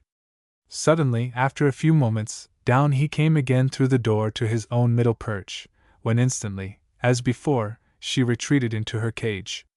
Thus they went on an hour at a time, he apparently following her from one cage to another, and she declining to occupy the same apartment with him. Occasionally it was not so calm, he lost his temper, or grew tired of trying to please. Once or twice, without warning, he lowered his head, looked ugly, and fairly burst into her cage and flung himself at her. She dived under or bounded over a perch, any way to escape him, and took refuge in the other cage. This could not go on long. The cardinal lost interest in everything, took to moping, and at last died, disappointed affection, shall we say, or what? Virginia was relieved. She sang more and in a louder tone, hopping around her cage with a seed in her mouth, flying through the room, or splashing in the bath.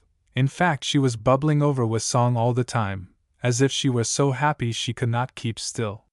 She paid her daily visits to the cages, forcing the robin to take an outing, which he did not care to do while molting and not very sure of his powers.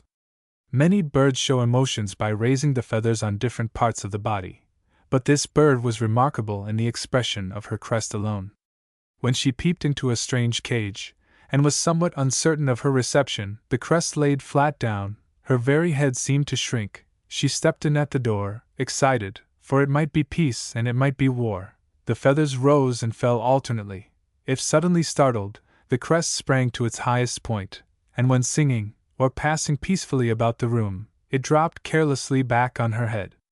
Virginia was allowed a week's solitary enjoyment of the two cages, and then one day a new tenant appeared in the cardinal's quarters. She was out in the room when he arrived, but she instantly came over and alighted on his roof, to have a look at him. Most expressive was her manner. She stood in silence, and gazed upon him a long time. All her liveliness and gaiety were gone, and she appeared to be struck dumb by this new complication of her affairs. It was plain that she was not pleased. Perhaps her dislike was evident to the new bird, for suddenly he flew up and snapped at her, which so surprised her that she hopped a foot into the air. When the time came to open the door into her cage, the stranger was delighted to go in, but Virginia dodged him, exactly as she had done his predecessor. He did not lose his temper and condescend to the vulgarity of flying at her, as the first admirer had done. He looked interested to see that she avoided him, but after all he did not take it much to heart. This cardinal, like the other, was not yet acclimated, if one may call it so, to life in a house, and after a week he also took his departure. Now Virginia, free again, became at once very gay. She sang all the time, she kept the robins stirring, she bathed, she waxed fat. But her time was approaching. Spring came on, and with the first warm weather the birds began to disappear from the room. First the tanager expressed a desire to mingle with society once more, and went his way. Then the orioles were sent to carry on their rough wooing in the big world outside. The robin followed, and at last Virginia was left with several big empty cages and only two birds, a reserved and solitude-loving Mexican clarin, and a saucy goldfinch, so long a captive that he had no desire for freedom. Now for the first time Virginia was lonely. The strange quiet of the once lively room worked upon her temper. She snapped at her little neighbor. She haunted the windowsill and gazed out, while nothing hindered her passage excepting the weather, our climate being rather cool for her. At last July, with its great heat, arrived, and the restless bird was carried by a kind friend, who offered to do this good deed, to a place in Central Park, New York, where a small colony of her kind have established themselves and build and nest every year. Here she was set free, and here she met her third suitor. The place and the season were propitious, and Virginia was ready to look with favor on a smart young cardinal in the brightest of coats, who came in response to her calls the moment she found herself on a tree, really out in the world. A little coaxing, a few tender words, and she flew away with him, and we saw her no more. Friendship in feathers. Why should I cumber myself with regrets that the receiver is not capacious? It never troubles the sun that some of his rays fall wide and vain into ungrateful space, and only a small part on the reflecting planet. Emerson somewhere speaks of a friendship on one side, without due correspondence on the other, and I often thought of it while watching the curious relation between two birds in my house last winter, for the more one studies our feathered neighbors, the better he comes to realize that the difference between their intelligence and that of man himself is only of less and more. This friendship, then, was all on one side. It was not a case of love at sight. On the contrary, it was first war, and the birds had been roommates for months before any unusual interest was shown.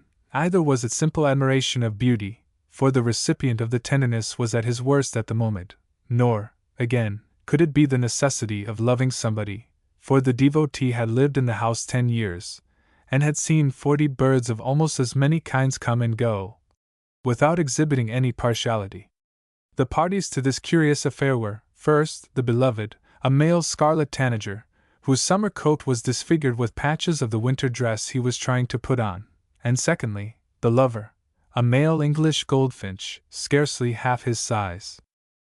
The tanager, as perhaps everyone knows, is one of our most brilliant birds, bright scarlet with black wings and tail.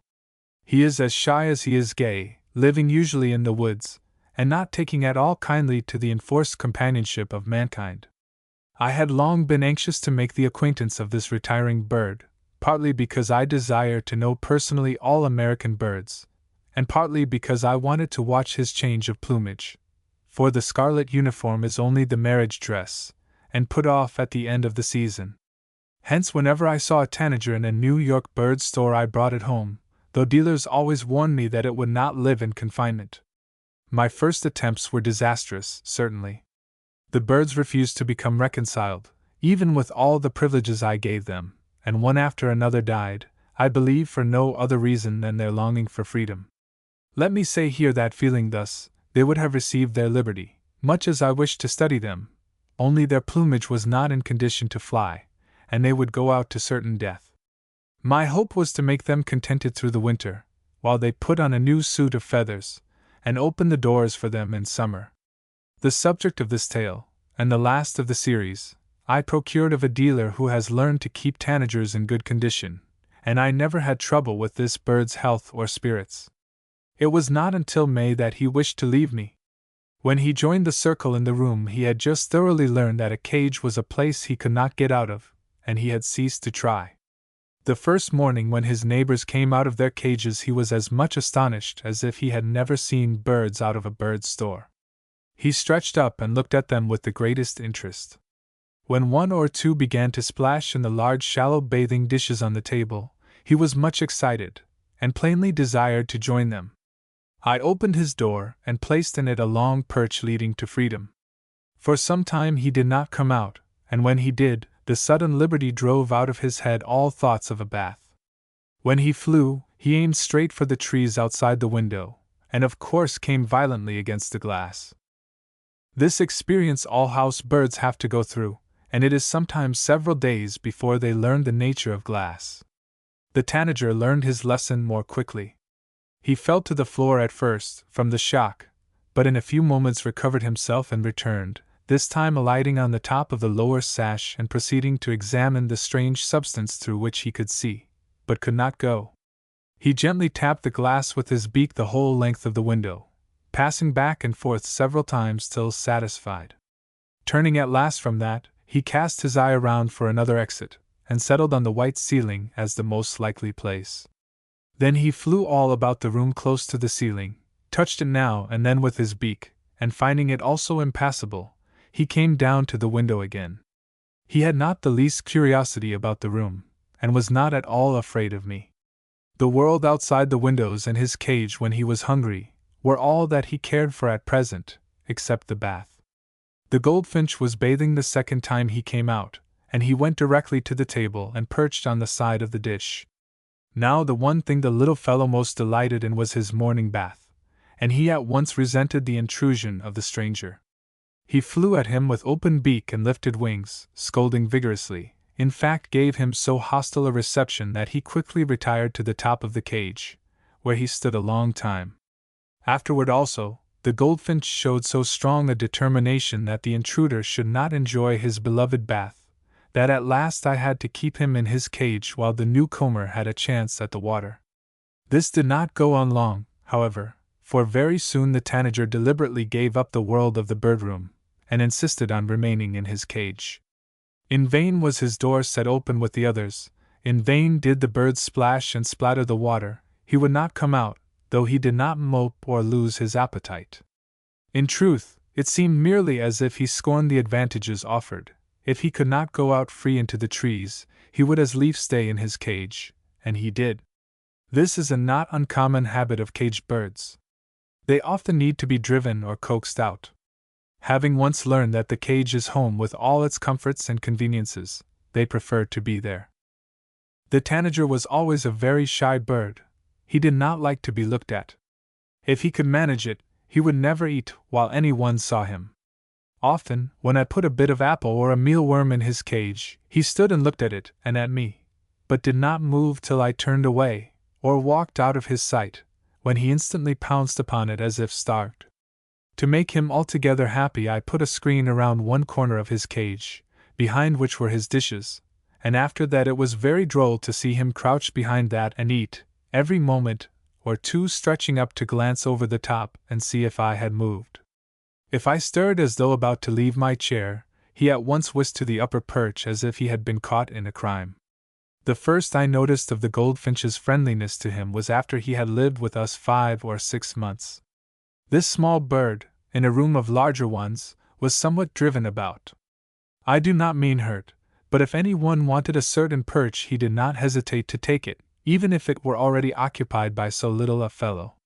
He soon learned that near the tanager he was not often molested, and he began first to frequent the perch that ran out of the cage, the doorstep in fact. Finding that he was not disturbed, he soon moved his quarters just inside the door. Most birds quickly resent the intrusion of another into their cage, but the tanager never did. So long as he was left alone on his favorite upper perches, he did not care who went in below. This being the case, after a while the goldfinch ventured upon the middle perch. Still he was not noticed, but presuming on the friendly attitude of his host, he one day hopped upon the perch beside him. This was a step too far. The house owner turned an open beak toward him, and in unmistakable tones told him to leave, which he at once did, of course. This boundary made by the tanager was never changed, but in the rest of the cage the goldfinch made himself at home, and at once assumed the position of protector. Seeing that the owner did not, and sure it was somebody's duty, he began to guard the door, warning away any one who wished to enter, with harsh scolding, fluttering of wings, and swelling up of his little body, amusing to see. The boldest bird in the room was awed by these demonstrations coming from the inside as though the cage were his own. The tanager looked on all this with some interest, but expressed no more gratitude at being protected than he had resentment at being driven from the bath. Soon I noticed a certain chattering talk from the small bird that he had never indulged in excepting to another of his kind, his companion when he first came to me. It was very low but almost continuous, and was plainly addressed to the tanager. As his friendliness progressed, he found the lower perch too far from his charmer, and not being allowed to sit beside him he took to clinging upon the outside of the cage as near to the tanager's usual seat as he could get. The only perching place he had there was a band of tin that held the wires steady, but in spite of what must have been the discomfort of the position, there he hung by the hour, talking, calling, and looking at his idol within. He left the spot only to eat and bathe, and I think if the cage had been supplied with seed he would never have gone at all. When the bird inside hopped to the perch at the other end of the cage, which was the extent of his wanderings, the finch at once followed on the outside, always placing himself as near as possible. It was really touching, to all but the object of it, who took it in the most indifferent way. When the tanager went down to eat, his escort accompanied him as far as the door perch, where he stood and looked on earnestly, ready to return to his old place the moment the luncheon was finished. On the rare occasions that the self-elected hermit went out, the goldfinch displayed great concern, evidently preferring to have his favorite at home where he could defend him. He flew uneasily across from the cage to his side, then back, as if to show him the way. He also desired to watch the empty house, to preserve it from intrusion, but was constantly divided between his duties of special porter and bodyguard. But he did his best. Even then, he followed the wanderer. If the tanager went to a perch, the goldfinch at once alighted on the same, about a foot away, and sidled up as near as he was allowed. He was free to come within about 3 inches, but nearer he was driven off, so the little fellow placed himself at this distance, and there stayed patiently as long as his friend remained. If the latter had been more responsive, I believe the goldfinch would have nestled up against him. The tanager sometimes strayed into a strange cage, and then the anxious guard followed to the steps and even within, talking earnestly, and no doubt pointing out the danger, yet if the owner unexpectedly appeared he met him at the threshold and fiercely defended the door against the proprietor himself. Occasionally the erratic recluse went to the floor, a place never visited by his little attendant, whose trouble was almost painful to see. He at once placed himself on the lowest perch, stretched out and looked over, following every movement with his eyes, in silence, as though the danger was too great to allow conversation, and when his charge returned to a perch, he uttered a loud and joyous call as though some peril had been escaped. The stanch little friend had many chances to show his loyalty. The other birds in the room were not slow to take advantage of one who never defended himself. In particular, a Brazilian cardinal, a bold, saucy fellow with a scarlet pointed crest and a loud voice, evidently considered the tanager cage common ground, open to everybody, until the goldfinch undertook its defense. It was amusing to see the small bird stand just inside, and rage, puff himself out, wave his wings, and fairly drive away the foe. So impertinent was the Brazilian that the finch declared general war upon him, and actually chased his big antagonist around the room and away from his favorite perches, hovering over his head, and flying around it in small circles, trying to peck it, till he flew away defeated, probably because he was too much amazed to think of resisting. This was not, however, the worst enemy he had to deal with. Next door to the tanager lived a robin, a big, rollicking, fun-loving fellow who considered such a retiring personage fair game. His pleasure was to see that the tanager went out every day, and he made it his business to enforce the regulation he had set up. His tactics were to jump upon the roof of the cage, coming down violently just over the head of the tanager, who, of course, hopped quickly to the other perch. Then the robin began a mad war dance across the cage, wings held up, tail spread, bill clattering, and altogether looking as full of mischief as any bad boy one ever saw, while the tanager went wild below, flying in a panic back and forth, but not for some time thinking of leaving the cage. The instant this performance began, the little champion was upon him. He alighted at one end of the short tramping ground on the cage, and met his big foe with open beak and every sign of war. The robin simply lowered his head and went for him, and the little bird had to fly. He pluckily returned at once to the other end and faced him again. Observing that the goldfinch alone was not able to keep the robin away, I provided the cage with a roof of paper, which is usually a perfect protection, since birds dislike the rustle. It did not dismay this naughty fellow, however; on the contrary, it gave an added zest because of that very quality. He pranced across it in glee, making a great noise, and when the violence of his movements pushed it aside, he peered down on the tanager, who stood panting. The sight pleased him, and he resumed his pranks. He lifted the handle of the cage and let it drop with a clatter. He jerked off bits of paper and dropped them into the cage, and in every way showed a very mischievous spirit. Meanwhile, all through the confusion the goldfinch scolded furiously, flying around to get a peck at him, and in every way challenging him to fight. Occasionally, when he became too troublesome, the robin turned and snapped his beak at him, but did not choose to leave the bigger game. When at last he tired of his fun, or was driven away, the goldfinch flew to the side of the cage where the frightened tanager had taken refuge, though there was not even a strip of tin to hold on, uttered his loud cheerful call several times, plainly congratulating and reassuring him, and telling him all was safe, and here he clung with difficulty to the upright wires, all the time slipping down, till the tanager went to the upper regions again. Every time the robin so much as flew past, the tireless little fellow rushed out at him, scolding. When finally the robin went into his own cage, and the tanager returned to his usual place, the goldfinch at once assumed his uncomfortable perch and sang a loud sweet song, wriggling his body from side to side, and expressing triumph and delight in a remarkable way. The approach of spring made a change in the tanager. He had not so completely given up the world as it appeared. He began to chirp, to call, and at last to sing. He was still so shy he went down behind his screen to sing, but sing he must and did. Now, too, he began to resent the attentions of his admirer, occasionally giving the poor little toes a nip, as they clung to the tin band near his seat.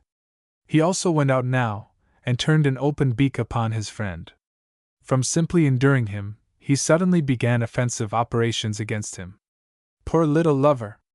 An ungrateful peck did not drive him away, but simply made him move a little farther off, and stopped his gentle twittering talk a while. But the tanager grew more and more belligerent. He came out every day, took soaking baths, and returned to his examination of the windows, for the trees were green outside, and plainly he longed to be on them. He stood and looked out, and called, and held his wings up level with his back, fluttering them gently. All this time the devotion of the little one never changed, though it was so badly received. When the tanager turned savagely and gave his faithful friend a severe peck, instead of resenting it, the hurt bird flew to another perch, where he stood a long time, uttering occasionally a low, plaintive call, as if of reproach, all his cheerfulness gone, a melancholy sight indeed. I waited only for warm days to set free the tanager, and at last they came.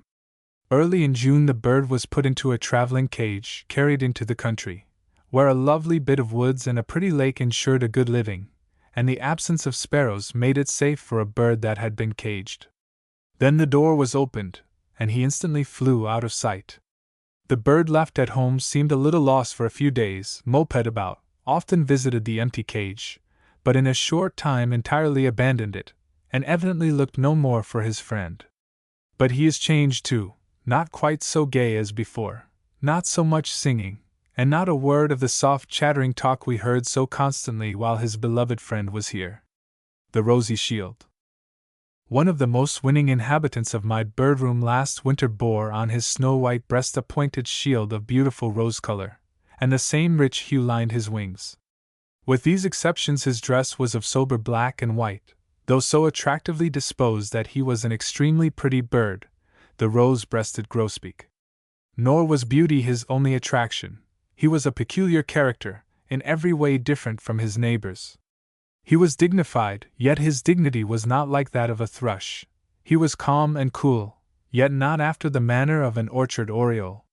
He possessed a lovely gentleness of disposition, and a repose of manner unparalleled among my birds. Vulgar restlessness was unknown to him. Flying about for mere exercise, or hopping from perch to pass away time, he scorned. The frivolous way common to smaller birds of going for each seed as they wanted, was beneath him. When he wished to eat he did so like a civilized being, that is, took his stand by the seed cup, and stayed there, attending strictly to the business in hand till he had finished, leaving a neat pile of canary seed shells in one spot, instead of the general litter common to cages. The meal over, he was ready to go out of the cage, place himself comfortably in one of his favorite corners, and remain for a long time, amused with the life in the room and the doings in the street, on both of which he seemed to look with the eye of a philosopher. In the same deliberate and characteristic way he disposed of a mealworm, or a bit of beef, which he enjoyed. He never bolted it outright like a thrush, nor beat it to death like a tanager, nor held it under one toe and took it in mouthfuls like an oriole. He quietly worked it back and forth between his mandibles till reduced to a pulp, and then swallowed it. The rosy shield-bearer was preeminently a creature of habit. Very early in his life with us he selected certain resting places for his private use, and all the months of his stay he never changed them. The one preferred above all others was the middle bar of the window sash, in the corner, and I noticed that his choice was always a corner. In this sunny spot he spent most of the time, closely pressed against the window casing, generally looking out at the trees and the sparrow life upon them, and regarding every passer-by in the street, not in an unhappy way, but apparently considering the whole a panorama for his entertainment.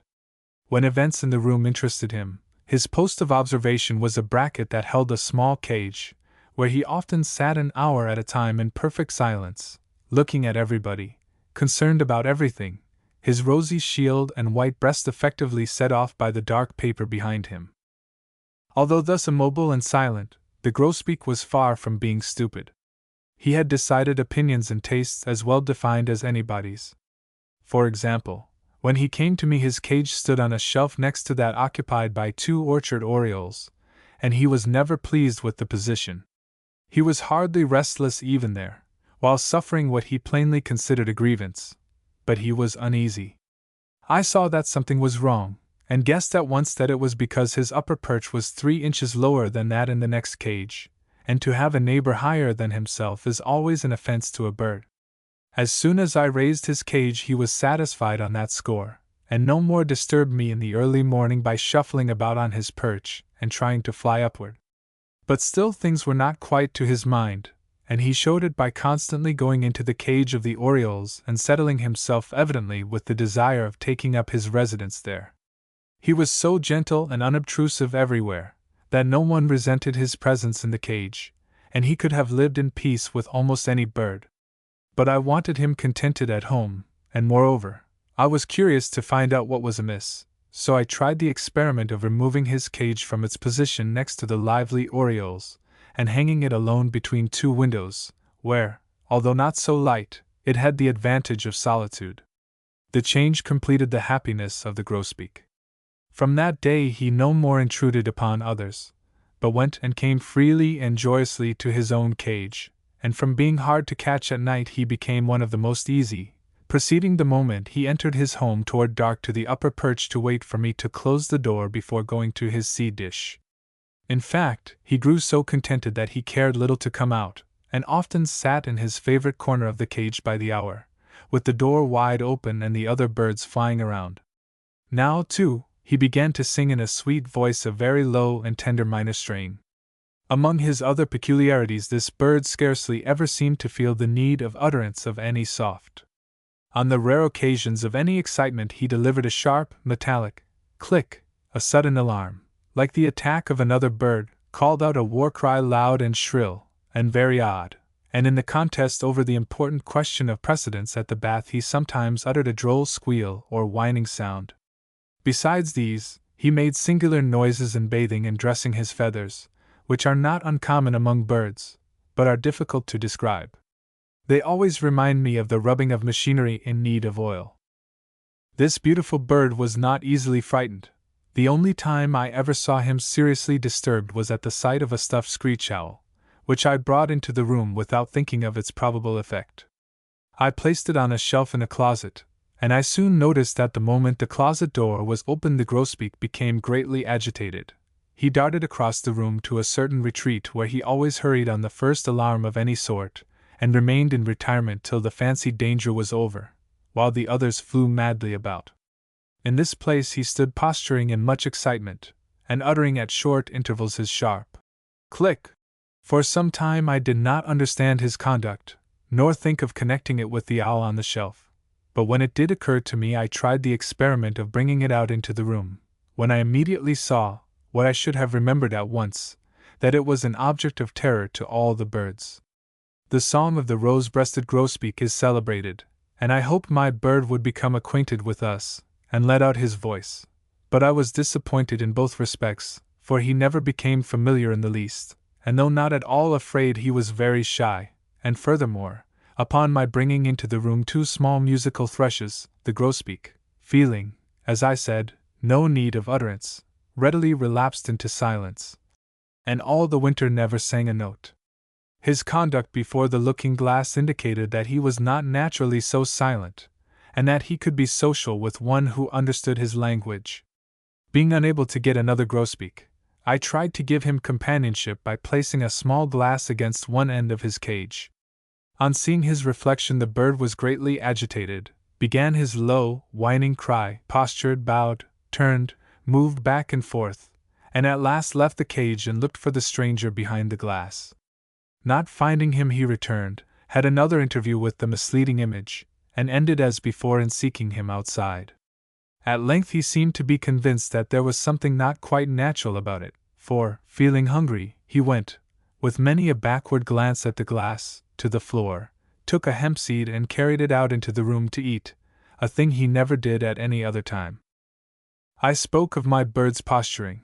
That was one of his pleasures, and almost his only exercise while he lived in the house. He was not graceful, his body was not flexible, and his tail was far from being the expressive member it is with many birds. It always stood straight out. He could raise it with a little jerk, and he had a beautiful way of opening it like a fan, but I never saw it droop or stir in any other way.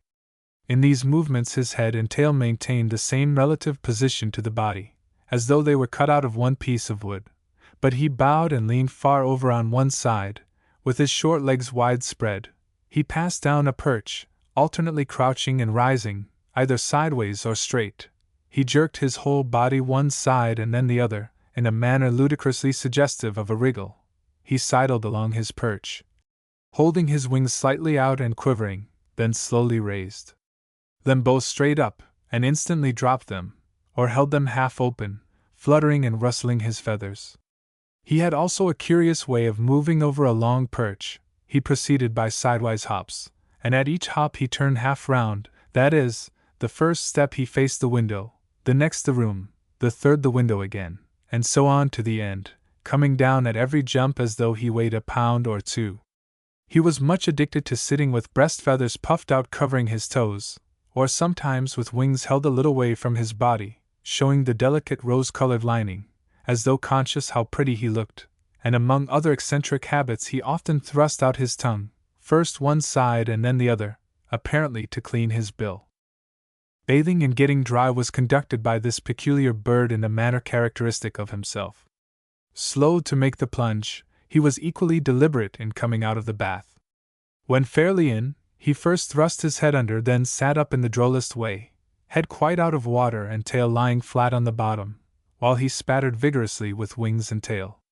When he stepped out, the bath was over. He never returned for a second dip, but passed at once to a favorite corner of the window bar, and stood there a most disconsolate-looking object, shivering with cold, with plumage completely disheveled, but making not the least effort to dry his feathers for several minutes.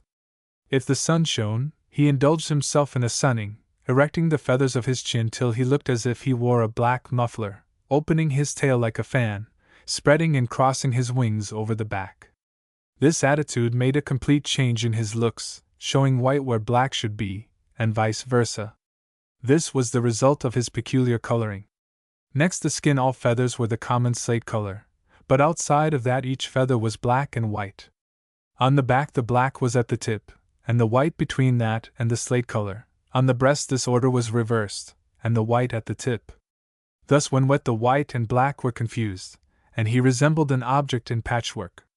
The rose-colored shield was formed by the slightest possible tips of that color on the white ends, and it was wonderful that they should arrange themselves in an unbroken figure, with a sharply defined outline, for each feather must have lain in its exact place to secure the result.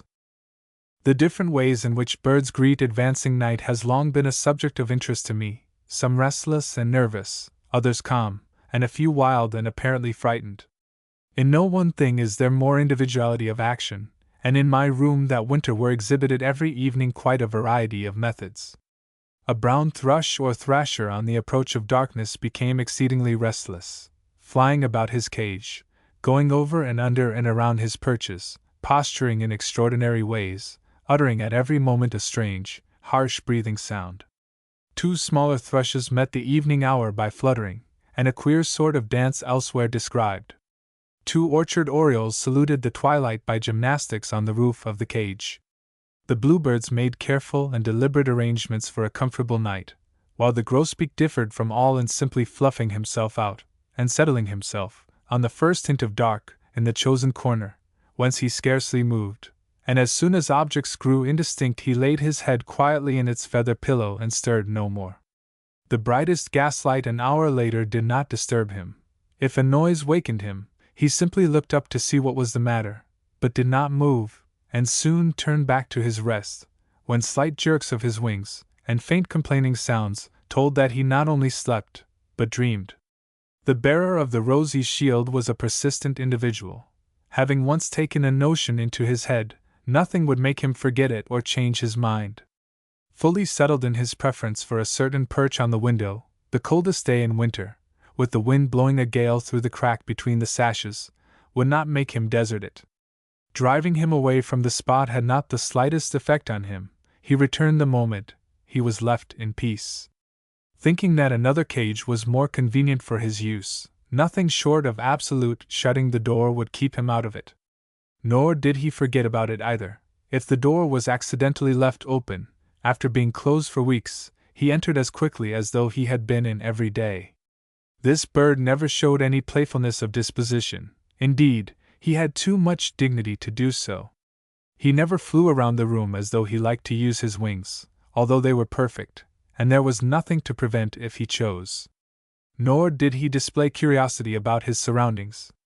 The only things he appeared to notice were the doings of the birds and people in the room, and the moving panorama without, which latter he always viewed with equanimity, although the sound of a hand organ aroused him to a sort of mild fury. As spring advanced, the beautiful grosbeak grew tuneful and often added his exquisite song to the rippling music of the small thrushes, and, with a little stretch of the imagination as to its duration. The Bird of Mystery. Lucy Larcom. It is well that nature has so carefully guarded the lives of her most beautiful birds, for it is a sad fact that, in the words of an eminent writer, the winged order, the loftiest, the tenderest, the most sympathetic with man, is that which man nowadays pursues most cruelly. Had they been as accessible as sparrows, even although they equaled them in numbers, not one would by this time be alive on earth. The family whose extraordinary dress and mystery of origin justify its name, Birds of Paradise, is securely hidden in distant islands not friendly to bird-hunting races. Inaccessible mountains and pathless forests repel the traveler, impassable ravines bar his advance. Sickness and death lie in wait for the white man, while the native lurks with poisoned dart behind every bush. The first of the race that came to us were heralded by myth and invested with marvels. They had no feet. They slept upon the wing. They fed upon dew, and hatched their eggs upon their backs. Such were the tales that accompanied the skins, magnificent beyond anything known to the world in the glory of plumage, and they were named Birds of Paradise. But science is supposed in these days to conquer all mysteries, and science armed itself with powder and shot, game bags, provision trains, and servants, and set out for the faraway inhospitable islands, the home of this, the most attractive of all. Science has solved many problems. The heart of Africa has become a highway. The polar sea and the source of the Nile are no longer unknown, but with her most persistent efforts during 300 years she has not yet been able to give us the life history of this one-feathered family. Many of her devotees have penetrated to its home and brought back fresh varieties. Money, health, and life have been freely spent, but save for a few strange and curious facts, we know little more of the manner of life of the Birds of Paradise than we did when we depended on the native legends. How some of them look we know. We have their skins wired into shape in our museums and gorgeously pictured in our books. But every traveler finds new kinds, and how many sorts there may be which have so far eluded the few and short visits of naturalists, no one is able to tell. Even of those we have, how scanty is our knowledge! What they eat we are told, how they bathe and dress their plumage, their loud calls and unmusical voices, the shyness of those whose conspicuous beauty sets a price upon their heads, and their dancing parties, so graphically described by Wallace, but of their nesting we are in profound ignorance. Where the gravely dressed partners of the brilliant creatures set up the hearthstone none can tell, unless it be the mop-headed Papuan, and he will not. The colors lavished on the plumage would alone make the Birds of Paradise the wonder of the world, exquisite tints not surpassed by the hummingbirds themselves, and of almost infinite variety, from the richest velvety purple to the gorgeous metallic greens, blues, and yellows, changing with every motion, and glittering in the sun like gems. But the marvelous freaks in the arrangement of the plumage are more specially interesting. So extraordinary a variety of forms, so unique and fantastic in disposal, are without parallel in the animal world. Some species are adorned with long, drooping tufts of plumes light as air, as the red bird of paradise, and others bear strange-shaped, movable shields. Part of the family wear ruffs, and others display fans on shoulders or breast. A few sport extravagant length of tail, and one or two show bright-hued wattles. One species is bare-headed, and, other vagaries being exhausted, 2 have curls.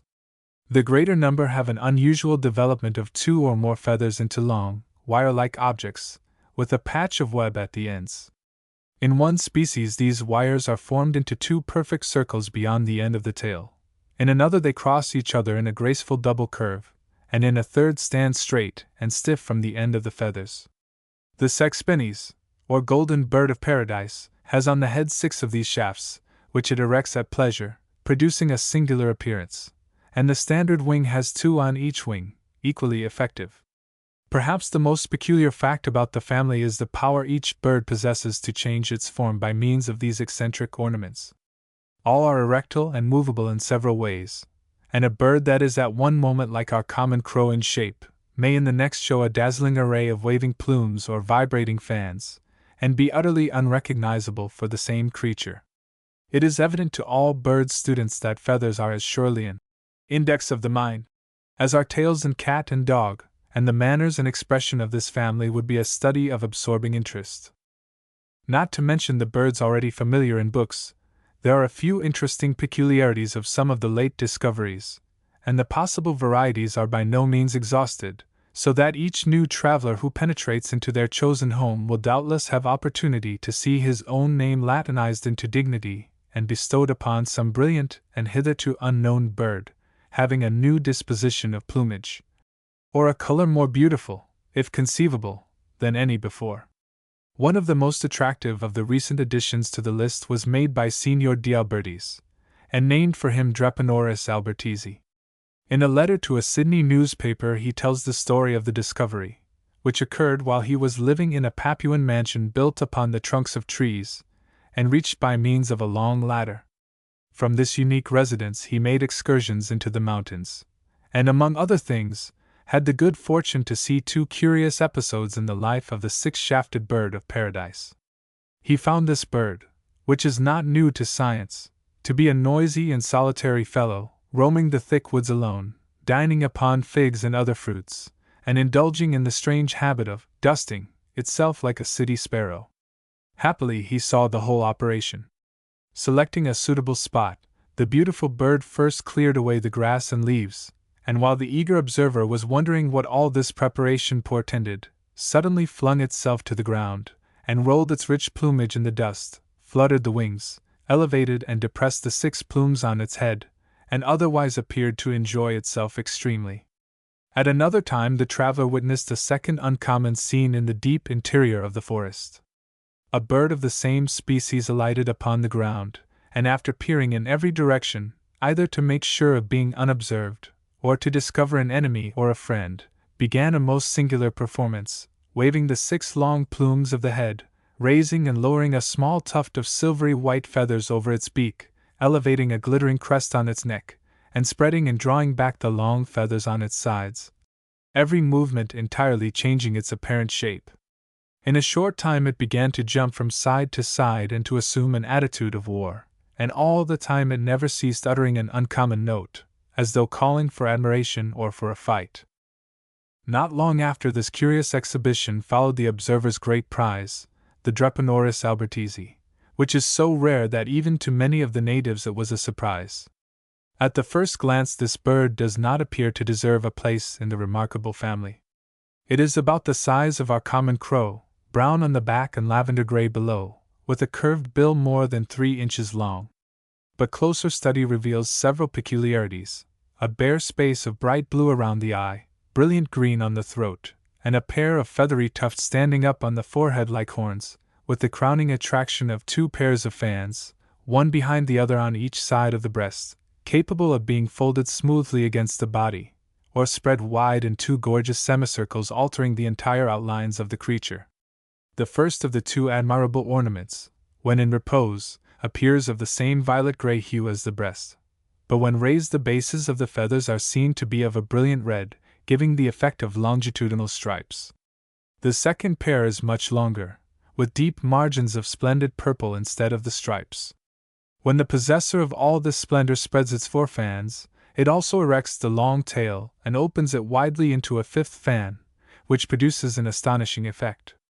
Another of d'Albertis's contributions to the mysterious family is among its most magnificent members, the Paradisea ragiana.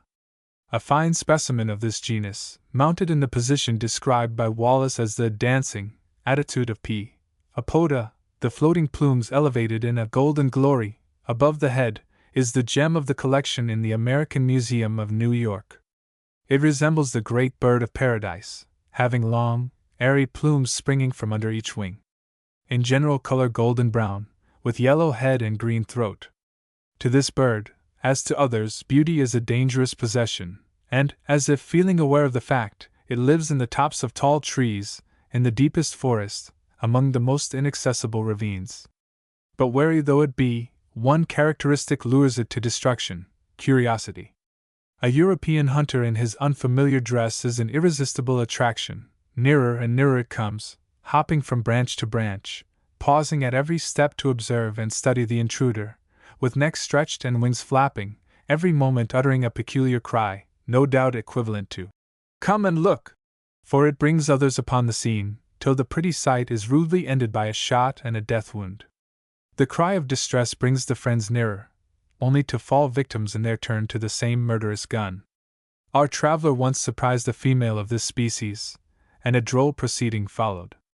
After flying several times around his head to see what sort of a creature he might be, she alighted on a vine, and turning heels over head, remained hanging head down, sharply scrutinizing his appearance from this point of view till he shot her. A bare-headed bird would not seem to present any attraction to the lover of beauty, though it might be of scientific interest. But nature, not having exhausted her resources upon the birds of paradise already mentioned, has even accomplished the feat of making a bald-headed beauty.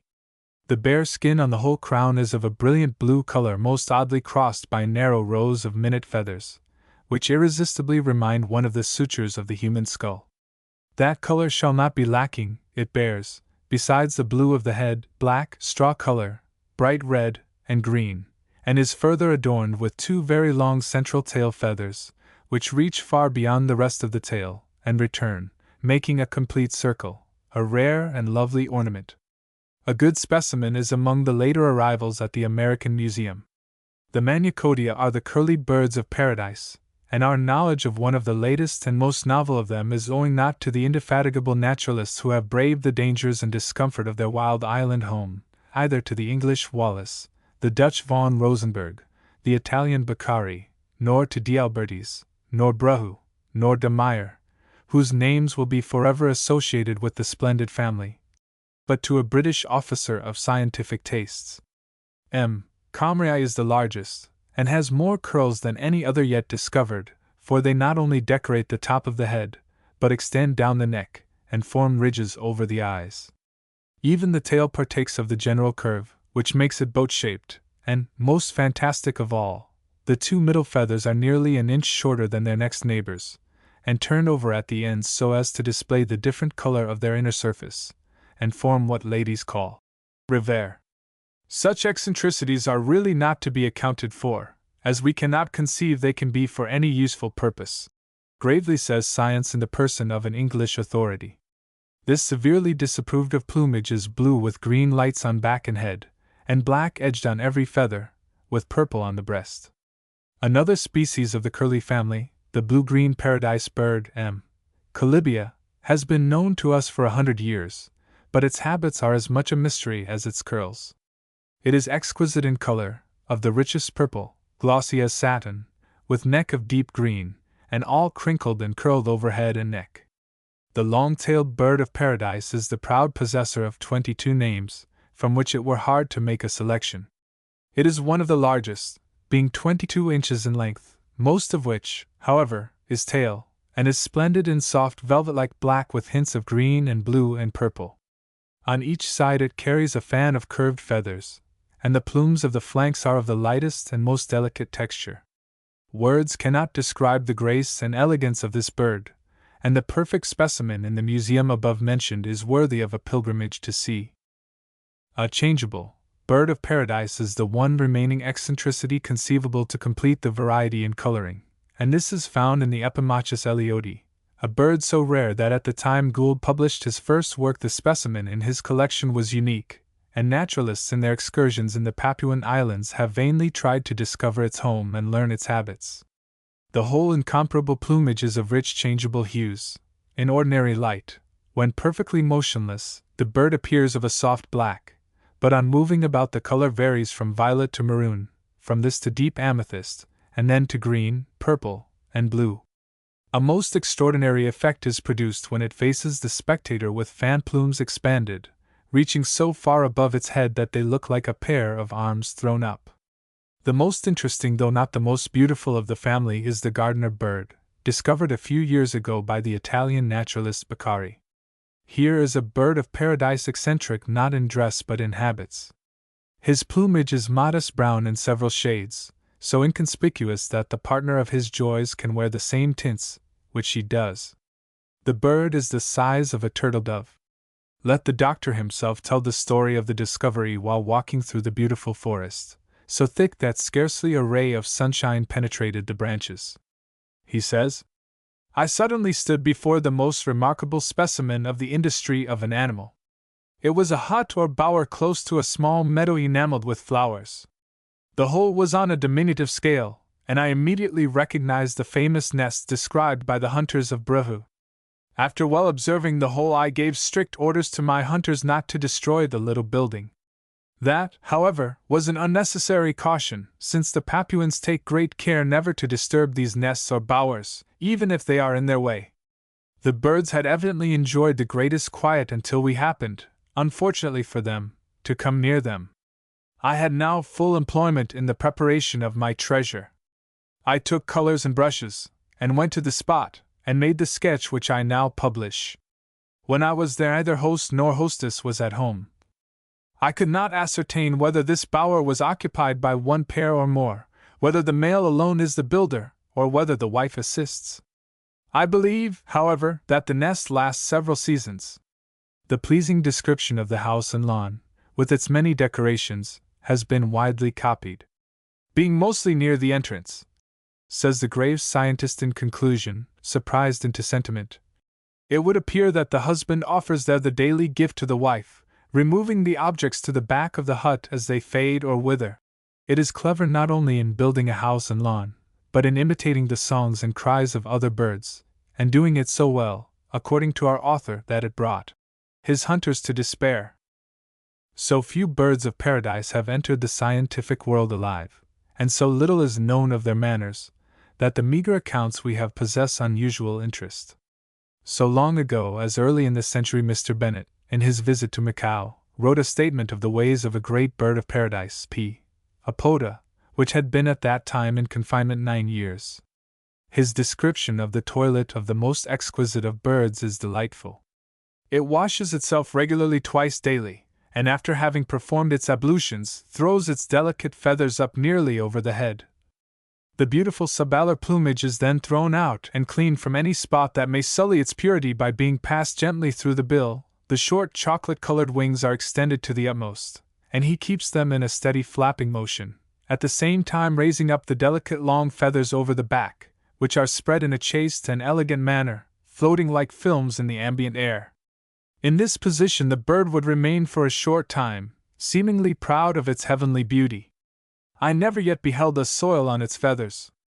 After expanding the wings it would bring them together so as to conceal the head, then bending gracefully it would inspect the state of its plumage underneath. It then picks and cleans its plumage in every part within reach, and throwing out the elegant and delicate tuft of feathers underneath, they are cleaned in succession, if required, by throwing them abroad, elevating and passing them in succession through the bill. Then turning its back to the spectators, the actions above mentioned are repeated, and throwing its feathers up with much grace, appears as proud as a lady dressed in her full ball dress.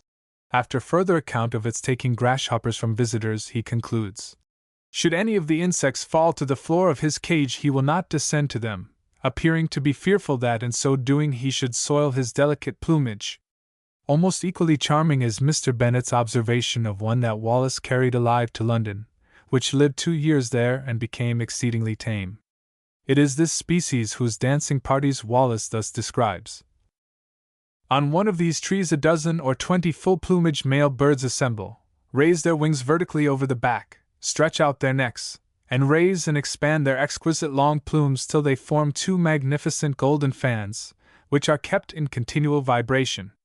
Between whiles they fly across from branch to branch in great excitement, so that the whole tree is filled with waving plumes in every variety of attitude and motion. In the position above mentioned the whole bird is overshadowed by his plumage. The crouching body, yellow head, and emerald green throat form but the foundation and setting to the golden glory which waves above. Seen in this attitude, the bird of paradise really deserves its name, and must be ranked as one of the most beautiful and most wonderful of living things. In truth, it is so transcendently beautiful that hunters have been astonished into forgetfulness of their guns, and no triumph was ever greater. For to recognize an attractive creature and lift the gun to take its life seems to be a single operation of many who carry the murderous weapon.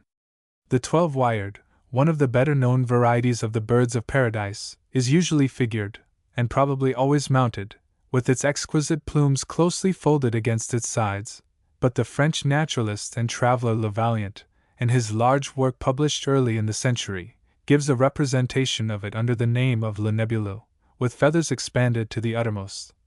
A truly magnificent display. All his figures, though sometimes incorrect, owing to the scanty knowledge of the time, have a great deal of life.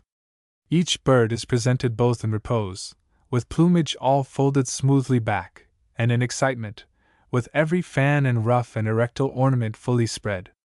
This peerless family takes kindly to captivity, as has been amply proved by their enduring the voyage and living 2 years in the unfavorable climate of England, as well as by spending at least 9 years in an aviary in China, and there is no reason why we in America should not have opportunity to admire them and study their habits from life. Would that some of our young explorers could be induced to turn from the ice fields of the poles, and the death swamps of the tropics, to seek these inimitable birds in the mountains and woods of the Papuan Islands, not to shoot for our museum shelves, but to study their manners and customs, and above all to introduce them into American aviaries, that a new and absorbing chapter might be added to our natural histories, and the bird of paradise cease to be the bird of mystery. Outdoor books. Selected from the publications of Houghton, Mifflin and Company. 4 Park Street, Boston, 11 East 17th Street, New York. Adirondack Stories. By P. Deming. 18 MO, 75 cents. Adirondack Stories. By P. Deming. P. Deming. A Hunting of the Deer, How I Killed a Bear, Lost in the Woods, Camping Out, A Wilderness Romance, What Some People Call Pleasure. By Charles Dudley Warner. 16 MO, paper covers, 15 cents, net. A Hunting of the Deer, How I Killed a Bear. Charles Dudley Warner. The American Horsewoman. By Elizabeth Carr. Illustrated. New edition. 16 MO, $1.25. The American Horsewoman. By Elizabeth Carr. Elizabeth Carr. A Week on the Concord and Merrimack Rivers. By Henry D. Thoreau. 12 MO, gilt top, $1.50. A Week on the Concord and Merrimack Rivers. By Henry D. Thoreau. Henry D. Thoreau. Birds and Bees. By John Burroughs. With an introduction by Mary E. Burt of Chicago. 16 MO, paper covers, 15 cents, net. Birds and Bees. By John Burroughs. John Burroughs. Mary E. Burt. Birds and Poets, with Other Papers. By John Burroughs. 16 MO, gilt top, $1.25. Birds and Poets, with Other Papers. By John Burroughs. John Burroughs. Birds in the Bush. By Bradford Torrey. 16 MO, $1.25. Birds in the Bush. By Bradford Torrey. Bradford Torrey. Birds Through an Opera Glass. By Florence A. Merriam. In Riverside Library for Young People. 16 MO, 75 cents. Birds Through an Opera Glass. By Florence A. Merriam. Florence A. Merriam. Birdways. By Olive Thorne Miller. 16 MO, $1.25. Birdways. By Olive Thorne Miller. Olive Thorne Miller. Cape Cod. By Henry D. Thoreau. 12 MO, gilt top, $1.50. Cape Cod. By Henry D. Thoreau. Henry D. Thoreau. Country Byways. By Sarah Orne Jewett. 18 MO, gilt top, $1.25. Country Byways. By Sarah Orne Jewett. Sarah Orne Jewett. Driftweed. Poems. By Celia Thaxter. 18 MO, full gilt, $1.50. Driftweed. Poems. By Celia Thaxter. Celia Thaxter. Early Spring in Massachusetts. Selections from the Journals of Henry D. Thoreau. 12 MO, gilt top, $1.50. Early Spring in Massachusetts. Selections from the Journals of Henry D. Thoreau. Henry D. Thoreau. Excursions in Field and Forest. By Henry D. Thoreau. 12 MO, gilt top, $1.50. Excursions in Field and Forest. By Henry D. Thoreau. Henry D. Thoreau. Contents. Biographical sketch by R. W. Emerson, Natural History of Massachusetts, A Walk to Wachusett, The Landlord, A Winter Walk, The Succession of Forest Trees, Walking, Autumnal Tints, Wild Apples, Night and Moonlight. Contents. Favorite Flies. By Mary Orvis Marbury. With colored plates. Square 8 VO, in press. Favorite Flies. By Mary Orvis Marbury. Mary Orvis Marbury. Fishing with the Fly. A volume of original essays on angling. By lovers of the art. Edited by Charles F. Orvis and A. Nelson Cheney. With colored plates of 149 standard varieties of flies. With map and index. Crown 8 VO, $2.50. Fishing with the Fly. A volume of original essays on angling.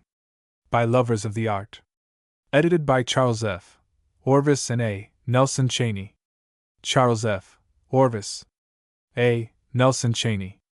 Fresh Fields. English Sketches. By John Burroughs. 16 MO, gilt top, $1.25. Fresh Fields. English Sketches. By John Burroughs. John Burroughs. The Gypsies. By Charles G. Leland. With sketches of the English, Welsh, Russian, and Austrian Romany, and papers on the Gypsy language. Crown 8 VO, $2. The Gypsies. By Charles G. Leland. Charles G. Leland. Homestead Highways. By H. M. Sylvester. 12 MO, gilt top, $1.50. Homestead Highways. By H. M. Sylvester. H. M. Sylvester. In Nesting Time. By Olive Thorne Miller. 16 MO, $1.25. In Nesting Time. By Olive Thorne Miller. Olive Thorne Miller. In the Wilderness. Adirondack Essays. By Charles W. Warner. New edition enlarged.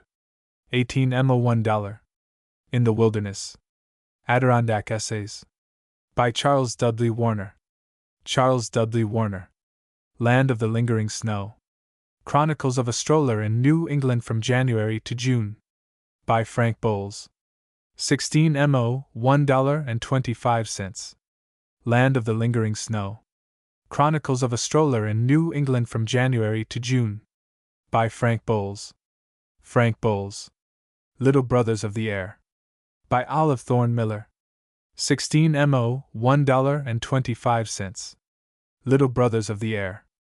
By Olive Thorne Miller. Olive Thorne Miller. Locusts and Wild Honey. By John Burroughs. 16 MO, gilt top, $1.25. Locusts and Wild Honey. By John Burroughs. John Burroughs. The Maine Woods. By Henry D. Thoreau. 12 MO, gilt top, $1.50. The Maine Woods. By Henry D. Thoreau. Henry D. Thoreau. My Garden Acquaintance and a Moosehead Journal. By James Russell Lowell. Illustrated. 32 MO, 75 cents. School edition, 40 cents net. My Garden Acquaintance and a Moosehead Journal. By James Russell Lowell. James Russell Lowell. My Summer in a Garden. By Charles W. Warner. 16 MO, $1. My Summer in a Garden. By Charles W. Warner. Charles W. Warner. Nantucket Scraps. Being the Experiences of an Off-Islander, in Season and Out of Season. By Jane G. Austen.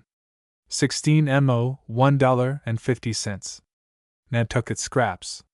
Being the Experiences of an Off-Islander, in Season and Out of Season. By Jane G. Austen. Jane G. Austen.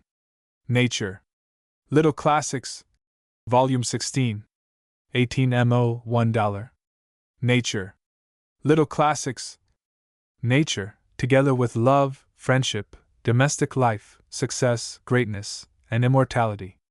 By R. W. Emerson. 32 MO, 75 cents, school edition, 40 cents, net.